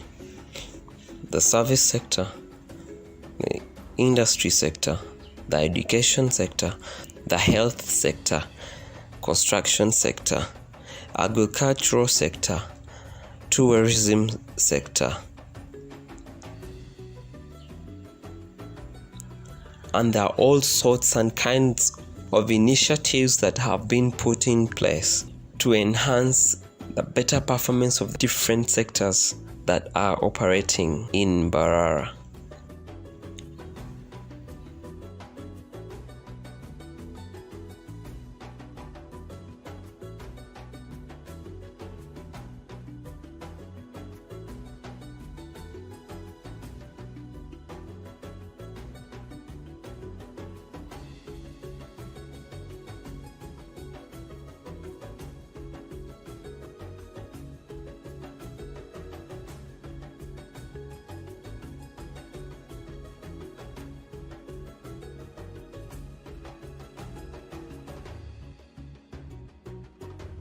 The health sector has a number of health centers.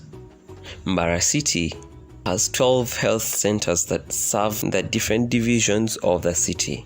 Namely, we have Mbarara Municipal Council Health Center 4, Kakoba Health Center 3, Nyamichobora Health Center 2, Kamkuzi Health Center 2, Nyamitanga Health Center 3, Ruti Health Center 2, Nyakajo Health Center 3, Chichwamba Health Center 2, Ruachachizi Health Center 2, Biharwe Health Center 3, Remijina Health Center 2, Charwa Uganda Health Center 3.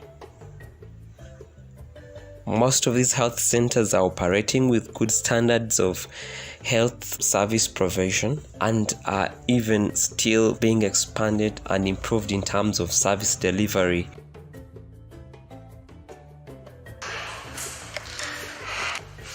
So we are just so we are adjusting our focus to consider. Twambala ziri netwongera kwa leko ezifumbidwa 100%. Teziko kwa Mweza n'okusooka okunaabako n'engoye tugenda kukozesa tumala kufumba Ebyefumba instruments n'engoye 100% critical purpose of theatre. But after here, you proceed inwards.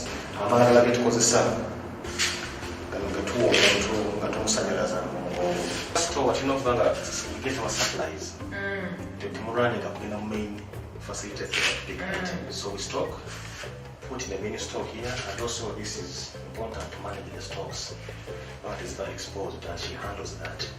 Whatever we need for operation, she assesses our consumption, gets our places in our requisitions to the main store. And the main operating room, she needs no gases, gases there. Omuntu zassa n'asobola okwebaka ne bamulongoosa nga takola ki tategeera nga talumizibwa. So kino kyemumuteeka ku nnyindo n'asobola kosa kiba kiriko kati assa oluusi gyokesa tulongoosa omuntu nga situmubasiza so tukozesamu entendebuka muyinza okuba nga mukola kitagisa ekyamamu Kada mkaja unamshite kuwasha. Bra ngati kwa mkono. Wanawasaka usaka. You need this computer suction machine. Suction machine tutaka kwa chuo kuno. Tunakutia msango wa sawa. Kwa sababu tunataka kwa. Ateti ya kuvile kwa ngani aina. Tendo kuzizukua. Kwa gas box. Katenda ulipo. Tuzo kuna na wasanze kama mzee. Chicha ndio. Atemu hizo kuna ba. Mungu sasa ya oxygen. Mungu anayaraji. Oxygen.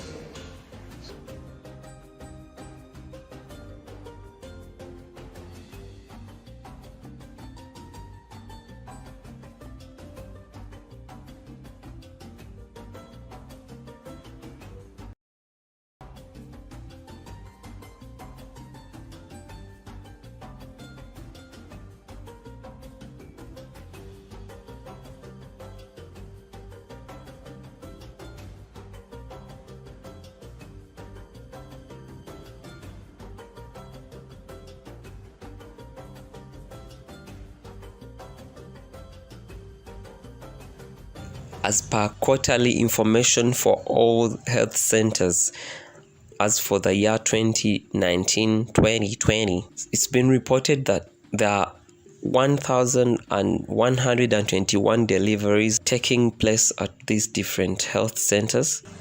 Immunization of diphtheria, tetanus has registered 1,874. A total number of 32,913 outpatients has been registered. Also, it's been noted that there are a number of health facilities with stockouts of essential drugs at 100%, including anti-malarial drugs, painkillers, and antibiotics.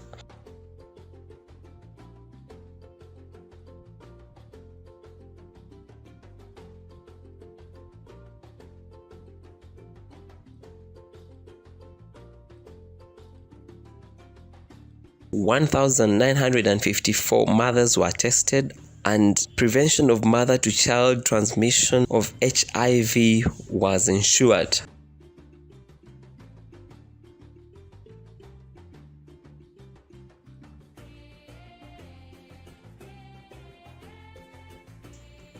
(5,771) HIV patients were cancelled and tested. A total of 292 ART patients received HIV medication.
The business community of Mbarara City is characterized by full-time business, wholesale and small-scale businesses that operate daily. And then also there are markets that operate on certain days in different places around the divisions of the city. Mbarara City has several markets for traders to transact businesses on particular days.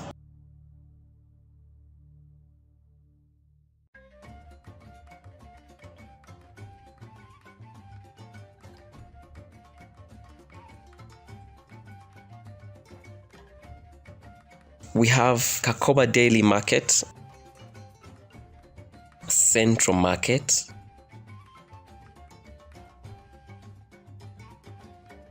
Chizungu Weekly Market, Bikade Market,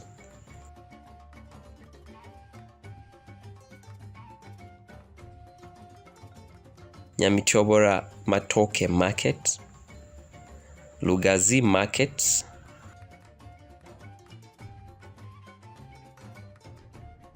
in Kamkuzi Division, we have Kankwaniki Weekly Market, Chitunzi Market,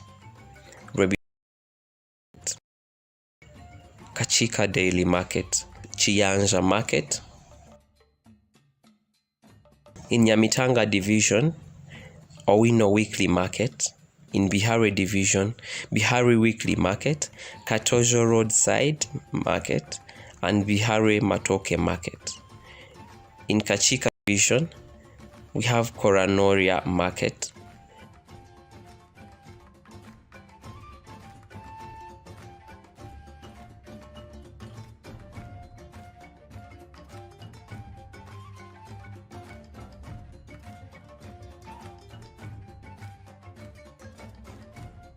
Nyakayojo Division, we have Chikona Matoke Daily Market, Nshunjezi Weekly Market, Chichwamba Market.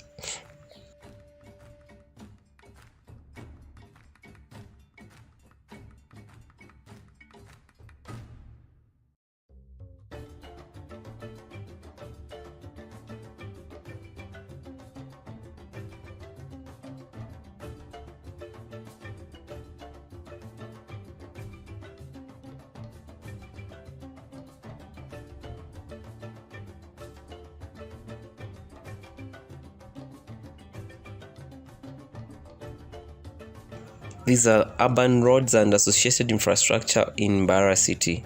Major Victor Bwana Road, 0.96 kilometers long, will cost 4,518,818,019 shillings.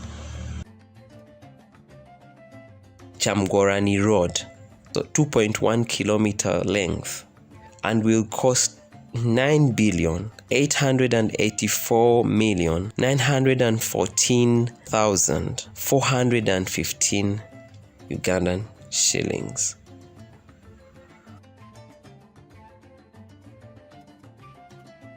In the road plan activities, there are periodic maintenance of Rwagaju Rwemkunyu Katamba Road, which is 11.2 kilometers long, and 5.5 kilometers have been achieved. Rwagaju Chikade Road, 4.0 kilometers,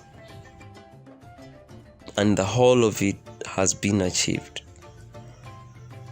Rwagaju Chibwera, 3.6 kilometers, and the whole of it has been achieved.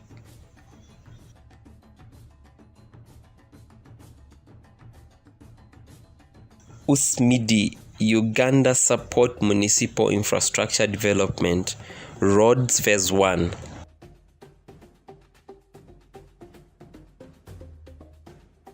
Maklista Lobo Road, 1.16 kilometers.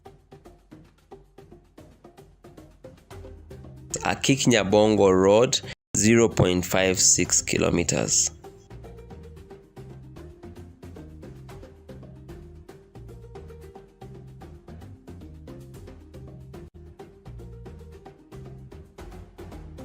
Part of Buremba Road, 1.77 kilometers.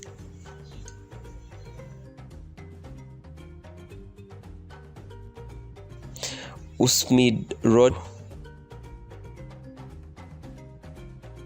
Bishop Wills, 0.450 kilometers.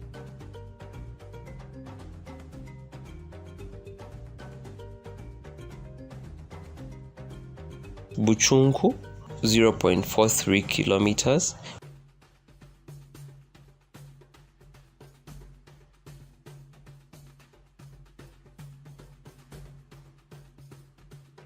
Mbaguta, 0.711.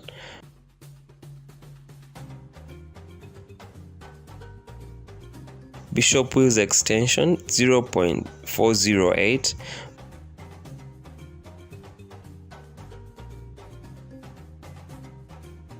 Makansing, 0.713.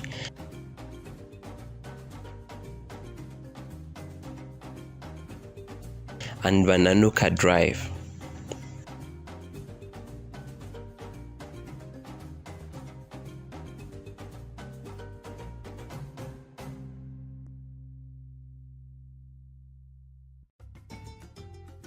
In the education sector, Mbarara has 62 government-aided primary schools with around 31,415 pupils.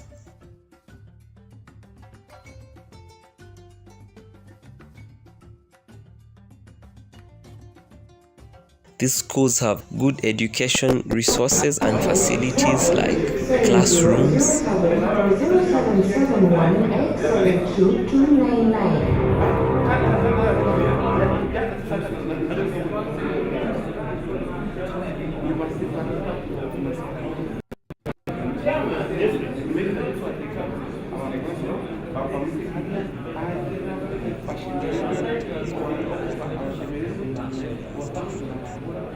secondary schools, primary schools, training institutes, universities like University of Science and Technology,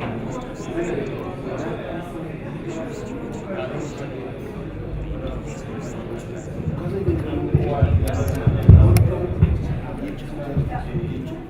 Hello.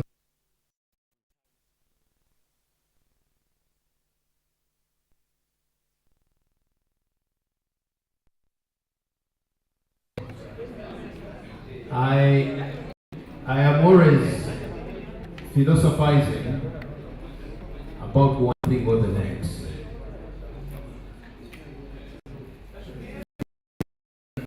Well, evening while having dinner, a thought came to my mind that there is no point for a professor, a male professor of obstetrics,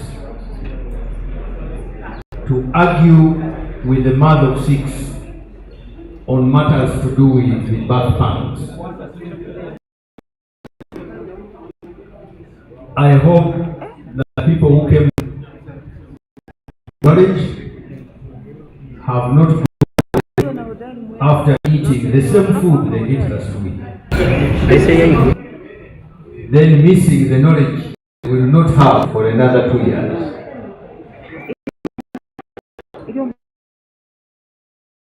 Slogan of prioritization. One of the markers of success is setting priorities. One of the biggest challenges of this continent is our priorities.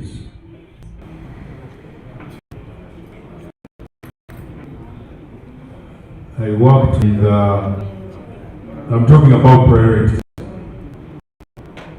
And once I start thinking critically, I become controversial, so I'm warning you in advance. I worked with a white woman, an English woman, on a shift in the UK. She was that her mother had died.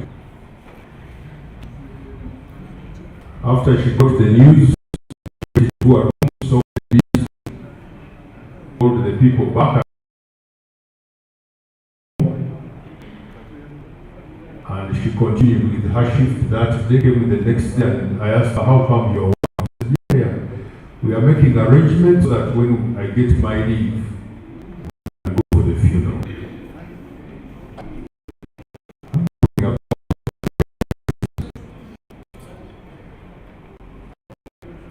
To get anything in life,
die with it, give it to your children.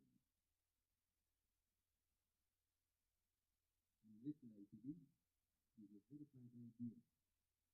The business educate children. And then the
come to home when we are watching our favorite program and he would switch it off.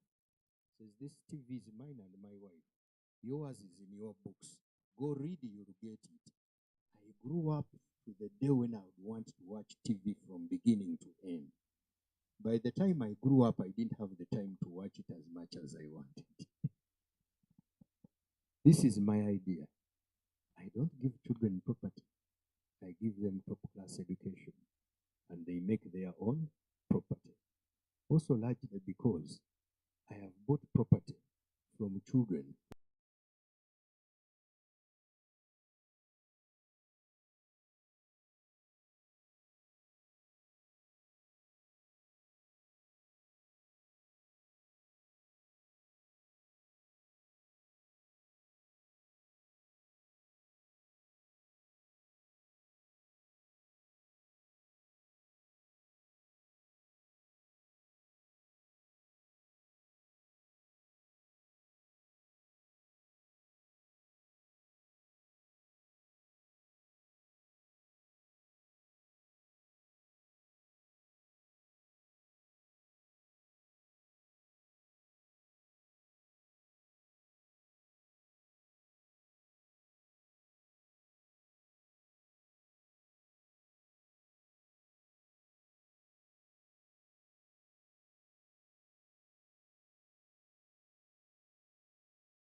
Digital Media, creating with you.